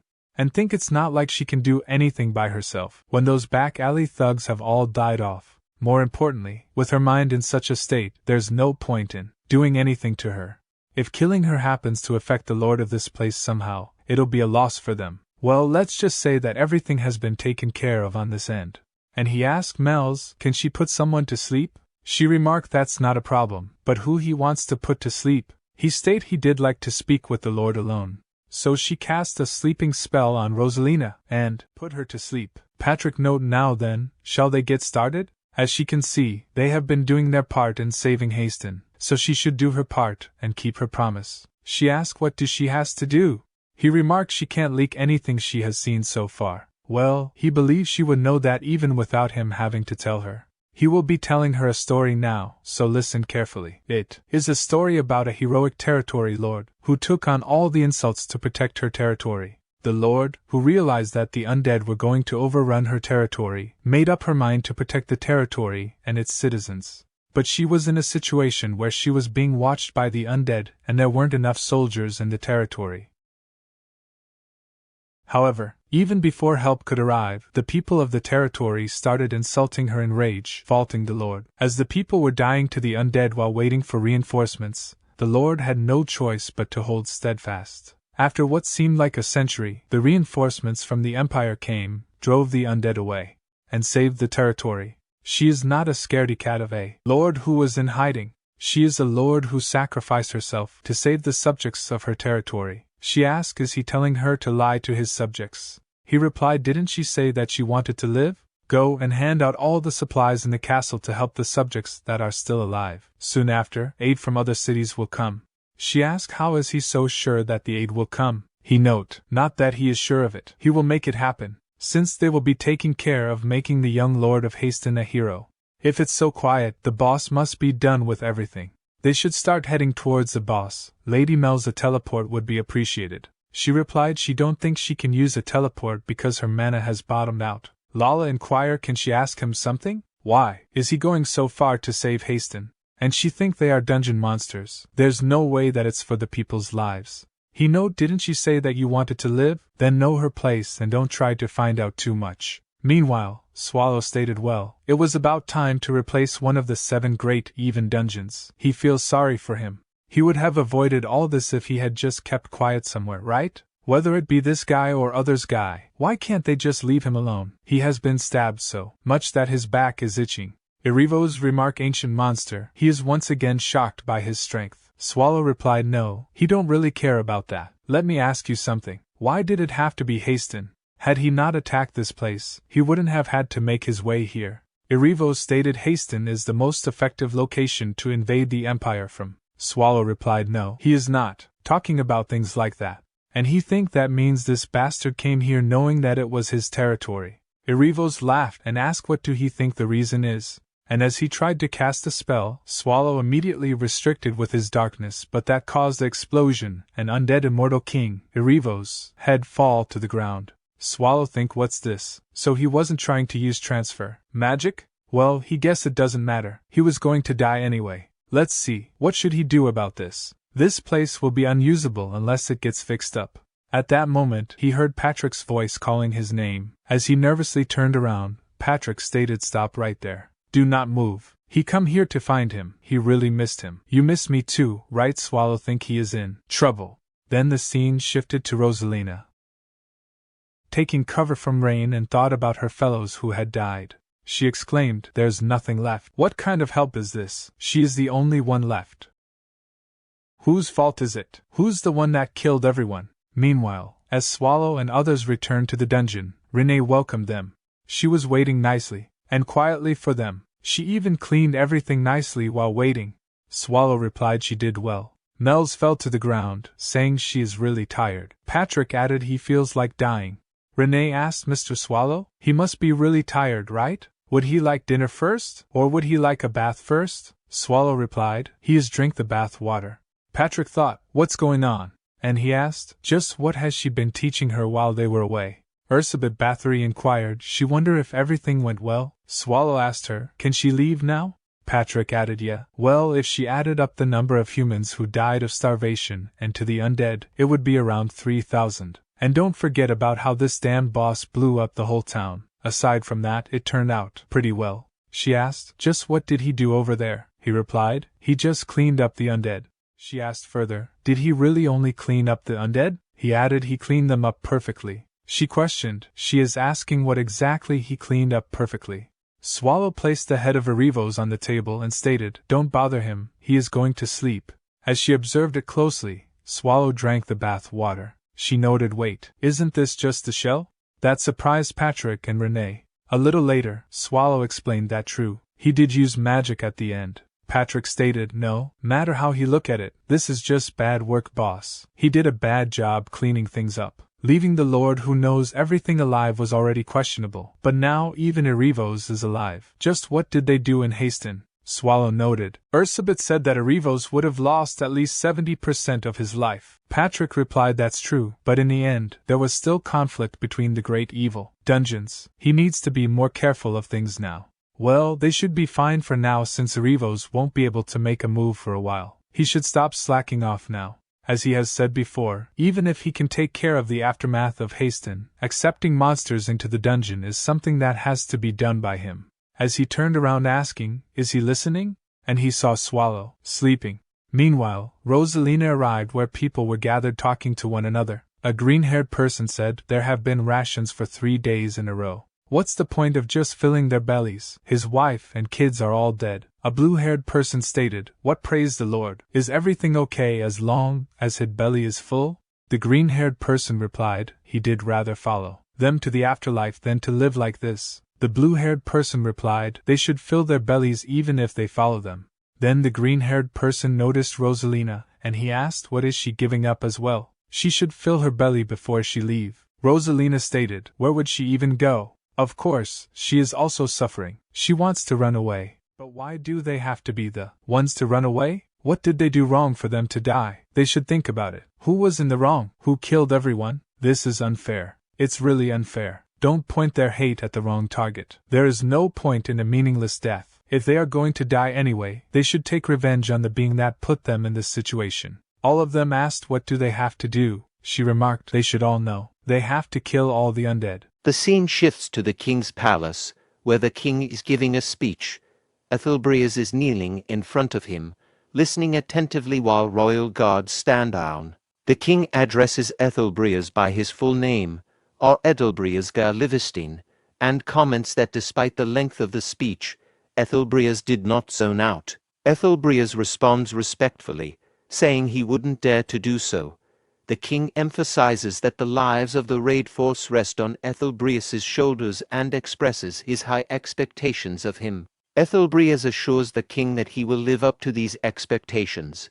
As Ethelbreaz leaves the king's palace, he is accompanied by Garrett, an executive tracker from the Black Tiger's order. Garrett inquires whether Ethelbreaz received the full rights to lead the dungeon raid. Ethelbreaz confirms this and mentions the arrest warrant issued for Paymore. Garrett notes that although Paymore is on the run, his previous status as a wealthy noble means he likely has allies aiding him, rendering the warrant less effective. Ethelbreaz counters that the warrant's mere existence is enough to keep Paymore on edge.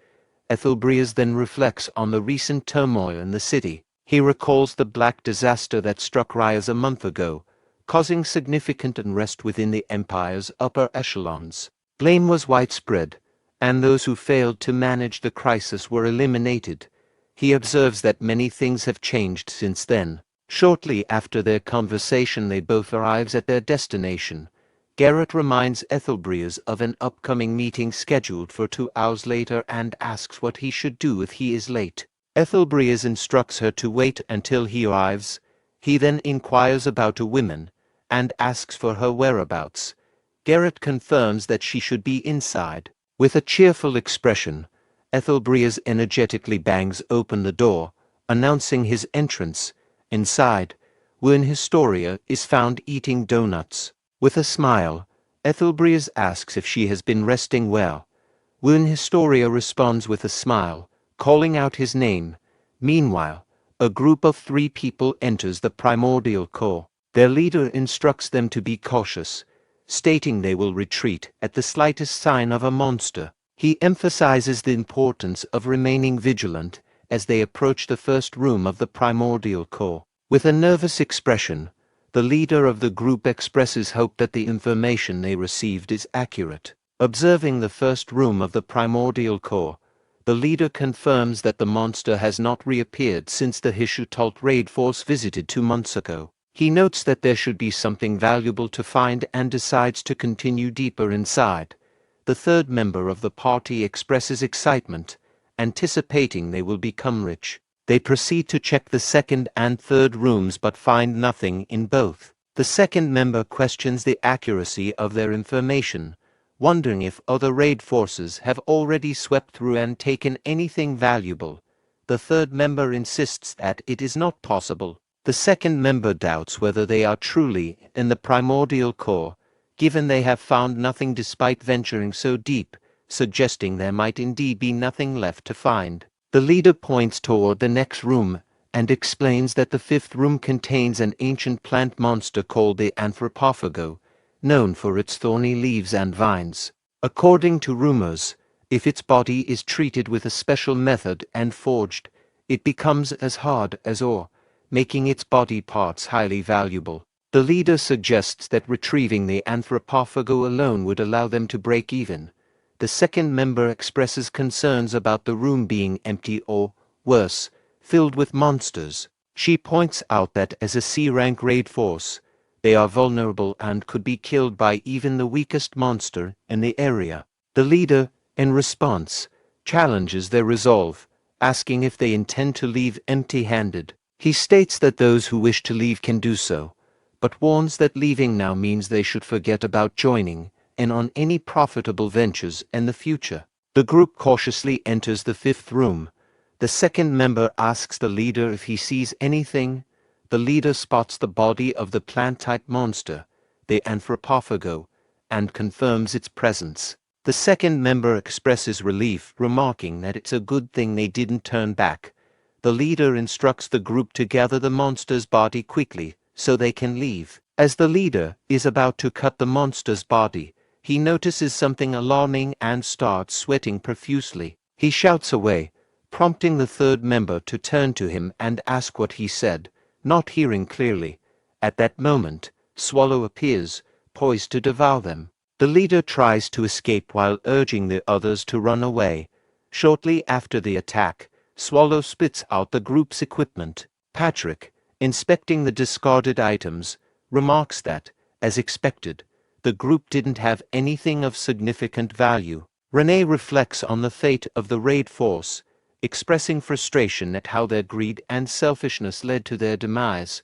She openly declares her disdain for humans. Patrick interrupts the somber moment by suggesting that something they found might be valuable.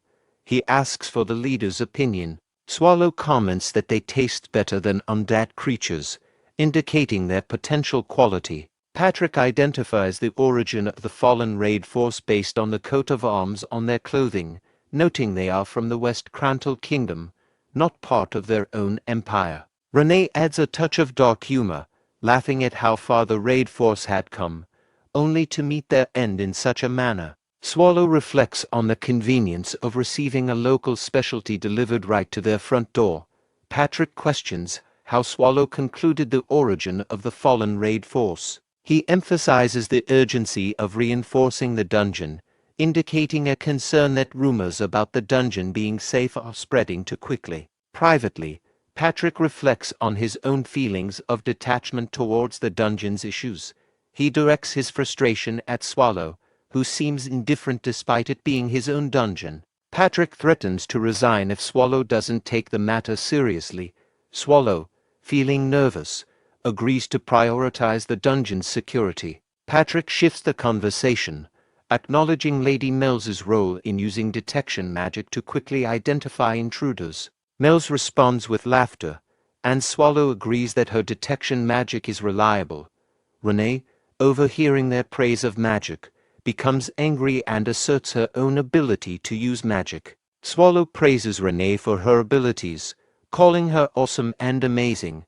Patrick, however, sighs in response to Swallow's enthusiastic praise. Mel's acknowledges her role in assisting the primordial core. Patrick expresses gratitude to Mel's, stating that her help has saved them from a lot of trouble. Meanwhile, Mel's queries about how long she will need to stay as a guest. At the same time, a three-eyed monster addresses Yuba, referring to him as Majesty. The monster states that preparations are complete and suggests heading towards Judecca. Mel sits on a rock outside during the night, contemplating her future as a demon king. She feels despondent about her lack of wealth and a stable home. She realizes she needs to make a decision soon, especially with an upcoming gathering for demon kings in a couple of days. As she ponders, Patrick approaches and comments on the refreshing night air. Mels asks if he's also outside for fresh air, to which Patrick jokingly responds that's an undead joke. Mel's doesn't find the humor amusing.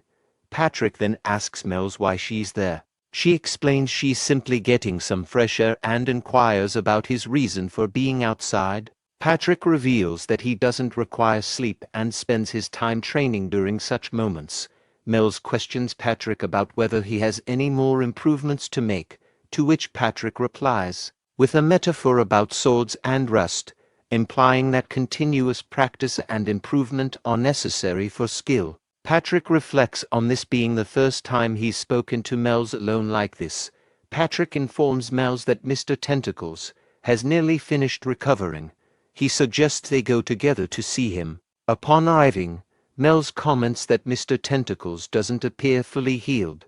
Patrick explains that his current state is likely the best recovery possible, considering it a miraculous improvement. Renee interrupts, counted up to 68 tentacles, then jumped down, and noting that while Mr. Tentacle's recovery is ongoing, the rate is slow, she expresses doubt that he will regrow more than 5. Mel's asks Patrick if Mr. Tentacles fought against the Hishutal trade union. Patrick confirms that Lady Mel's, who had a Demon King castle near Rios, was indeed involved with them. Mel's acknowledges this, expressing her awareness of the raid force that killed her father, making her relationship with them fraught with personal history. Mel's reflects on Mr. Tentacle's strength in surviving such formidable enemies, contrasting it with her own doubts and dreams of staying in Primordial Core. Patrick shifts the conversation, suggesting that now that Mr. Tentacles is almost recovered, they should consider recruiting more monsters for their cause. Renee interjects with a suggestion to recruit only male monsters, specifically referencing golems that protected a certain room. However, Mel's interrupts their discussion, calling their attention. She announces her decision to leave for Judeca. Garrett checks on Wound Historia's wounds, advising her to act like she's still recovering to avoid suspicion from others. Wound Historia agrees reluctantly.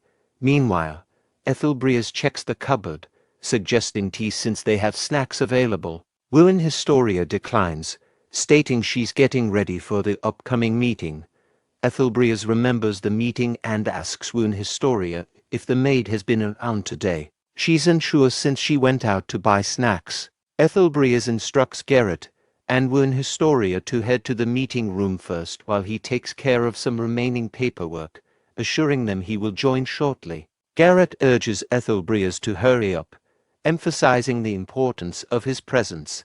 As they leave the room, Ethelbrias asks about the maids who clean the tea set. A person with red eyes emerges from the shadows, stating they will find out promptly.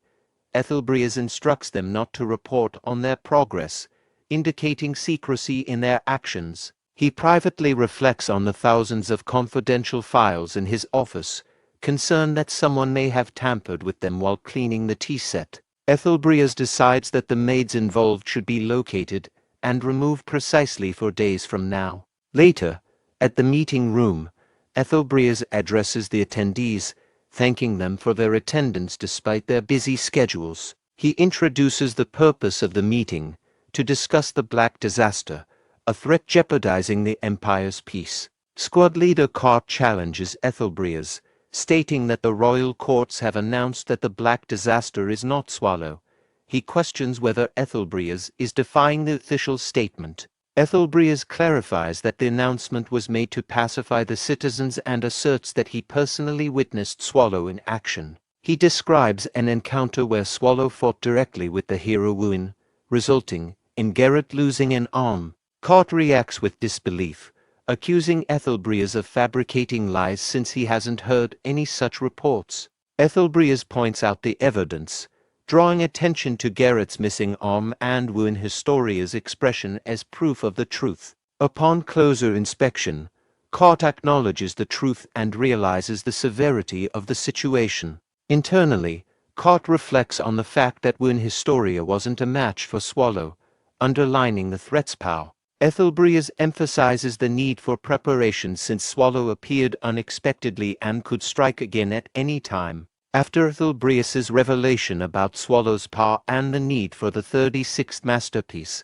A moment of silence ensues as everyone contemplates the gravity of the situation. Duke Rolthers breaks the silence, questioning the plan to stop Swallow and expressing skepticism about the effectiveness of current defenses, given Swallow's overwhelming strength. Ethelbreas acknowledges the futility of conventional defenses against Swallow and reiterates the importance of the 36th masterpiece. Duke Rolthers notes that efforts to find the 36th masterpiece have been ongoing without success. Ethelbreas privately reflects on the difficulty of finding the 36th masterpiece, citing past failures where even valuable artifacts ended up in Swallow's possession. He emphasizes the disparity in power between Swallow and the assembled talents of the Empire, noting that without the 36th masterpiece, they cannot hope to challenge Swallow effectively. He underscores the necessity of the 36th masterpiece to bridge the overwhelming power gap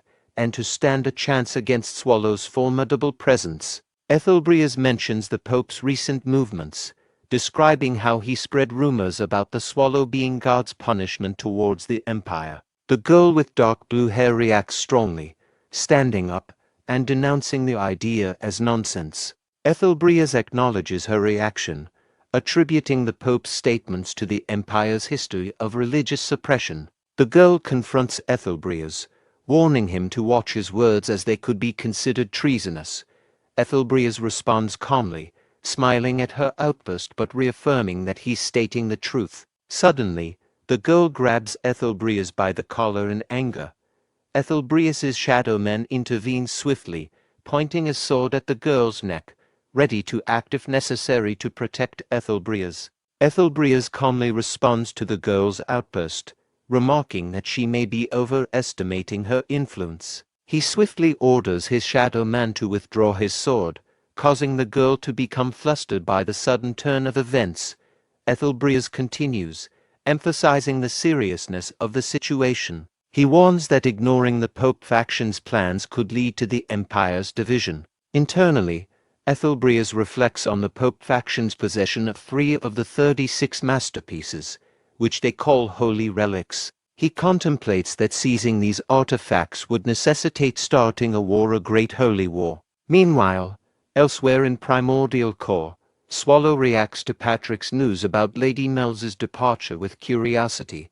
Patrick presses Swallow for more substantial reaction. Patrick informs Swallow that Lady Mell's has left the dungeon. Swallow responds nonchalantly, stating that he already knew and questioning why it's a problem. Patrick becomes frustrated and grabs Swallow's hand firmly, causing him pain, and begins to nag intensely. Patrick emphasizes his concern that Lady Mell's might not return, pointing out the uncertainty of their departure. Swallow reacts to Patrick's grip and nagging, acknowledging the discomfort and commenting on Patrick's tendency to use strength unexpectedly. Swallow reflects inwardly on Patrick's behavior, noting his peculiar habit of exerting strength in unusual situations. Patrick reveals to Swallow and Renee that he's noticed Lady Mell's behaving strangely even before she mentioned going to Judeca. Renee confirms Patrick's observation, noting that she also found Lady Mell's remarks unusual. Renee enters carrying something, catching Swallow's curiosity. Patrick speculates that Lady Mell's might be planning to start her own force again, prompting discussion about her intentions. Swallow, puzzled, asks Renee about what she's carrying. Renee places down a pot and explains that it's a stew she prepared, aiming to lift Swallow's spirits. Swallow in shock, suggesting the stew might be deadly. Patrick laughs off the misunderstanding but suggests the stew's effects could be similarly dire. Renee, in anger, hits Patrick on the head, causing him to fall to the ground. Swallow, seizing the stew Renee prepared with his tail, questions the purpose of their gathering and asks if there's more they need to discuss. Patrick emphasizes the urgency of replenishing the dungeon's monsters, addressing the issue directly. Renee acknowledges Patrick's point with a resigned tone, indicating acceptance. Swallow challenges Patrick, questioning why he always assigns tasks to him. Patrick responds defensively, asking who's really shifting responsibilities onto whom. Swallow refuses to budge from his position, expressing frustration and questioning Patrick's role as a guardian. Patrick concedes Swallow's point, acknowledging the responsibility that comes with his role. Swallow expressing surprise at his agreeing with him, and Patrick responds assertively, reminding Swallow of their prior agreement regarding Haston and the associated responsibilities. Swallow expresses surprise that Patrick agreed so easily, questioning who else could go if he didn't. Patrick confidently states Lady Renee will handle it. Swallow reacts with concern, mentioning Renee's eye problems and potential suspicion from others. Patrick dismisses the concerns, reassuring Swallow to leave it to Renee. Swallow, feeling outmaneuvered, hears Patrick mention Lady Mel's possibly returning, raising further questions or concerns. Mel's arrives at Mercenary City Nehet, and as she come out of the carriage, coachman remarks on her young age and advises her to take care. Mel's reflects on her journey to such a place, noting its dangerous reputation. Nehet, situated between the Empire and the Kingdom Alliance, is known for its lack of affiliation with any major force and its focus on dungeon raids. Mel's observes the city's unfriendliness and decides to rely on the stars to navigate her way to Judeca, indicating her unfamiliarity and the challenging nature of her surroundings. Mel's arrives at a large building in Mercenary City Nehet, comparing its size to the Demon King's castle. She senses dense mana inside, indicating the presence of about 10 individuals with mage-level strength similar to those she encountered in Rios. The building seems to be a hub for raid requests and information. As another person tries to enter, they show a brown plate to the door guard, who permits them entry. Mel's observes this and wonders if the plate is proof of participation in raids. She realizes that gathering information won't be easy without such proof, implying the strict access control to the building. Mel's follows the trail of demonic mana and arrives at a location where numerous demonic monsters are roaring inside cages. She wonders if these monsters have been captured. Suddenly, a person approaches her and remarks on her presence in such a place, commenting on her appearance as a pretty young lady. He inquires about her reason for being there. Pun from Albright Merchants introduces himself to Mel's and asks if she is looking for something specific. He quickly realizes she might not be a typical noble child due to her presence in such a place alone, deciding not to risk offending her. Mel's introduces herself as Mel's of the Agria family and asks about the purpose of the place. Pun explains that the location is essentially a storage warehouse for dungeon items. These items are typically used as materials for equipment or decorations, and he sells them as they are. This sets the stage for Mel's to learn more about the warehouse and potentially engage in further conversation or activities related to dungeon items and their trade. Mel's decides to explore the warehouse, as she plans to recruit for her army once her castle is rebuilt. Pun invites her to browse their wide selection of items. Mel's notices a lycanthrope in a nearby cage, recognizing it as a strong demonic being that fought bravely as an army commander in a war. She expresses interest in purchasing it. Pun, nervously surprised by her interest, warns her about the danger of such creatures. He mentions that it took sacrificing for B-class raid members to capture this particular lycanthrope, implying both its strength and the risks involved in handling it. Mel's, determined to recruit for her army, expresses interest in purchasing the lycanthrope despite its high price of 250 ons. However, she hesitates, considering the expense. She remembers receiving 500 ons from Lady Renee as a gesture of gratitude for helping Mr. Swallow. Mel's acknowledges that spending half of her current wealth before even rebuilding her castle isn't prudent. Mel's decides to look at other creatures in the warehouse. After considering the high price of the lycanthrope, she notices something in a cage and asks Pun about it. Pun explains that it's a creature they found after a raid cleanup, unable to locate its mother. Despite its appearance, it hasn't shown aggression, being seen more like a large dog. Mel's empathizes with the creature's situation, likening it to a lost child. Mel's disregards the potential danger and extends her arm into the cage towards the creature, prompting a shocked reaction from Pun, who warns her about its demonic nature. Despite this, the creature doesn't react aggressively. Mel's reassures Pun that she won't hold him responsible for any harm that might occur. Pun expresses relief but also warns her about the risk of being bitten. Mel's continues to interact with the creature, playing with its face, and eventually decides to purchase it. She remarks that the creature is larger than she initially perceived, attributing it to the dim lighting that concealed its size.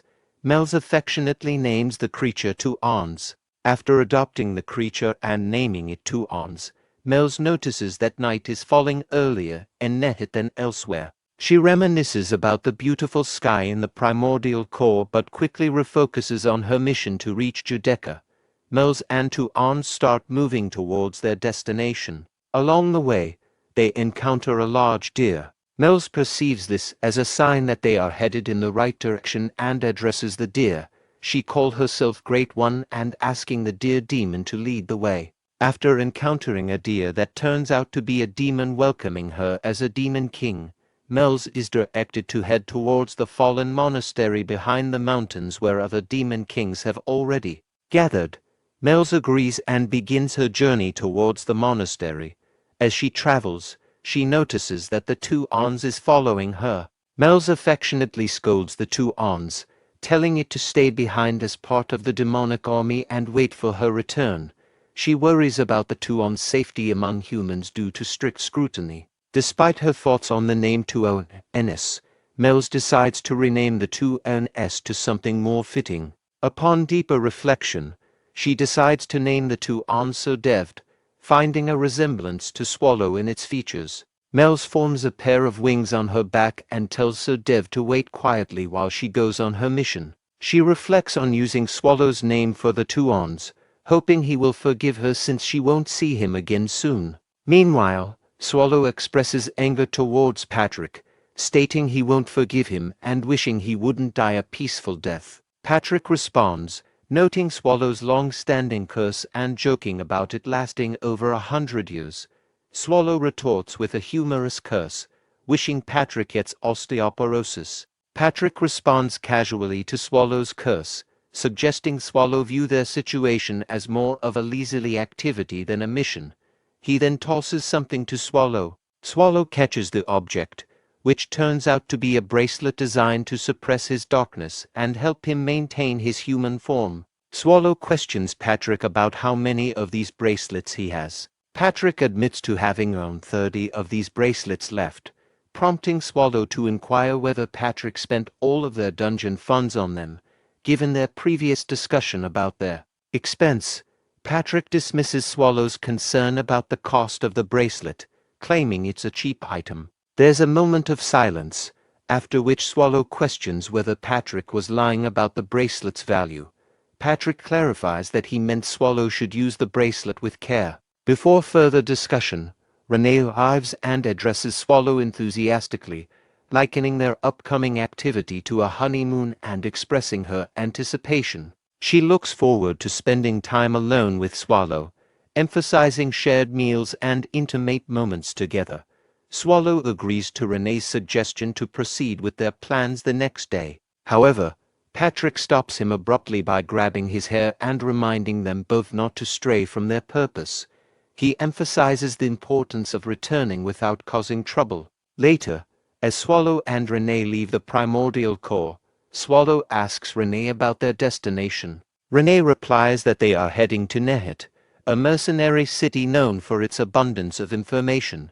Swallow acknowledges their destination, Nehet, while Patrick watches them leave. Patrick reflects on his decision to send Swallow and Renee, wondering if it was a mistake and anticipating potential problems. Despite his concerns, he hopes that as long as they use their heads, everything should be fine. Mel's enters the fallen monastery for a meeting of the Demon Kings and feels a sense of nervousness, having not attended in a while. Upon her entry, the other Demon Kings mock her, exacerbating her feelings of irrelevance compared to when she attended with her father and was the center of attention. While trying to drink, someone bumps into her, causing her drink to splash onto her face.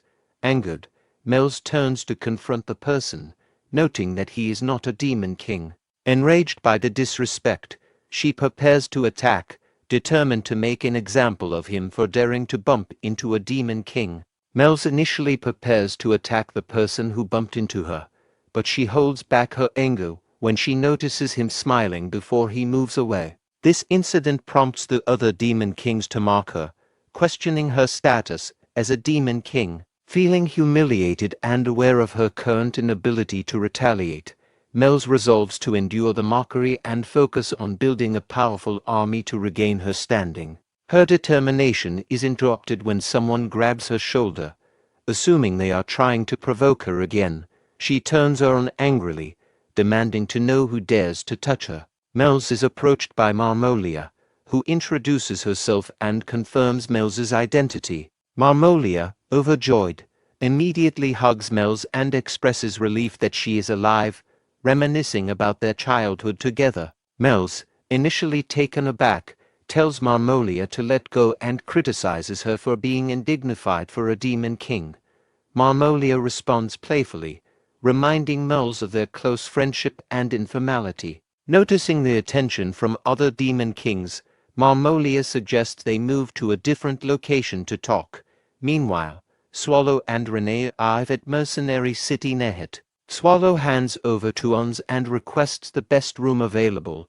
Upon seeing Swallow and Renee, the guide becomes nervous and quickly leads them to their room. Swallow immediately drops onto the bed, expressing his desire to rest. The guide, after giving a brief tour of the room, wishes them a good rest and offers assistance if needed. Swallow enjoys the comfort of the bed, but Renee urges him to get up, reminding him that they need to visit a nearby dungeon store to pick out some monsters. She encourages him by emphasizing that if he accompanies her, they can finish their task quickly. As Swallow remains on the bed, Renee considers the need to get moving despite his exhaustion. She recalls a conversation with Patrick from earlier, when she was making stew for Swallow.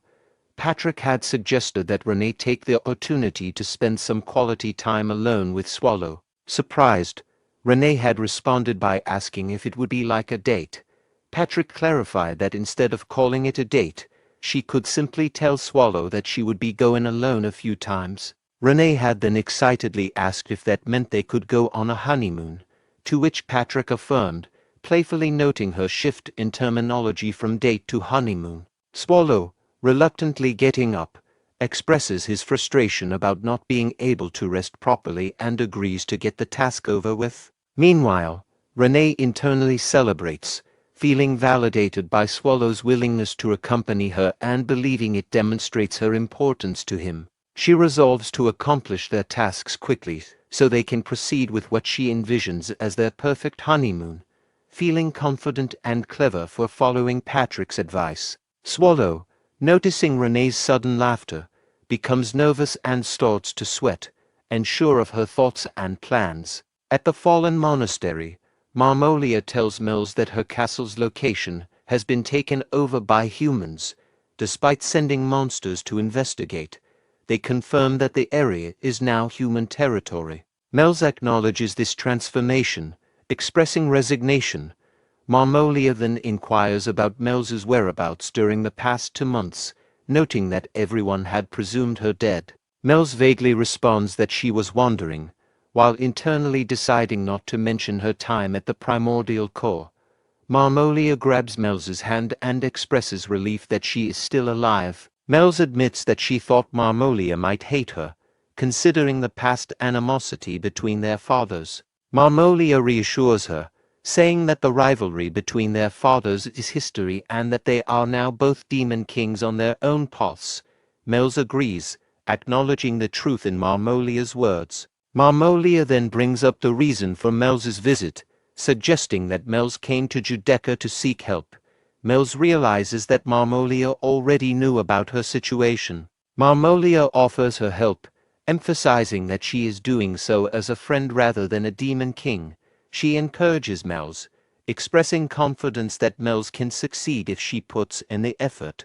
Mels reflects on how Marmolia has matured, feeling a contrast with herself. Marmolia then suggests they return, and Mels thanks her for the support, vowing to rebuild her castle. Marmolia reassures her with a smile, affirming that Mel's will be able to achieve her goal. The scene shifts to Mel's childhood when her father was alive.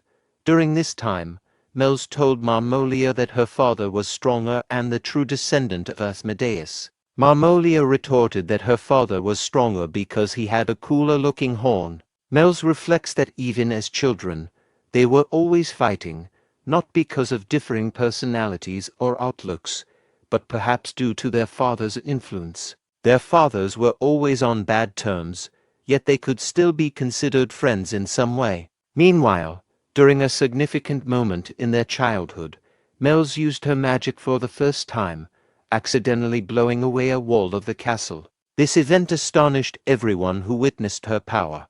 Mel's believes that this incident marked the beginning of a change in their relationship. Returning to the present moment, Marmolia directs Mel's, urging her to follow along. Mel's, sweating nervously, admitted to feeling childish. Marmolia, puzzled, asked why she said that. Mel's dismissed it and asked about their destination. Marmolia explained that rebuilding Mel's forces was too difficult alone, but some demon kings shared their goals. As they entered a room, Mel's expression turned sad, seeing numerous angry demon kings. Before Mel's could question Marmolia, Marmolia bowed to the demon kings, announcing she had brought Mel's. Mel's thought to herself that she was still too young and Marmolia hadn't changed. Marmolia, smiling, called her a loser. Later, Mel sat in the center of a throne room, with Huber on his throne, addressing her by her full name, Mel's de Lymphagria, and expressing disappointment. Marmolia, standing next to Mel's, mocked her, asking if she truly believed a defeated demon king would be welcomed in Judeca. Mel's realized she expected poor treatment but hadn't anticipated such harshness.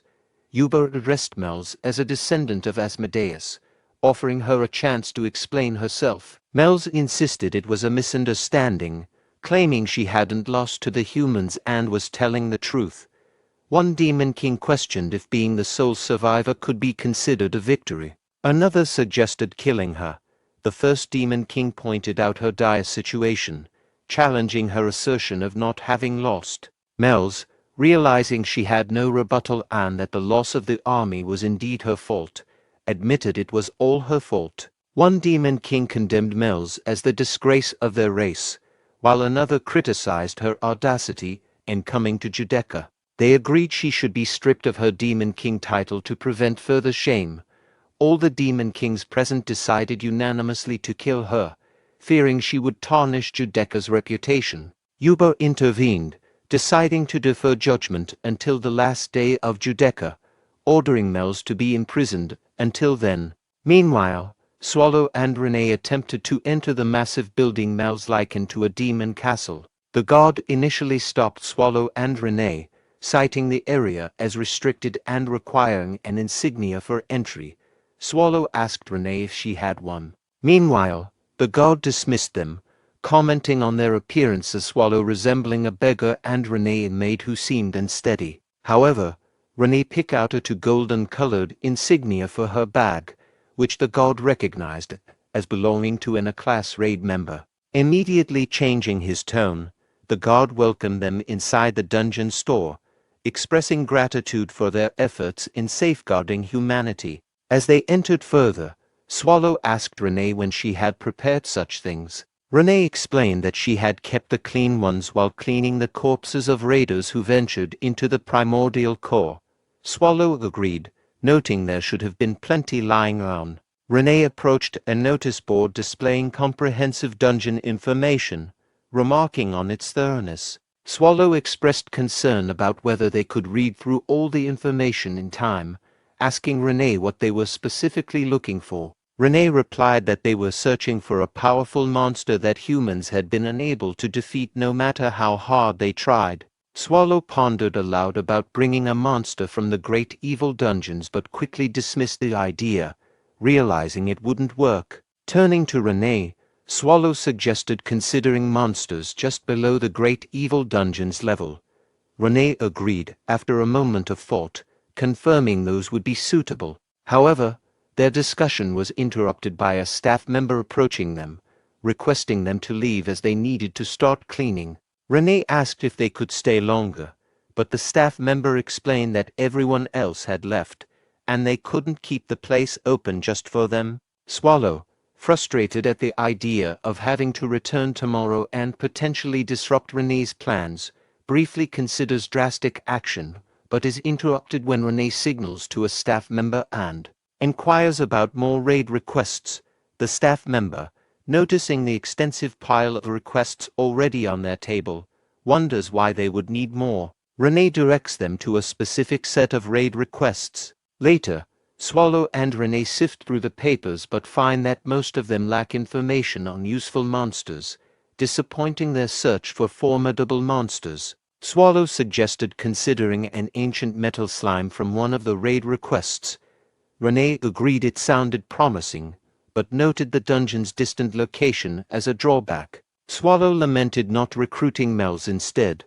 Renee explained she had considered Mel's but envisioned her more suited as a room manager due to her perceived weakness. Renee also speculated that Mel's would reach her limits within 3 years compared to humans who challenged the great evil dungeons. She added that, in her opinion, Mel's appeared the most impressive in her role as a demon king. Swallow reflected on Mel's previous assistance, acknowledging she had been helpful in getting Renee back home. He regretted letting her go so easily. However, he also recalled having destroyed her castle, leading him to question his actions. Turning to practical matters, Swallow asked Renee about the duration of Judecca. Renee informed him it was a 2-day event and emphasized the importance of arriving before it ended. Swallow expressed determination despite the distance involved. Renee mentioned that reading the stars was crucial to finding Judecca's location, a skill traditionally known among demon kings. Swallow confidently stated that he knew how to read the stars. A short while later, the deer demon noticed something in the distance, expressing unease. As Swallow approached the deer demon, ignoring the warning to halt, the deer demon reiterated that only demon kings were allowed past that point, threatening Swallow with his life if he persisted. Swallow continued forward, observing the transformation of the deer demon into his battle stance, declaring himself as Bamat, servant of the great Yuba. He vowed to prevent any intruders from passing alive.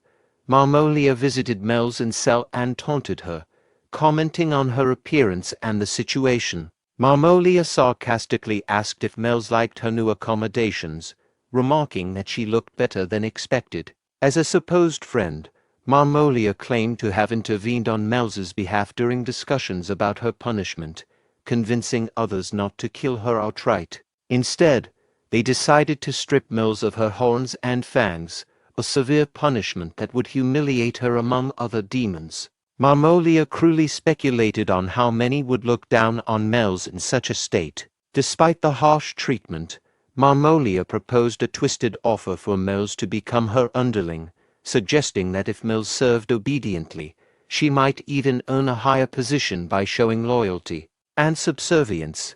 As Mel's remained silent to Marmolia's remarks, Marmolia expressed irritation that Mel's didn't respond. Just then, 2 guards arrived and informed Marmolia that they were ordered to take the criminal Mel's to court.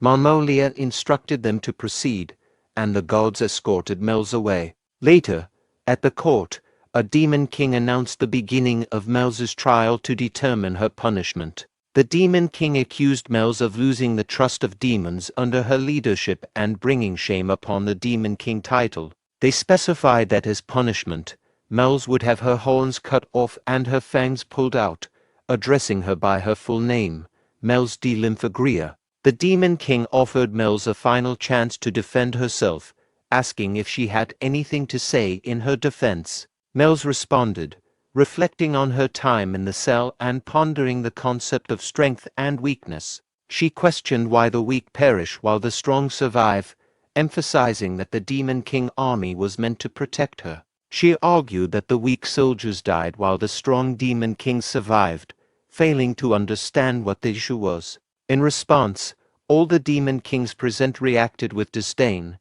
shouting accusations at Mel's for her perspective on her army. Mel's countered, asking if they were accusing her of abandoning her soldiers and questioning if they understood how she and her army had treated each other. This caused a moment of silence among the demon kings. However, Marmolia broke the silence by laughing mockingly at Mel's. She derided Mel's for speaking boldly despite her army being wiped out and her current sorry state, suggesting that Mel's had lost her sanity. Mel's, maintaining her composure, asserted that she had finally come to her senses. She argued that the trial was unjustified since she believed she had committed no wrongdoing.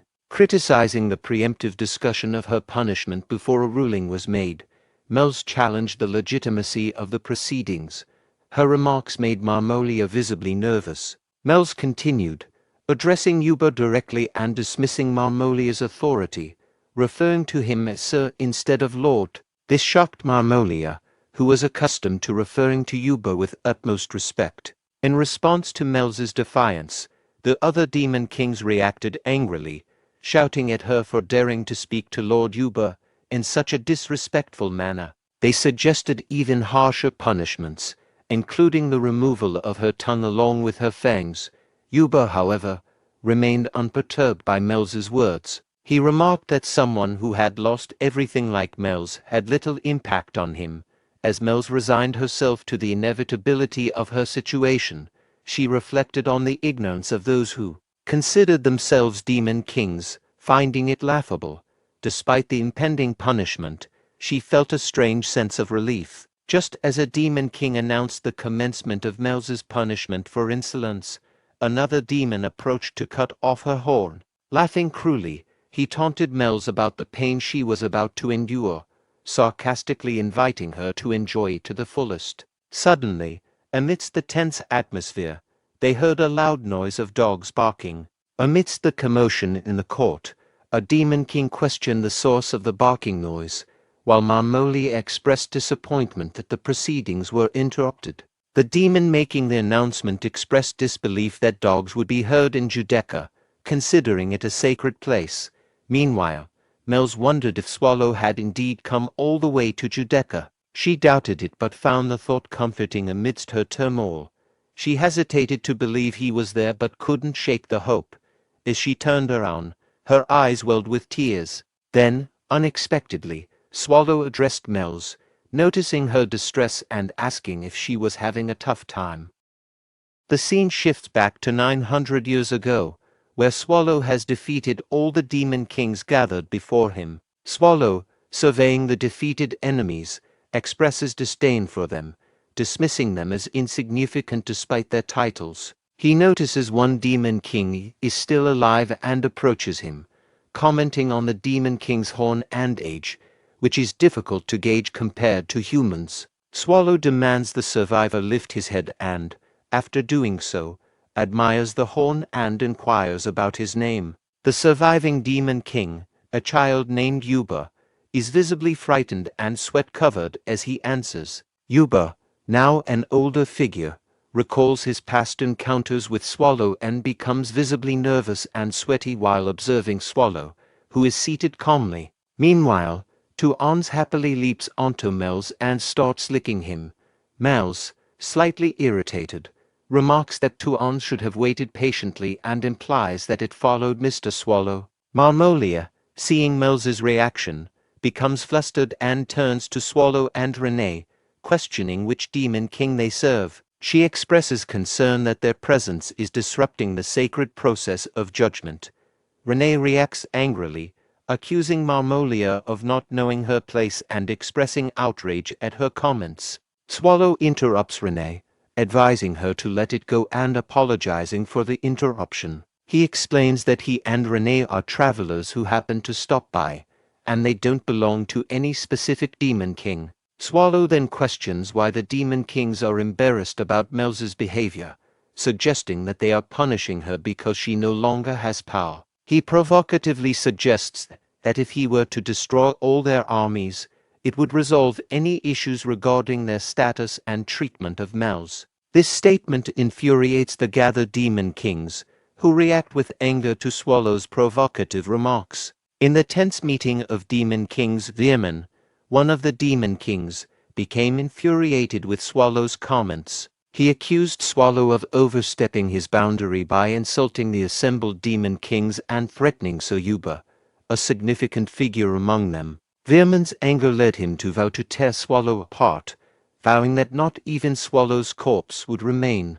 As Veerman prepared to attack, he used magic to control multiple weapons, launching a ferocious assault on Swallow with the intent to kill him. Despite the threat, Swallow remained calm and even yawned, seemingly indifferent to the danger. Just as Veerman was about to land his strike, Swallow's calm demeanor was abruptly interrupted by a defensive magic spell that blocked Veerman's attack. The spell caused significant damage, causing Veerman to collapse to the ground, shocked and injured by the unexpected defense. As the Demon Kings gathered and Judeka observed the scene, their attention shifted to Swallow. He, noticing their focus, nonchalantly remarked that he hadn't done anything, despite the recent magical interference.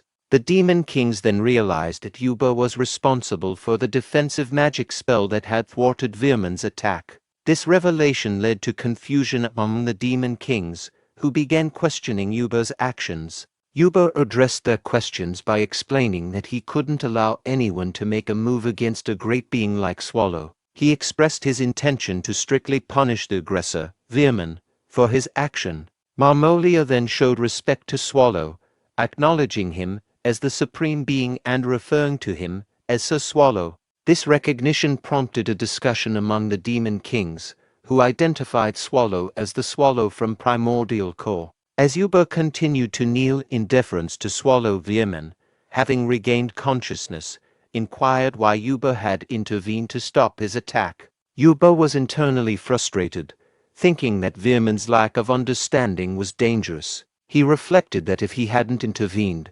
Veerman would have been swiftly killed by the maid in the back, potentially leading to the slaughter of all the Demon Kings present. Swallow, on the other hand, noticed Yuba and felt a sense of familiarity.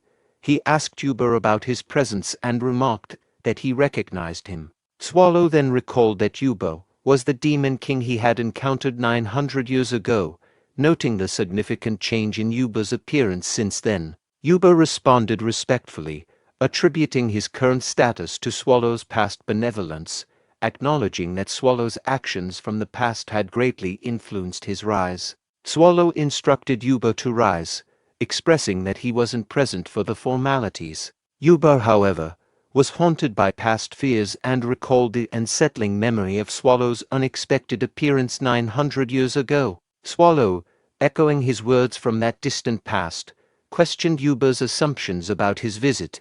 He reassured Yuba that despite his intimidating reputation, his current purpose was different. Yuba, puzzled, asked what Swallow's true intent was.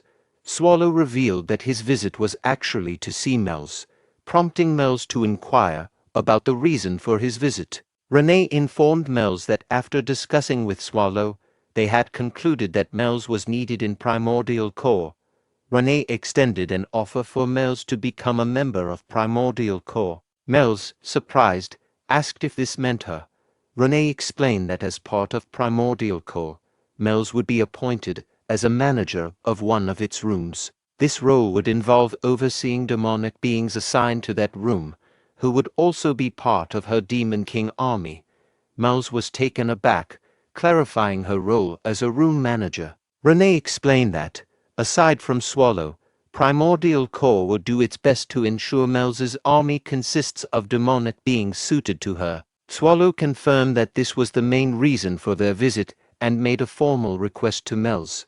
Mel's, moved to tears, agreed to the request. However, Marmolia angrily protested, questioning how someone who failed to manage her own castle could become a manager in Primordial Core. Swallow, puzzled by Marmolia's outburst, asked for clarification on her reaction. Marmolia, frustrated by being compared unfavorably to Mel's, expressed her anger at the opportunity being given to Mel's instead of her. She approached Swallow, claiming that Mel's was unworthy and that she, Marmolia, with her ancient bloodline, was a more legitimate candidate. Marmolia offered her loyalty and service to Swallow, hoping to be chosen instead.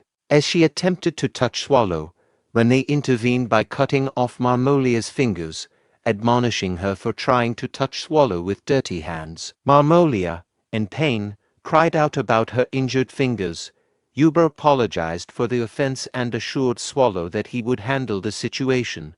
Uber then ordered his servants to imprison Marmolia. As Marmolia was forcibly taken away, she shouted threats against Mel's. Swallow, uninterested, yawned at the commotion. Renee then approached Mel's, questioning if she regretted not asking for the Demon Kings to be punished. Renee noted that had Mills made such a request, Swallow would have likely eradicated all the Demon Kings present. Mel's reasoned that eliminating all the Demon Kings would not benefit Primordial Core and acknowledged that her decision was strategic rather than altruistic. She preferred to keep them alive to potentially use them in the future. Mel's then inquired how Renee and Swallow had located Judeca. Renee explained that Sir Swallow could read the stars, which guided them to the location. Although they encountered some difficulties due to the gatekeeper's refusal to assist, they eventually followed a demonic being carrying Mel's scent to find Judeca. Mel's embraced two ons, expressing her gratitude and commitment to fulfilling her role as a member of Primordial Core. Despite her concerns about her qualifications, she acknowledged that previous managers were likely much stronger and worried about her ability to meet the expectations. Renee candidly responded that Mel's might not meet the high standards of Primordial Core and doubted she would last 3 years, suggesting she could even face a raid soon. Mel's acknowledged the harsh reality of her situation, but was motivated by Renee's comments to work hard and not disappoint Sir Swallow, who had specifically chosen her for the role. Renee advised her to remember that she had received permission to confess her intentions to Sir Swallow and to keep this in mind. Mel's agreed and then inquired about Sir Swallow's whereabouts. Meanwhile, at the gathering of Demon Kings, Yuba was seated on ground after Sir Swallow had departed from the room. Veerman, representing the Northern Demon Kings, approached Yuba to express concern. He acknowledged Swallow's formidable power and status as an ancient beast from the great evil dungeons but questioned whether Yuba's actions had been excessive and possibly brought shame to the title of Demon King. Yuba, standing, reassured Veerman, acknowledging the concern and indicating he took such matters seriously, suggesting that he understood the gravity of the situation and the importance of maintaining the Demon King's honor. The other Demon Kings attempted to clarify Veerman's intentions, but Veerman continued to voice his concerns. His remarks were abruptly interrupted when Yuba, enraged, used his giant hand to lift Veerman into the air. Yuba accused Veerman of insolence, questioning whether he saw an opportunity to challenge his authority. Despite pleas from the other Demon Kings for Yuba to spare Veerman, Yuba continued to tighten his grip and ultimately killed Veerman, showing his unforgiving nature and absolute control over the Demon Kings. After killing Veerman, Yuba addressed the remaining Demon Kings, challenging anyone who thought he had shown weakness. All the Demon Kings kneeled and pleaded for forgiveness, which Yuba acknowledged, dismissing them. He thought to himself that the incident served as a sufficient warning to the others. He then wondered about the connection between the child from the Agria family and the ancient monster. At that moment, Swallow entered the room, prompting Yuba to turn and ask if there was something Swallow needed.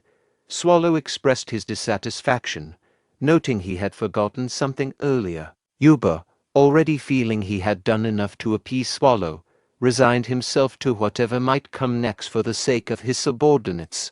Swallow questioned why the Demon Kings were so frightened and revealed a raid request, which Yuba immediately recognized. Later, outside the fallen monastery, Renee commented on the unexpected nature of the meeting, and Swallow remarked on the surprising extent of the Demon King's reactions, noting their friendliness was more extreme than he anticipated. Renee expressed surprise and happiness at Swallow's proactive role, to which Swallow responded that if Renee's happiness was secure, she needn't worry about it in the future. Swallow thought to himself that letting the Demon Kings handle certain matters was a smart approach. Mel's then approached Renee and Swallow, confirming that her business was complete, and offering to help carry luggage now that she was a member of Primordial Corps. She asked if any assistance was still needed.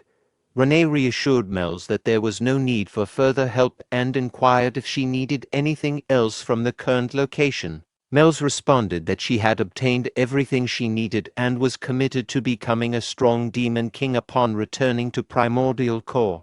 Mel's then asked if their next destination was Nehit, to which Renee replied that they only needed to make one final stop. Swallow expressed his desire to rest. A few days later, a servant of Marmolia asked if she was feeling better. Marmolia, examining her hand and horns, realized her hand had been magically reattached and her horns were cut off, confirming that it wasn't a dream. A servant informed her that she had been asleep for over a day and asked if she was okay.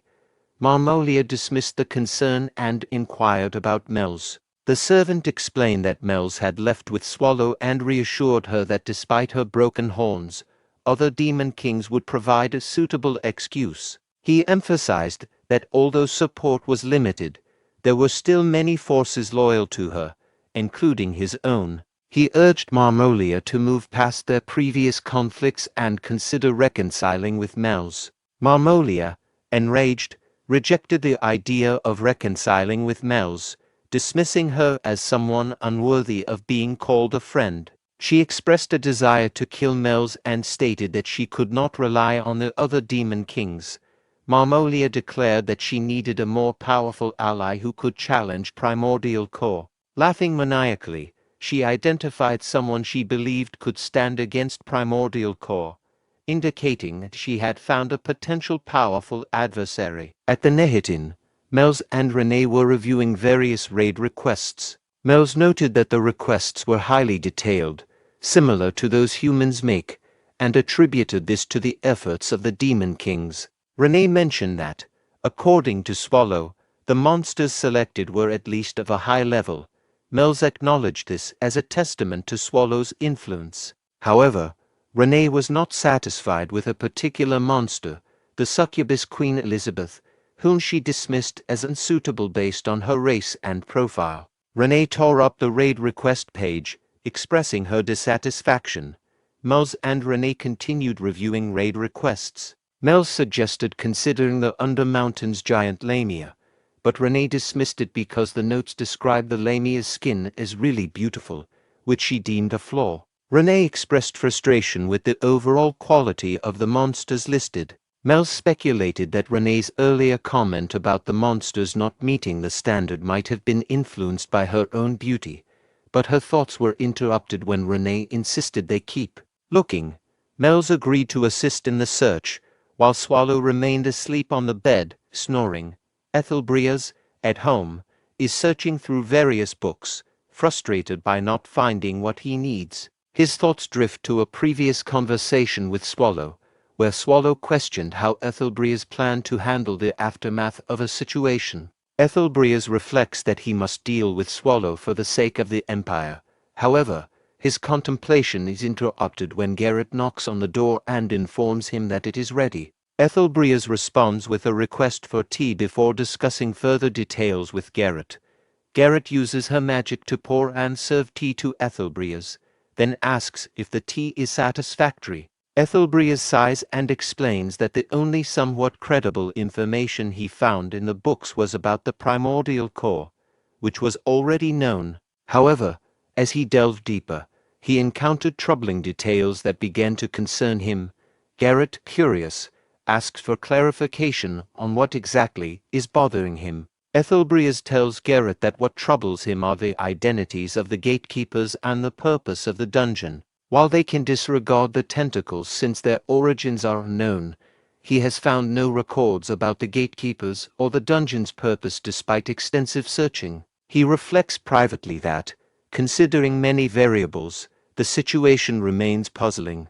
Unlike other major evil dungeons that typically focus on expanding their forces, the Primordial Corps shows no indication of such activity. Ethelbrias expresses that the most critical issue is Swallow's unknown goal.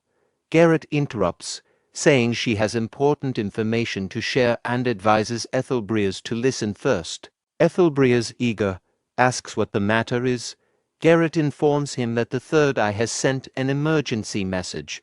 Demon King Marmolia has requested a meeting with him. A few days later, Third Eye thanks Ethelbreas for agreeing to the sudden meeting. Ethelbreas inquires about the meeting with the Demon King, noting that it was arranged by Marmolia's side and that there was a sense of urgency, which made the Third Eye hesitant to recommend it to perceived danger.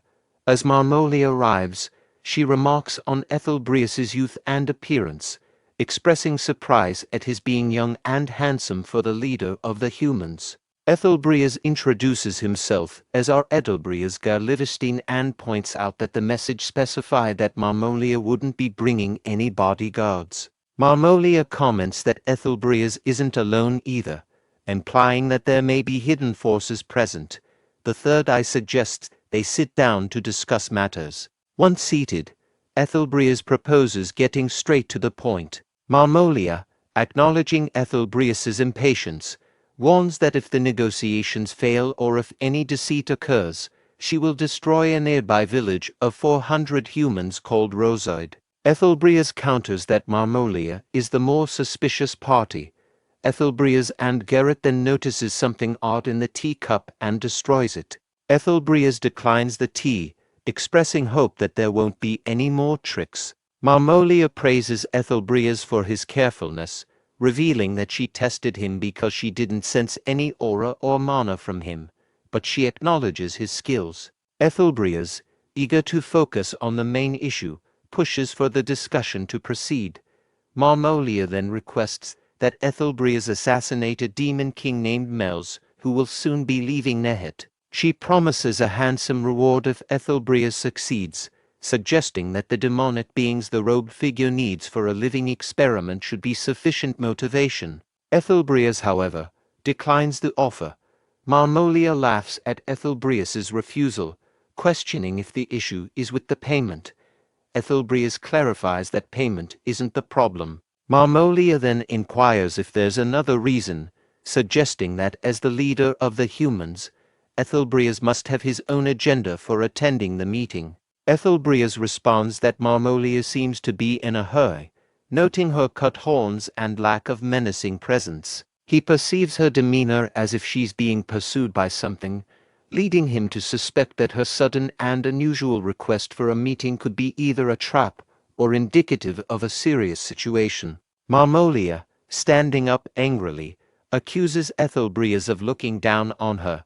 Ethelbreas, taken aback, responds that it seems she is the one concealing information. He questions whether Mels, the demon king she wants him to assassinate, has any powerful allies. Ethelbreas then stands and decides to leave, concluding that he has no interest in involving himself in the internal conflicts of the demon kings. He tells Garrett to prepare to leave, and she agrees, responding with a simple, "Yes, Captain." Marmolia shouts for Ethelbreas to wait, confirming that there is indeed someone behind Mels, as Ethelbreas suspected.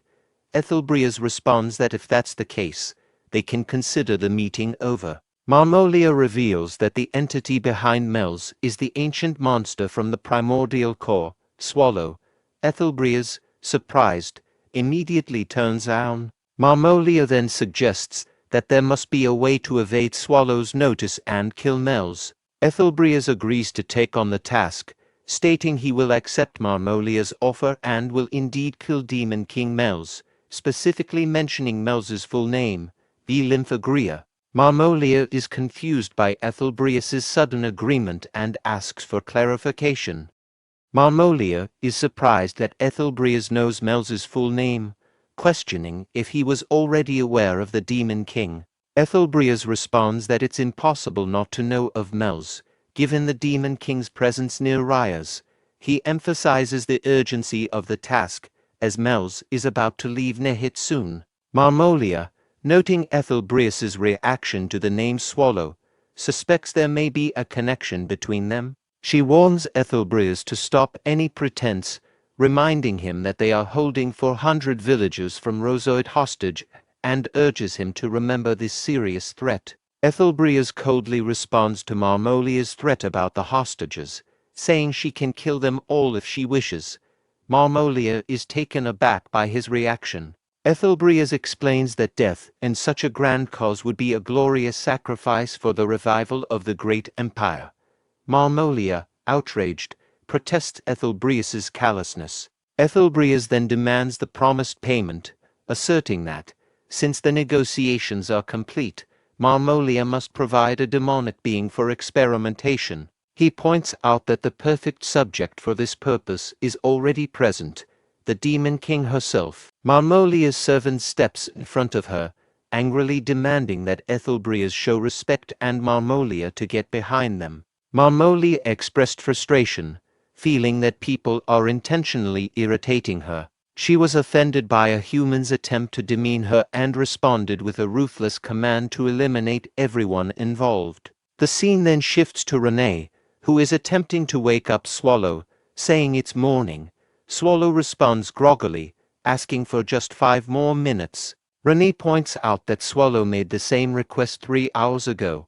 Swallow questions the importance of morning, implying that time of day is irrelevant to them. Renee, frustrated, turns to Mel's and suggests using a powerful and forbidden spell to resolve their situation. Mel's acknowledges the spell's destructive potential and begins to cast it, causing a bright light to shine from her staff. Swallow, now fully awake, asks her to stop the spell, expressing surprise and confusion about the use of holy magic by Demon. Mel's clarifies that the spell she is casting, called Genocide, is radiant magic, not holy magic. Swallow acknowledges this, but is still surprised. Renee then offers Swallow breakfast, consisting of roasted goat meat and steamed vegetables, which prompts Swallow to comment on the pot's strange appearance, likening it to a homunculus. Renee, puzzled, asks for clarification, but Swallow dismisses it. Renee then informs Swallow that they have received a reply from Mr. Patrick to the messenger pigeon sent on the day they returned from Judeca. Swallow inquires about Patrick's reply, and Renee presents a piece of glass included in the letter. Swallow is puzzled, wondering if it is a mirror for checking appearances. Mel's, observing the glass, explains that it is actually a magical communication tool. She demonstrates how to activate it by pouring mana into it.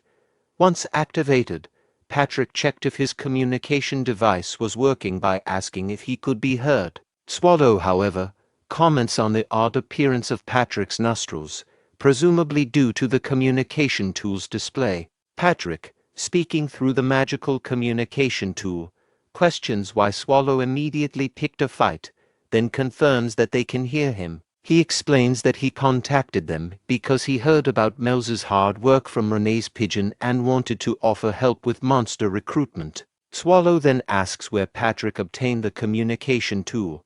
Patrick reveals that he borrowed it from a mirror in Miss Bathory's room and that the glass is a fragment of that mirror. Swallow expresses surprise that Ursabit Bathory lent it to Patrick so willingly. Patrick explains that Miss Ursabit Bathory demanded blood as part of their deal, but since he is a Death Knight without blood, he offered to provide her with Renee's blood instead. He then nervously asks if Renee is present.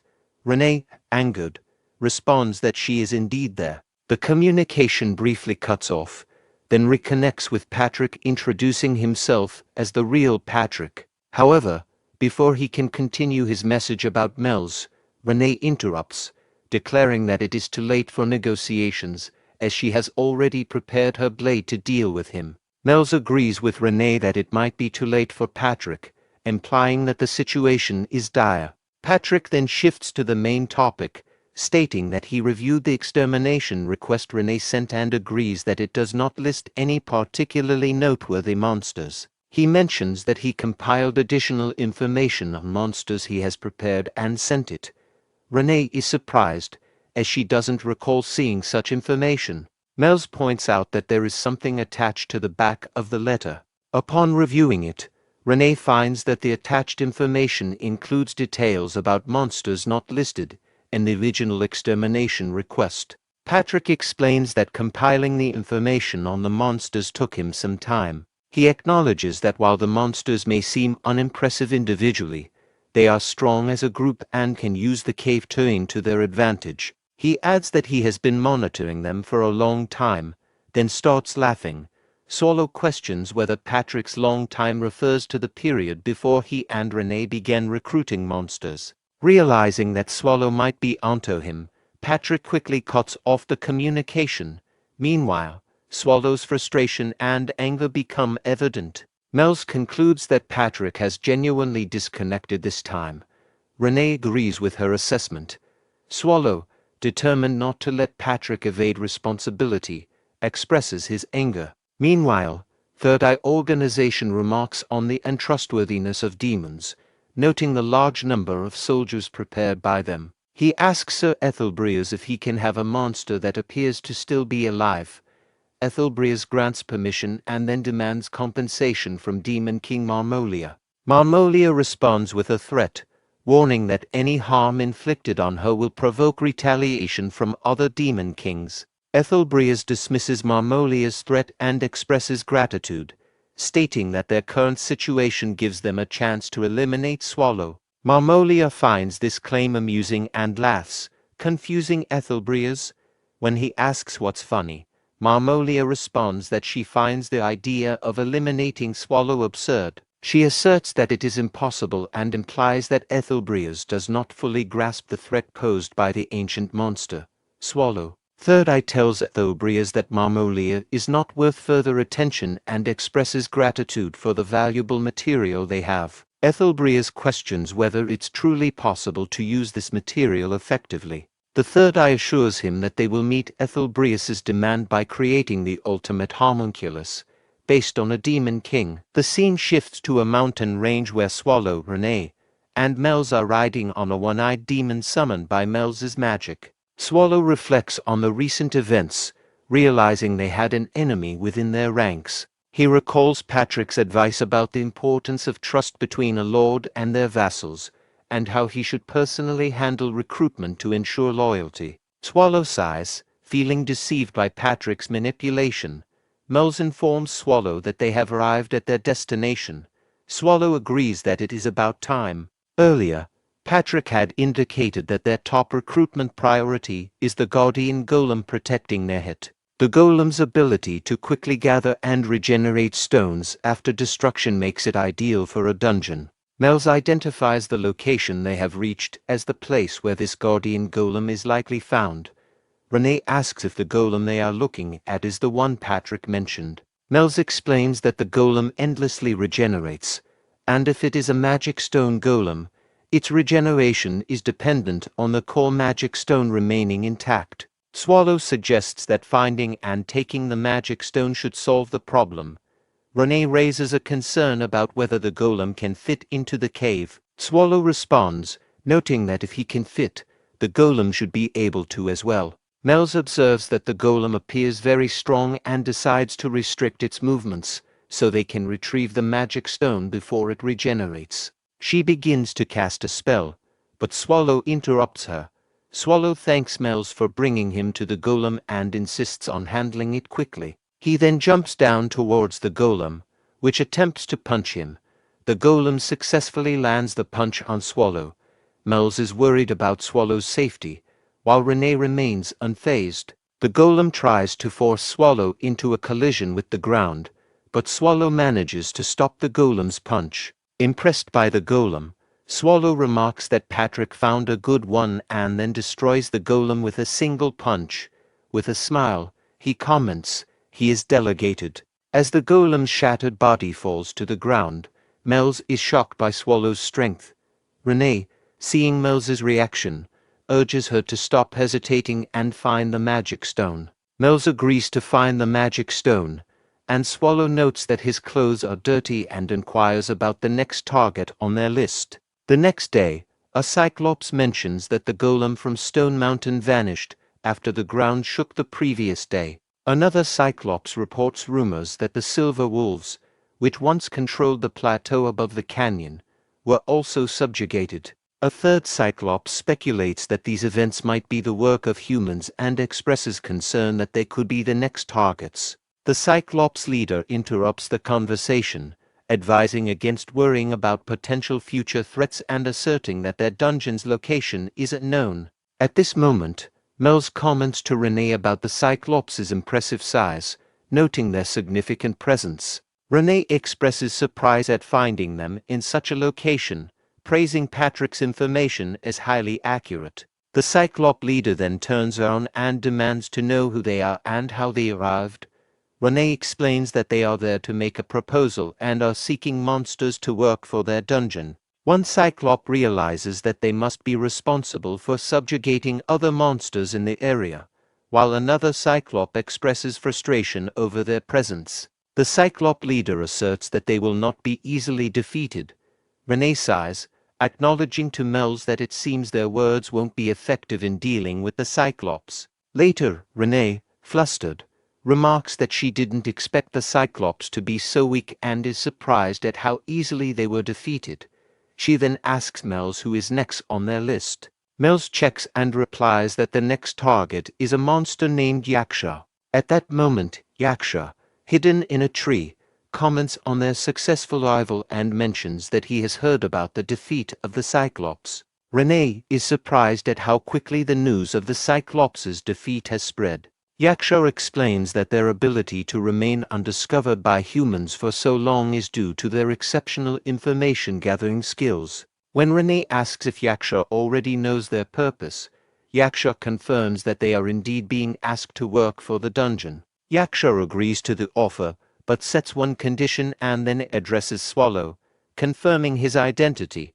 Renee is irritated by Yaksha's lack of honorifics when addressing Swallow. Swallow confirms his identity, and Yaksha proposes a sparring match, expressing curiosity about the strength of an ancient monster. Renee, offended by Yaksha's rudeness, tells Swallow he doesn't need to respond and that she will handle the situation. Swallow, however, decides to accept the challenge, stating that since Yaksha asked for it, he feels obligated to comply and is eager to see what Yaksha can do. Yaksha's tattoo begins to shine, and various marks appear on his body as he assumes a fighting stance, urging Swallow to give it his all.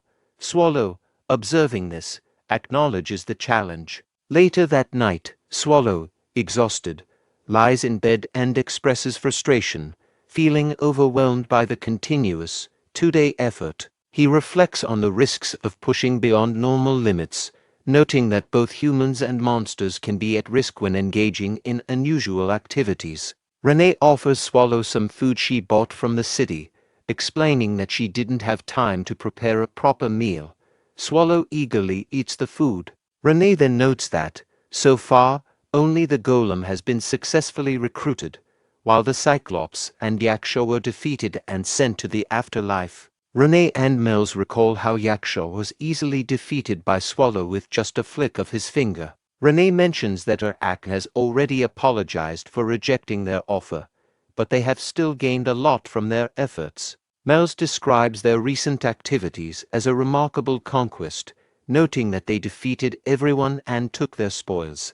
Swallow, questioning their attitude, expresses disbelief. Renee, enthusiastic, is eager to see the contents of the boxes they collected, speculating that the monsters must have earned the items from hunting humans as well. Mel's expresses curiosity about the contents of the boxes, noting that she didn't have time to examine them properly and confirms that they contain many magic tools. Swallow, intrigued, wonders if there is a tool among them that could inflict serious damage on Patrick. While inspecting the spoils, Swallow finds two red flowers and, puzzled, questions what they are. The scene shifts to a lab where Third Eye thanks Ethelbrias for providing an excellent test subject. Ethelbrias responds that he is doing this for the benefit of the Empire. Third Eye is pleased and remarks on the unexpected quality of the test subject, admiring its condition. Ethelbrias smiles and agrees, observing Marmolia inside a fluid-filled chamber. Ethelbrias acknowledges that the test subject's appearance is not a significant concern since the experiment's main focus is on its outcomes. Third Eye agrees and notes that if the body is removed from the chamber now, it will deteriorate within 2 days. Ethelbrias considers this information sufficient. Third Eye also expresses uncertainty about whether the mental suppression will remain stable. Ethelbrias dismisses the concern about mental suppression, stating it does not matter. Third Eye agrees, assuring Ethelbrias that the effects of the experiment will be observable regardless of the specific application. Ethelbrias contemplates the versatility of the test subject and confirms he has already decided its intended use. Meanwhile, Swallow asks Mel's if a particular item is also a magic tool. Mel's explains that the item Swallow is referring to is indeed a magic tool, but it appears to have been used and is no longer functional, with only the preservation spell still active. Renee comments on the flower's beauty, to which Mel's agrees. Swallow then gets an idea and moves towards Renee, grabbing her head and instructing her to stay still. Renee, confused by his actions, wonders what he is doing, but Swallow insists that she remain still. A short while later, Swallow places the flower in Renee's hair, commenting that it looks good on her. He reflects on Renee's hard work and notices a change in her since arriving in Nehit. Sensing that she might desire something from him, Swallow also realizes he has never given her a gift before. Mel's tells Renee that she looks very pretty with the flower. Renee, unsure, asks if it really looks good on her. Swallow reassures Renee that the flower looks good and offers to get her something better later if she prefers. Renee expresses that she is really happy with the flower. Swallow, thinking their work is complete, suggests that they can now rest. Renee informs him that they still need to visit to more places. Swallow protests, saying he doesn't want to go. Meanwhile, heroine Historia, who has been recuperating at Ethelbria's house after an injury, grows bored of her prolonged rest and inactivity. Woman Historia recalls Ethelbria's advising her to rest and avoid appearing too well, especially in the presence of nobles, to prevent being sent back to the front lines too soon. Despite understanding Ethelbrias's concern for her safety, Woman feels that doing nothing is worse, as there may be people in danger. She wants to ensure that Rios is peaceful. Deciding to act, she prepares to sneak out of the balcony, convincing herself that it should be fine to leave briefly. At that moment, Ethelbrias appears behind Woman Historia, startling her. He asks where she thinks she is going and requests to talk. Woman, surprised, remarks that he should have announced himself before entering. Ethelbrias explains that he didn't announce himself because he suspected she might try to sneak out. Woman, taken aback, denies the idea of sneaking out, but Ethelbrias remains unconvinced. Woman Historia admits to Ethelbrias that she was lying about sneaking out and apologizes. She explains that she has been wanting to ask about Garrett, as she hasn't been able to speak with him since his arm was injured. She expresses guilt, feeling responsible for the loss of his arm. Ethelbrias reassures Woman Historia that she shouldn't feel like she has to bear all the burdens of the Empire alone. He acknowledges her noble mindset as a hero but reminds her that everyone in the Black Wolf Knights, including Garrett, is willing to sacrifice themselves for the Empire. Ethelbrias explains that Garrett sacrificed his arm for the Empire, but is not overly troubled by it, suggesting that his concern for her is why he hasn't expressed much distress. He advises her not to feel too guilty. Woman Historia agrees with his perspective. Ethelbrias requests a favor from Woman Historia, asking if she can assist with a matter involving artificial creatures previously studied by the Empire. He mentions that there have been recent reports of incidents at a research facility. Woman Historia asks for more details about these incidents. Ethelbrias explains that the artificial beings and the facility escaped, but since the facility was remote, no one was harmed. Woman Historia suggests that they need to inform everyone about the situation.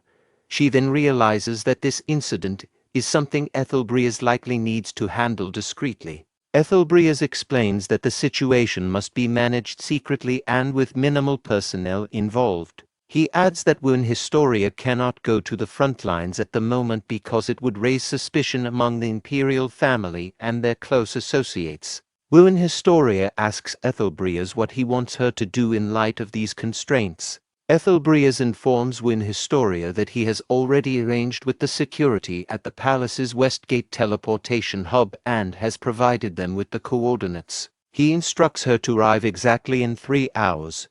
Woon Historia agrees and says she will prepare immediately. Ethelbrias reiterates the importance of arriving precisely in 3 hours. Ethelbrias quickly finished his tea and realized he needed to hurry as 3 hours is a short time. When he opened the door, he was unexpectedly greeted by Pope Euronisia, who warmly remarked on how nice it was for Ethelbrias to open the door and noted that it had been a long time since they last saw each other. Pope Euronisia greets Ethelbrias with a sly remark, asking if he should now address him as officer. Ethelbrias, unimpressed, questions why the Pope has come to visit, pointing out that Euronisia serves not the emperor but someone else. The Pope laughs, acknowledging Ethelbrias' sharp words, and claims he simply wanted to check on the hero of the empire. Ethelbrias retorts that the imperial hero, Woon Historia, has never met the Pope, making the claim of concern for her well-being seem dubious. Declining the conversation, Ethelbrias attempts to leave. However, Euronisia stops him, asking for a moment of his time and implying that his visit was actually to see Ethelbrias. Later, after their meeting, Ethelbrias reflects on the encounter, puzzled by Euronisia's proposal and the suspicious timing. He wonders about the Pope's underlying motives, sensing a scheme at play. As he contemplates, Ethelbrias observes a celebration in honor of the return of the Diana Silver Deer Raid Squad. Nihit, the mercenary city where the celebration takes place, has a significant portion of its population registered in raid squads. Ethelbrias knows that the ancient monster, the swallow, is hiding somewhere in the city.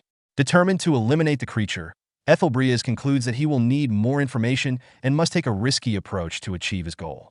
As Ethelbrias reflects on his plan, he is approached by Stormen, who informs him that the preparations are complete and they are awaiting his orders. Ethelbrias thanks him, and another person, referred to as the Third Eye, arrives, also confirming their readiness.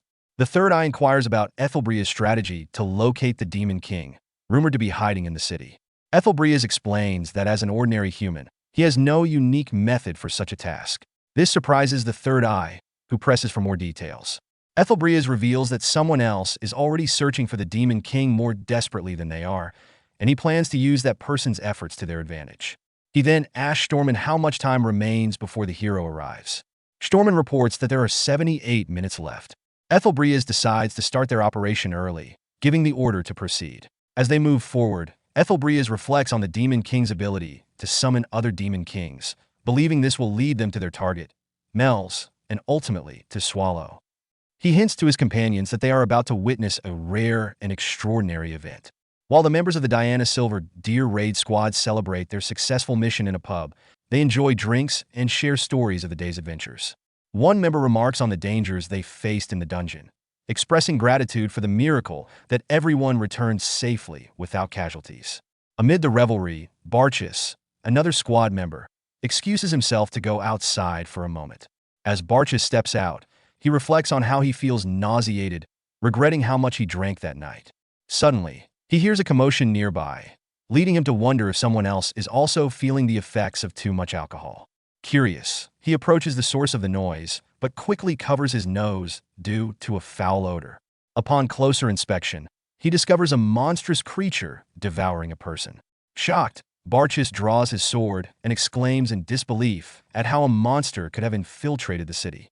As the monster lunges at him, Barchis tries to defend himself, but he realizes that the creature is far stronger than he anticipated, causing his sword to crack under the pressure. Just as he processes the immediate threat, he notices a horde of similar monsters approaching him, leaving him stunned and panicked as he contemplates the dire situation unfolding before him.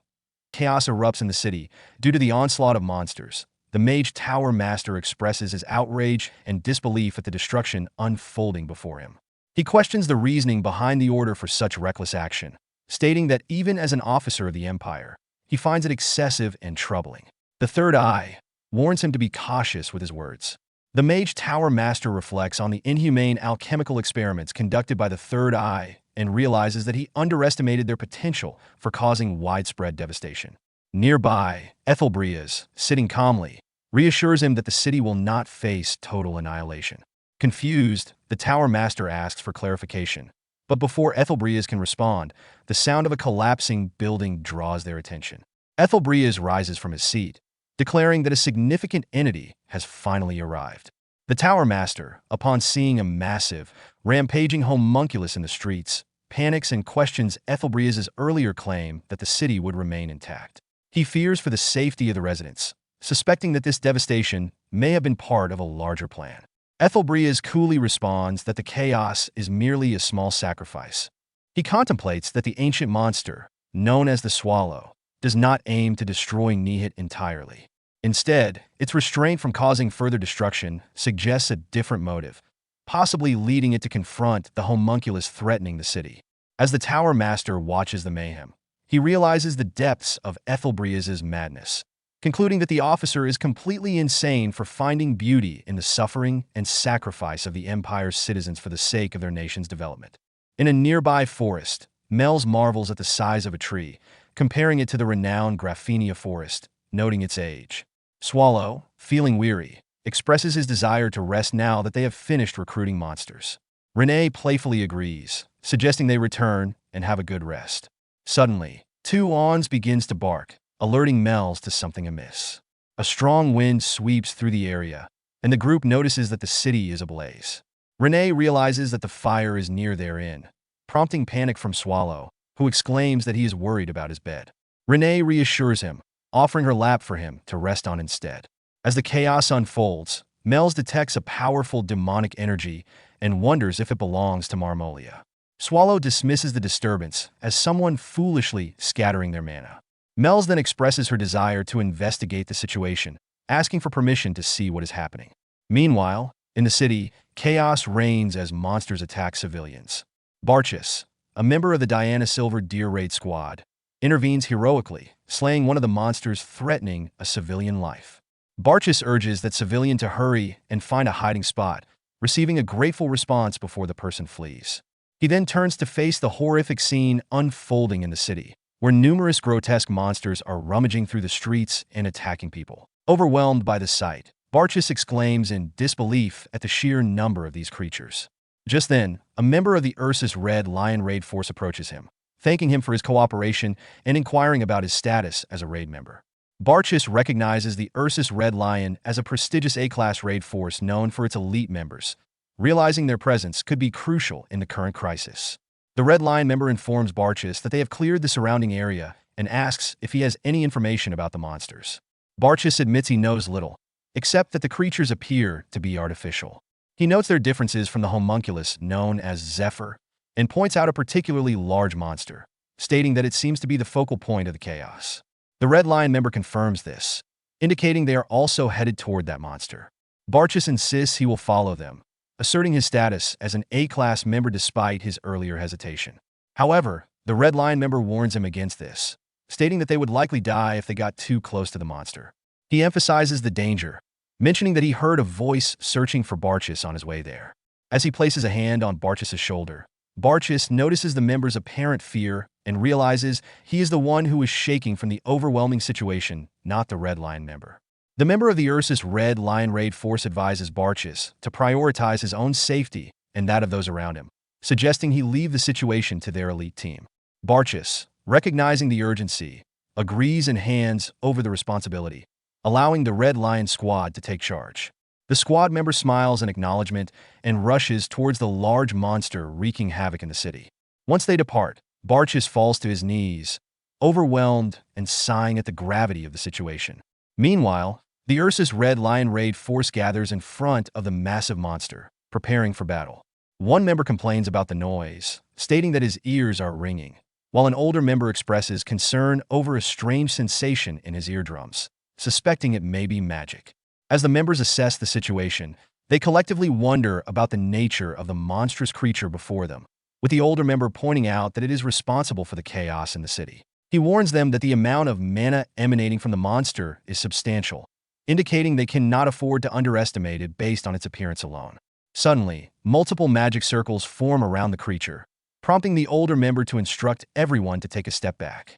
A high mage from their ranks clarifies that the circles indicate a simple detection magic reaction, not an offensive spell. The older member queries whether the monster is searching for something, to which the high mage responds that if they intend to eliminate it, they should do so quickly and decisively. The high mage, along with other mages from the squad, begins casting various spells aimed at the monster. As the spells make contact, the creature emits a piercing scream. The The High Mage of the Ursus Red Lion Raid Force confidently declares that their attacks are effective and urges his team to continue their assault on the monster. However, the older member, sensing something amiss, realizes that their attacks aren't having the intended effect. Before he can warn the others to retreat from the monster's range, a squad member rushes forward, sword drawn, and strikes the creature. This reckless action provokes the monster, which redirects its focus towards the Ursus Red Lion team and retaliates with a devastating attack. The force of the attack caught them off guard, resulting in casualties and injuries across the entire squad with a single blow. As the dust settles, the injured old man lies on the ground, coughing blood and recognizing the monster's overwhelming power. He grimly concludes that such a creature is beyond human capability to handle. At that moment, Mel's arrives at the scene, calling out to the monster by its name, Marmolia. The old man, witnessing her, marvels at her presence and momentarily thinks of her as an angel. Marmolia, now aware of Mel's presence, shifts its attention towards her. Mel's assesses the situation and comments on the monster's disheveled state, implying a shared history of resentment. Determined to resolve their conflict, she prepares to cast a high-level magic spell known as the Black Annihilation. The scene shifts to a flashback of Mel's flying towards the demonic energy she sensed earlier. She reflects on the recent events following the end of Jadika, noting that there shouldn't be a reason for Marmolia to remain in Nihit after what happened to her. However, the demonic power she detects unmistakably belongs to Marmolia, compelling her to investigate. Returning to the present, Mel's confronts Marmolia, stating that she is aware of the turmoil the demon has faced, but will not offer pity. She then casts a high-level spell known as the Black Annihilation, directing its destructive force at Marmolia. Observing this, the High Mage of the Ursus Red Lion Raid Force expresses surprise at a Demon King attacking the monster, questioning why a Demon King would target it. He notes that, fortunately, Mel's appears uninterested in the raid force, suggesting a tactical retreat as they are not in a position to fight. Meanwhile, Mel's begins to doubt the effectiveness of her magic, pondering whether such a powerful spell would be sufficient to kill Marmolia, especially given that the A-class raid members had only just retreated from the earlier confrontation. Suddenly, the body of the monster stirs, catching the attention of the High Mage. As mana begins to emanate from the corpse, he realizes that the properties of the mana are changing. In a startling revelation, Marmolia emerges from the dead monster's body in her homunculus form. The High Mage from the Ursus Red Lion Raid Force halted his comrades' retreat, realizing that the massive monster they thought was dead was still alive. As Marmolia emerged from the monster's body, she wasted no time using her mid-class magic, Mute Dagger, which struck and killed several members of the raid force.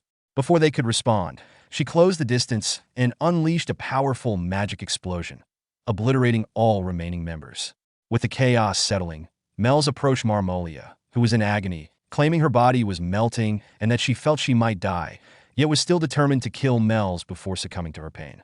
Marmolia laughed maniacally, embodying her chaotic state. In response, Mel's cast Whim Piercing Ground, summoning sharp structures from the earth to impede Marmolia, but Marmolia was unfazed and smashed through them, rushing towards Mel's. When Mel's attempted to cast another spell, it failed to impact Marmolia, who leaped into the air, seized Mel's wand, and remarked that Mel's finally appeared to embody a true Demon King. Their fierce battle continued, watched from a distance by Ethelbrias and the Third Eye. The Third Eye asked Ethelbrias if he was satisfied, to which Ethelbrias affirmed that he could now understand the Third Eye's confidence. The Third Eye teased that an even more captivating spectacle was yet to come. Ethelbrias watched the battle between Mel's and Marmolia with anticipation, thinking everything was unfolding according to his plan. Meanwhile, Mel's and Marmolia continued their intense confrontation. Mel's, feeling her mana dwindling, attempted to freeze Marmolia's feet in hopes of gaining an advantage. She believed that if she could just hold her ground a little longer, she could secure victory, as Marmolia's body was on the verge of failure. However, to Mel's shock, Marmolia managed to extend her arm from the frozen spot and pierced Mel's stomach. This sudden attack caused Mel's to lose focus and release her frost spell, allowing Marmolia to quickly close in and seize her by the neck. With a sinister laugh, Marmolia declared, "My dear Mel's, this one will hurt," before unleashing the spell Sylphid's Rejection. The spell sent Mel's flying backward, crashing to the ground in agony. As Mel's coughed up blood, she reflected on her dire situation, recalling a previous time when she had similarly fallen after trying to protect a teleportation hub under Mr. Swallow's orders. With her strength fading, She placed a hand on her bleeding wound and lamented the thought of dying, expressing regret that she hadn't yet completed the task entrusted to her by Mr. Swallow. She whispered an apology before succumbing to the ground. Meanwhile, Renee sensed Mel's presence fading and asked Swallow if Mel's would be all right. Swallow reassured her, saying Mel's was stronger than she appeared.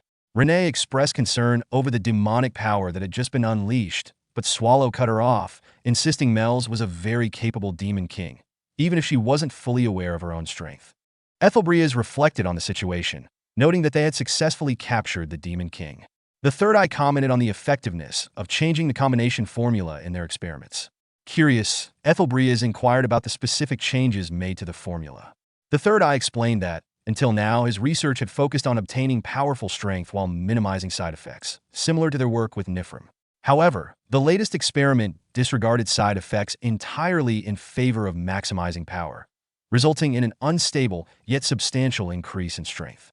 Ethelbreas recognized this power was crucial for the imminent subjugation, intended to measure Swallow's capabilities. He mused that Swallow seemed to be taking his time, pondering whether the Demon King Melge had any connection to Swallow. Concerned that the situation might resolve before one arrived, he realized he needed to gather as much information as possible about Swallow and wondered about his whereabouts.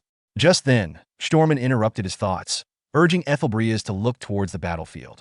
Ethelbreas turned his attention to the scene unfolding where Mel's had regained consciousness. To her surprise, she found herself surrounded by a swirling black mana that resembled Swallow's energy. Marmolia was struck with fear as she sensed the black mana surrounding Mel's, feeling it pierce into her very soul. In a desperate attempt to attack, she transformed her hand into a sharp blade and charged at Mel's. Just as she was about to strike, Mel's countered with a spell called Frozen Spear. However, the sheer power of her attack surprised Mel's, causing her to drop her wand in shock. She was puzzled, wondering how she could produce such a potent spell despite being on the brink of mana depletion and blood loss. Reflecting on her situation, Mel's realized that Mr. Swallow's mana still lingered within her, healing her wounds and replenishing her strength. This led her to suspect that Swallow had intervened in some way during her previous encounter in Rie's. Before leaving, she decided to check if Marmolia was truly dead. Using a life detection spell on Marmolia's frozen body, she found no signs of life, declaring it finally over. However, she started to cough up blood from her earlier exertion. Mel's acknowledged that overusing Swallow's black mana had nearly cost her life. Recognizing the urgency, she resolved to return to Swallow and seek answers about the mana's effects on her. Just as she was about to leave, she heard a voice from behind and turned to find nothing, dismissing it as a figment of her exhausted mind. Suddenly, something emerged from Marmolia's frozen body, catching Mel's attention. Alarmed, she realized it was absorbing Marmolia's mana. Though concerned, she quickly reassured herself that she had fulfilled her duty to Marmolia as a friend and had no obligation to deal with this new threat. Mel's planned to divert its attention with a simple attack before using teleportation magic to escape the chaotic scene. Mel's found herself in dire straits as she suddenly coughed up blood and collapsed to the ground, realizing that the unfamiliar mana had taken a toll on her body. Desperately thinking that she needed to get up and flee before the monster could absorb Marmolia's mana and come after her, she understood the urgency of her situation. Just as the monster attacked, Renee swooped in to save Mel's, using wire to pull her away and throw her towards two Ons, who caught her safely. Overjoyed to see two Ons, Mel's felt a sense of relief. Renee expressed concern about the delay, admitting she had no idea Mel's would be facing such a formidable foe. Mel's offered her apologies to Renee, her mind racing at the implication that the presence of two Ons and Renee likely meant Mr. Swallow was nearby as well. At that moment, Swallow arrived, yawning and casually remarking on Mel's tardiness, almost falling asleep waiting for her. Turning his attention to Renee, Swallow inquired about her wire maneuver, asking if he could do something similar. Renee warned him that an inexperienced person might end up causing more harm than good, but she believed in his abilities.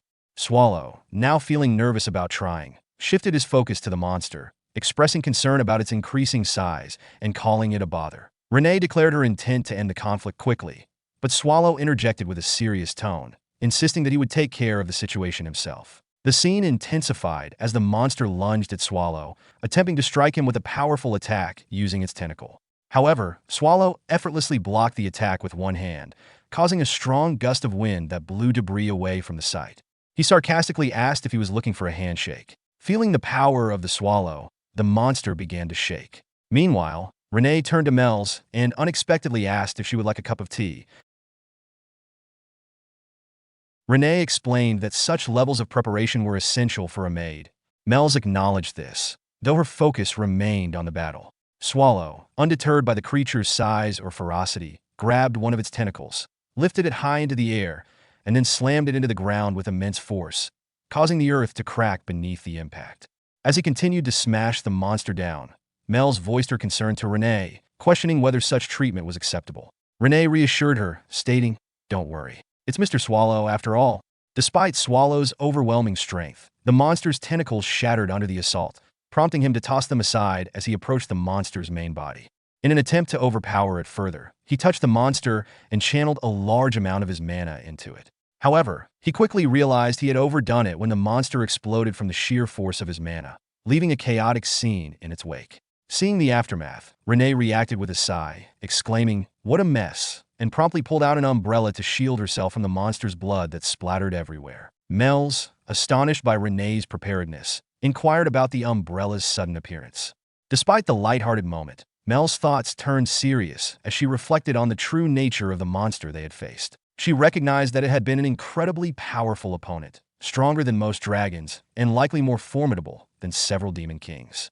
Swallow returned to Mel's and Renee, yawning and expressing his tiredness. Renee quickly admonished him, playfully warning, "No, Mr. Swallow, what if this dirty thing goes into your mouth?" Tuons presented a piece of the monster to Swallow, who expressed disgust and objected to bringing such a filthy item. Mel's interjected, revealing the piece of flesh to be a remnant of Marmolia, which surprised Renee. She questioned whether this piece belonged to the Vulpine woman they had encountered. Swallow chimed in, admitting, "I think I remember her," as memories of Marmolia resurfaced. Mel's reflected on her first encounter with Marmolia, noting her bizarre appearance and how the monster that had emerged from her seemed to consume her body, leading her to suspect that it might be a parasite. Renee agreed, acknowledging that while there were several concerns, the prevalence of parasitic organisms made this explanation likely. As the conversation continued, Tuons shook his head while still carrying the piece of flesh in his mouth, prompting Mel's to rush towards him to stop his strange behavior. However, Tuons threw the piece of flesh near Renee's feet.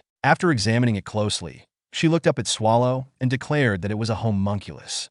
Meanwhile, a short distance away, two members of the Third Eye organization observed the scene. The first member expressed disbelief, stating that a homunculus was impossible, as it represented the pinnacle of alchemy and their new creation. The second member added that, based on regular great evil dungeons, it should have been able to withstand their efforts for at least 3 minutes. Ethelbreas, overhearing their conversation, dismissed their excuses with a thought that mirrored his earlier observations. He concluded that no matter what monster they created through alchemy, it would stand no chance against Swallow's power. Ethelbreas assessed the situation and remarked that, given how quickly Swallow eliminated the threat, there was no need to summon one. He suggested they return to Riez. Concerned for the Mage Tower Master, who was trembling, Ethelbreas asked if he was all right. The Tower Master affirmed he was, but a look of apprehension crossed his face. Ethelbreas continued, stating that this event marked the conclusion of their trade. The Tower Master interrupted, arguing that Ethelbreas had referred to this operation as a sacrifice made for the Empire's future. He protested that leaving without addressing the deaths would render those sacrifices meaningless. Ethelbreas, however, countered that the loss was not without merit. He pointed to the cityscape of Nihit, which the brave warriors had defended, noting that the actual casualties were only half of what had been anticipated. This perspective shocked the Mage Tower Master, causing him to fall to his knees in despair. As Ethelbreas walked away, he contemplated the idea of meaningless deaths. He believed that there were gains to be had. He realized that defeating Swallow would require more than just mediocre power, indicating the presence of someone Swallow valued enough to intervene personally. He also surmised that a war would emerge from this disaster, framing it as a human-monster conflict that could serve as a stage for their masterpiece. Ethelbreas considered that, from an outsider's view, the incident would appear as a mere dispute rather than a homunculus disaster.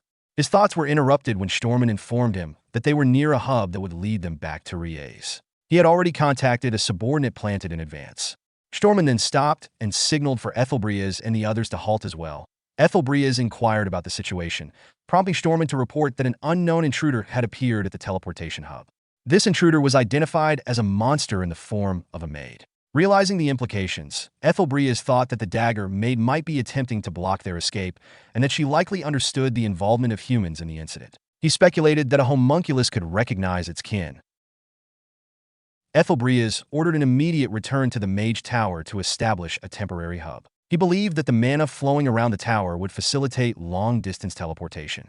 Just as they prepared to leave, a dagger was hurled toward them, but Gwyn quickly deflected it with his sword. However, a wire attached to the dagger ensnared his sword and began pulling him toward the wielder of the dagger. Gwyn, recognizing the urgency of the situation, insisted that he would handle the area, urging Stormin to take the captain and leave. Stormin expressed reluctance, acknowledging Gwyn's courage, but refusing to abandon him. Gwyn reiterated the pressing nature of their situation, urging Stormin to act quickly. Turning to Ethelbreas, Stormin confirmed their need to leave. Ethelbreas, aware of the risks, warned Gwyn that he would not forgive an unplanned death. Gwyn acknowledged this, and then they departed, leaving him behind. As Gwyn stood alone on the battlefield, he addressed the unseen dagger maid, recognizing her notorious reputation for having killed thousands of raid members. He challenged her to reveal herself, determined to confront the threat head-on. Ethelbreas' party moved through a scene littered with the corpses of slain monsters. Stormin, confused by his decision, questioned why Ethelbreas allowed Sir Gwyn to face danger alone. Ethelbreas responded cryptically, suggesting that Gwyn wasn't truly alone, which Stormin acknowledged. Ethelbreas then reassured Stormin, pointing out Gwyn's unique capabilities, explaining that no additional night would have been helpful, as they would have only distracted him. He revealed that Gwyn had been blessed by his spirit, an advantage that made him more than capable of handling the situation on his own. Meanwhile, at the teleportation hub, the battle between Gwyn and Renee raged on. Renee unleashed powerful attacks that Gwyn narrowly dodged, causing nearby buildings to collapse with the force of her strikes. As the dust and debris settled, Renee focused her gaze on Gwyn and revealed that her orders were to destroy the teleportation hub and eliminate all suspicious humans, including him. Gwyn, realizing he was the last human left, sarcastically asked if she planned to mess around with him. Renee confronted Gwyn, accusing him of running away to buy time for the other humans to escape. In a flash, she closed the distance between them and attacked. Seeing that Gwyn raised his sword in defense, but Renee cutting through Gwyn's sword with ease. She complimented him on his efforts despite being alone, but Gwyn's response was a sinister smile. He then summoned powerful greenish mana, prompting Renee to step back, realizing that Gwyn was no ordinary swordsman. As he gathered the mana, he summoned two spirits, one fiery and rock-based, the other elf-like, enveloped in blue mana. The rock and fire spirit launched an attack, forcing Renee to dodge, while the water spirit redirected the rocks toward her. Though she skillfully cut through the smaller projectiles as she was doing that, a large rock was hurled toward her, and before she could react or slice through it, it struck her, sending her crashing to the ground. Despite the blow, Renee emerged unharmed, only to find Gwyn's spirits preparing another attack, a wall of wind and stone closing in. Gwyn, determined to show his strength, thought to himself that this was revenge for underestimating humans. Renee recognized the immense mana controlling the storm, realizing that Gwyn had cast a high-level spell to seal off the area. Acknowledging his skill in manipulating two high-level spirits simultaneously, she prepared for the next round of combat, tightening her grip on her weapons. At Nihit's temporary shelter, Barchis entered the tent of the Diana Silver Deer raid squad, visibly frustrated. A girl confronted him, reminding him that the Ursus raid force was wrong in their actions. Barchis, determined, asked if that meant he should do nothing, expressing his desire to take action and check the city himself. The girl questioned what he could do alone, but Barchis insisted that he couldn't just sit still. His resolve was interrupted when he noticed the captain of the squad. The girl turned to the captain, urging him to stop Barchis, as he wasn't fully healed yet. Barchis, however, remained adamant, claiming he was fine. The captain, however, overruled him, stating that they couldn't risk it and explaining their plan. Since there might be survivors, the squad would head to the raid location and the magic tower to clear a path for people and push back the monsters that had destroyed the city. At that moment, one of the squad members noticed the arrival of the Guardian and pointed it out. It was the Guardian Golem from the Nihit mountain range, likely brought by the raid force to assist in saving the city. The girl, seeing the massive golem, saw it as a powerful asset to their efforts. Barchis, upon seeing the Guardian Golem arrive, gritted his teeth in frustration, exclaiming, "Why is that thing here?" The girl, puzzled, asked what was wrong, but Barchis, recognizing the danger, urgently shouted to his team to run away. Just as he spoke, the guardian golem launched a devastating attack, causing massive destruction. Meanwhile, earlier, Swallow had given a brief account of recent events. Patrick, speaking through a communication glass, questioned Swallow's story, suggesting that he might have fabricated it to cover up his inability to control the situation. Swallow, annoyed, retorted in defense. Patrick speculated that the only group capable of creating a homunculus of that scale would be the Imperial Alchemical Society, and he believed the Empire was involved. He theorized that the demon King Marmolia had made contact with a human, leading to a conflict and ultimately the Demon King's defeat.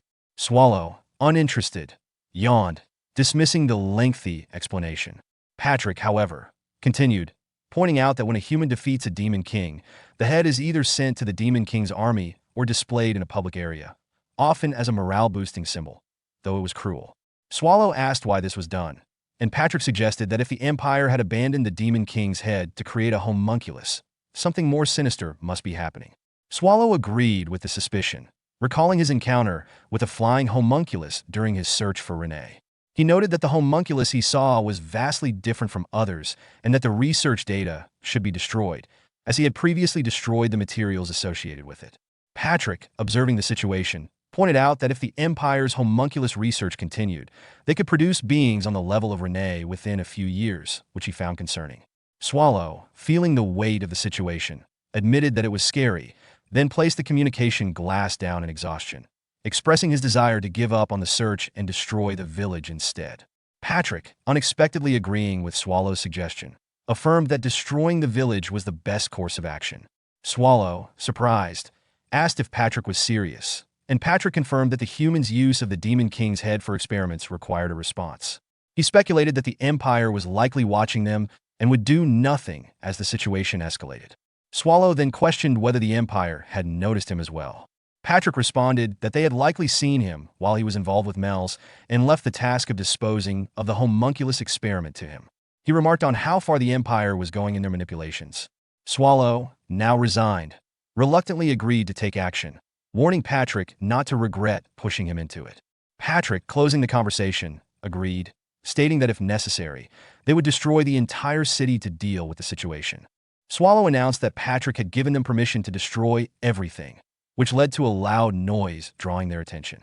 They saw the golem rampaging, and Swallow noted that the humans had gathered in that area, making it easier to track their movements.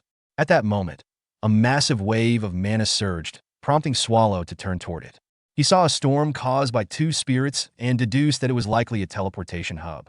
Sensing two powerful spirits in the area, Swallow realized that Renee was engaged in a fight with a strong opponent, implying that the Empire's top brass was still hiding somewhere.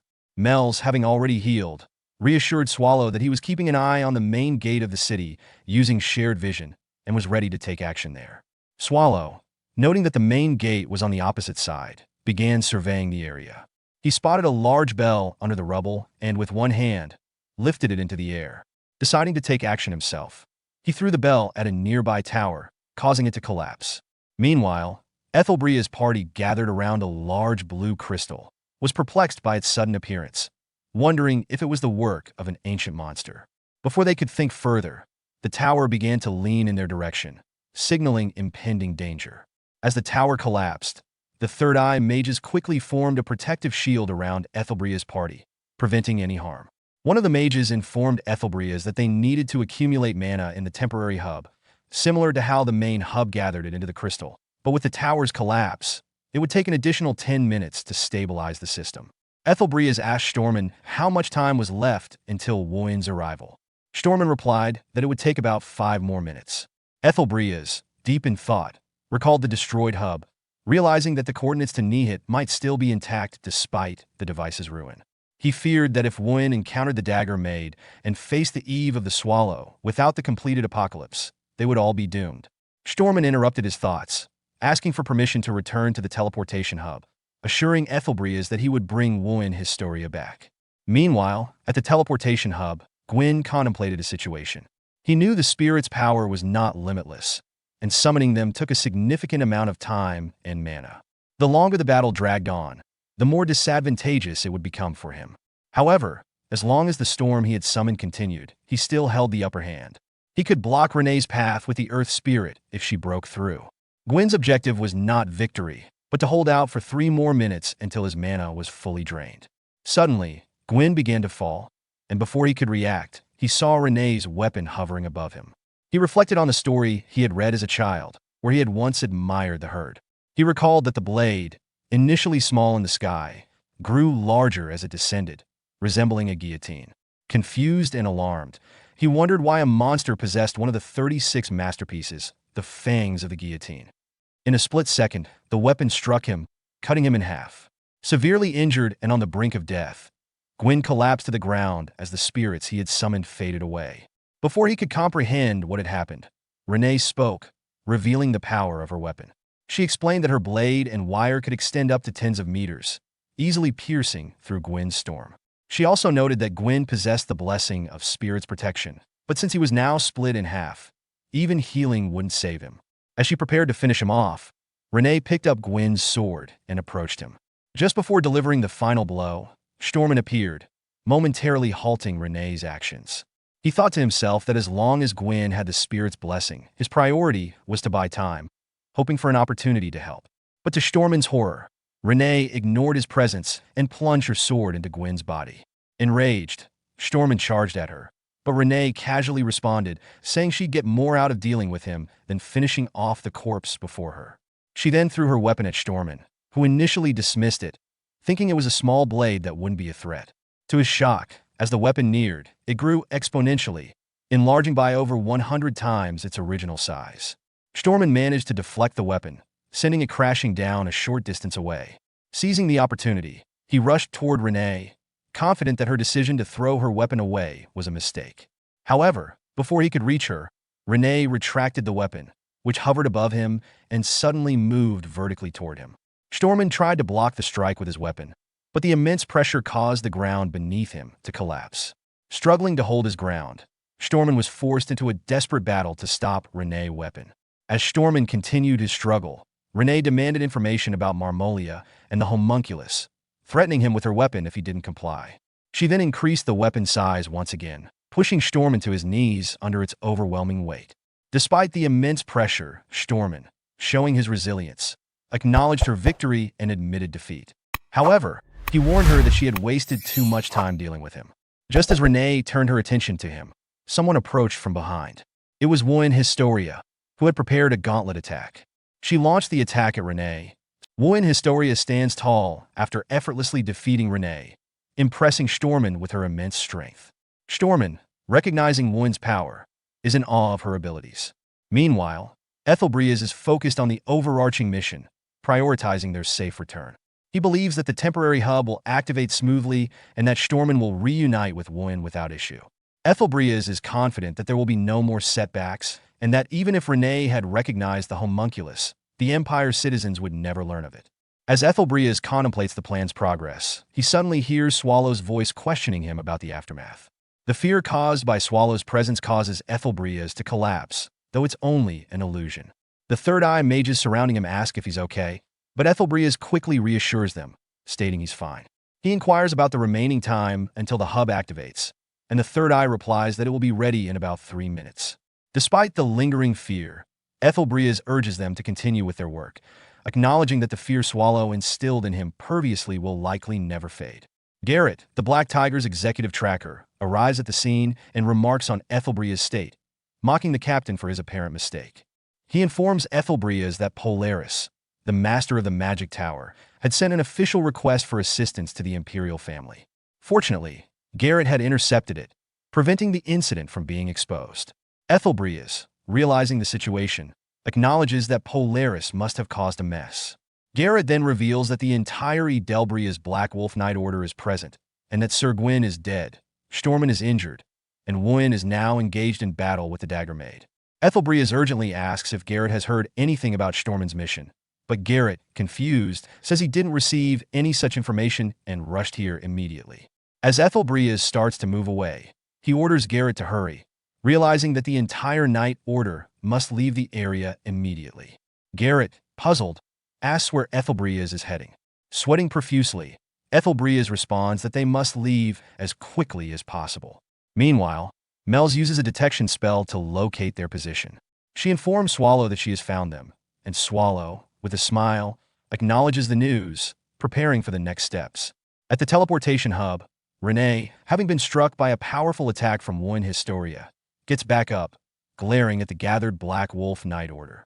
Stormin warns the group, saying they cannot fight her, but a member of the Night Order questions his statement, arguing that with Wen and the full Night Order present, they should easily handle a monster like Renee. Stormin, sweating heavily, insists that they must follow the captain's orders and retreat quickly. Suddenly, someone shouts to Wen, urging her to fall back. Wen, determined, responds by saying she can defeat Renee if given a little more time. She readies herself to charge at Renee.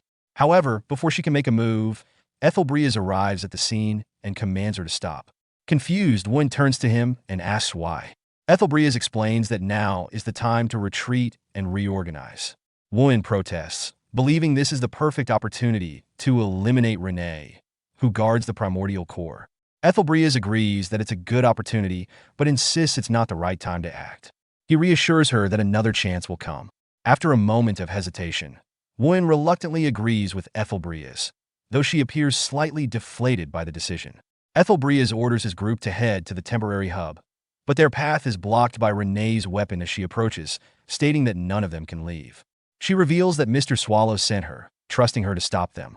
As she observes Ethelbreeze, she thinks he must be their leader, which could complicate things. Wen steps forward, positioning himself to defend Ethelbreeze, and orders Garrett to teleport Ethelbreeze while he stays behind to stop Renee. Renee, sizing up Wen, acknowledges his strength, noting that despite facing numerous A-class raid parties, she's never encountered a human capable of such destructive power with a mere burst of energy. She declares she will kill Wen first. In response, Wen mocks her, questioning whether a monster like her even has a name, provoking her further.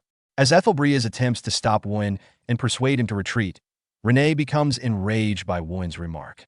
She shouts angrily, claiming that Wen has disrespected the name Mr. Swallow bestowed upon her. At that moment, numerous butterflies appear around them, signaling the activation of a magic spell.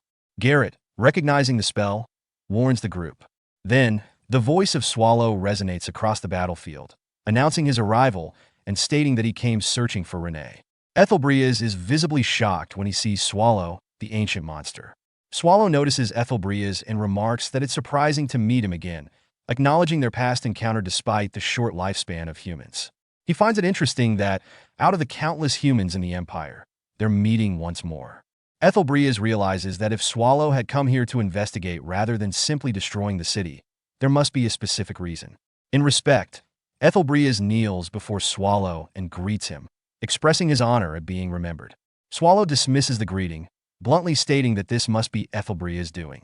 Ethelbreeze denies any involvement, claiming that the incident is unrelated to them. Swallow, aware of their connection to the Empire's capital, presses Ethelbreeze, implying that they must have come for a reason. Ethelbreeze insists they're only here to resolve the situation, offering their cooperation if Swallow wishes to find the true culprit. Swallow, seemingly uninterested, turns to leave, telling Renee that they should return, as he is tired. Renee agrees with Swallow immediately. Swallow becomes unexpectedly surprised when he notices that Renee is bleeding. However, Ethelbreeze, sweating profusely, wonders internally if his plan had worked. As Swallow begins to move away, Ethelbreeze smiles, thinking his strategy succeeded. To his surprise, Swallow notices the smile, and in an instant closes the distance, whispering near Ethelbreeze's ear to ask why he is smiling. This sudden closeness startles Ethelbreeze, and he collapses, questioning when Swallow had gotten so near. Swallow, having unleashed some of his power and now ominously close, asks Ethelbreeze if he truly believed he would let the situation slip by so easily. As the Black Wolf Night Order witnessed Swallow's immense power, they grew visibly nervous. Wen, seeing Ethelbreeze surrounded by Swallow's black smoke, rushed to save him. Swallow, addressing Ethelbreeze, reminded him of the debt he owed for what had happened in Riez, but mocked him for the current situation, pointing at him as he sweated under the pressure of Swallow's overwhelming power. In the midst of this, several arrows were fired at Swallow by a member of the Black Wolf Night Order. Swallow effortlessly deflected the arrows, and the archer called for Wen to initiate the plan. Seizing the opportunity, Wen grabbed Ethelbreeze and fled from Swallow's grasp. Garrett, realizing the situation, ordered the knights to protect Wen and Ethelbreeze. The knights launched a series of attacks at Swallow, which hit their target, creating a massive explosion. However, despite the explosion, Swallow remained unfazed, irritated by the interference. As Wuin carried Ethelbreas away from the battle, Swallow's hand emerged from the dust cloud and launched an attack at them, expressing frustration at their persistence. Ethelbreas shouted in warning, realizing they couldn't avoid the incoming attack. At the last moment, an archer from the Black Wolf Knight Order stepped in front of the strike, sacrificing himself to block it. The attack pierced his body, but he managed to shield Wuin and Ethelbreas. With his dying breath, he smiled and said, "Looks like I was quicker this time, Lady Wuin," before collapsing. Wuin, shocked and filled with frustration at the loss, prepared to confront Swallow. However, Ethelbreas stopped her, urging her not to engage. Wuin, confused and angered, demanded to know why he was stopping her. Meanwhile, Garrett, watching from a distance, realized that in order to prevent a clash between Wuin and Swallow, he needed to use teleportation magic. However, the black mana surrounding them was choking the air, making it harder to breathe and slowing everyone down. It was also interfering with their ability to calculate the teleportation coordinates. Garrett knew they needed to buy time and quickly called out to Einar, who acknowledged the plan. As Einar rushed toward Swallow, he saw Swallow preparing to launch dark spears. Realizing the urgency to push back the black mana and focus on the teleportation magic, Einar planned to block Swallow's energy. He deployed his shield, the Walled Heart, one of the 36 masterpieces. However, before he could activate it, his arm was severed by Renee, who taunted him, claiming that as long as she was present, he had no chance. Einar was then pierced by Swallow's black spears and died instantly. Seeing Einar's death, Wuin's eyes filled with rage and sorrow, and she tearfully shouted, vowing to kill them all. But Ethelbreas stopped her once again, begging her not to act impulsively. He pleaded for her survival, urging her to focus on staying alive no matter what. Swallow, observing their exchange, questioned their actions. Meanwhile, Stormen retrieved Einar's shield and activated the Walled Heart, creating a golden barrier around them. Swallow, seeing the shield, responded with an attack, but it was blocked by the barrier. Stormen, surprised, wondered aloud if he had actually managed to block Swallow's strike. Swallow, noticing that his attack was blocked by Stormen's shield, expressed surprise at its resilience, but then decided to get more serious. He transformed into his original, more powerful form, which made Stormen nervous. Swallow opened his mouth, forming multiple attack circles that rained down on his enemies. Garrett, focused on completing the teleportation spell, prayed for more time, knowing the magic circle would soon be ready. She hoped the shield, one of the 36 masterpieces, would hold up against Swallow's magic. However, as Swallow's attack hit the shield, it shattered in a massive explosion. The dust cleared to reveal Stormen, who had shielded Ethelbreas and Wuin with his body.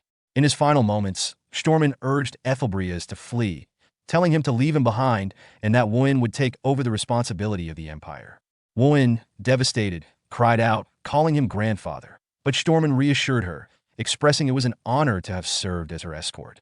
As Ethelbreas and Wuin were unharmed, Swallow was surprised that they had survived.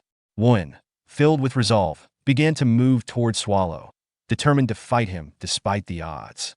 Ethelbreas tried to stop her, warning that she was no match for Swallow, but Wuin, unwavering, declared that it didn't matter because she was a hero, someone who could protect everyone. We got plenty more where that came from. Hit the subscribe button and stay tuned for even more amazing content.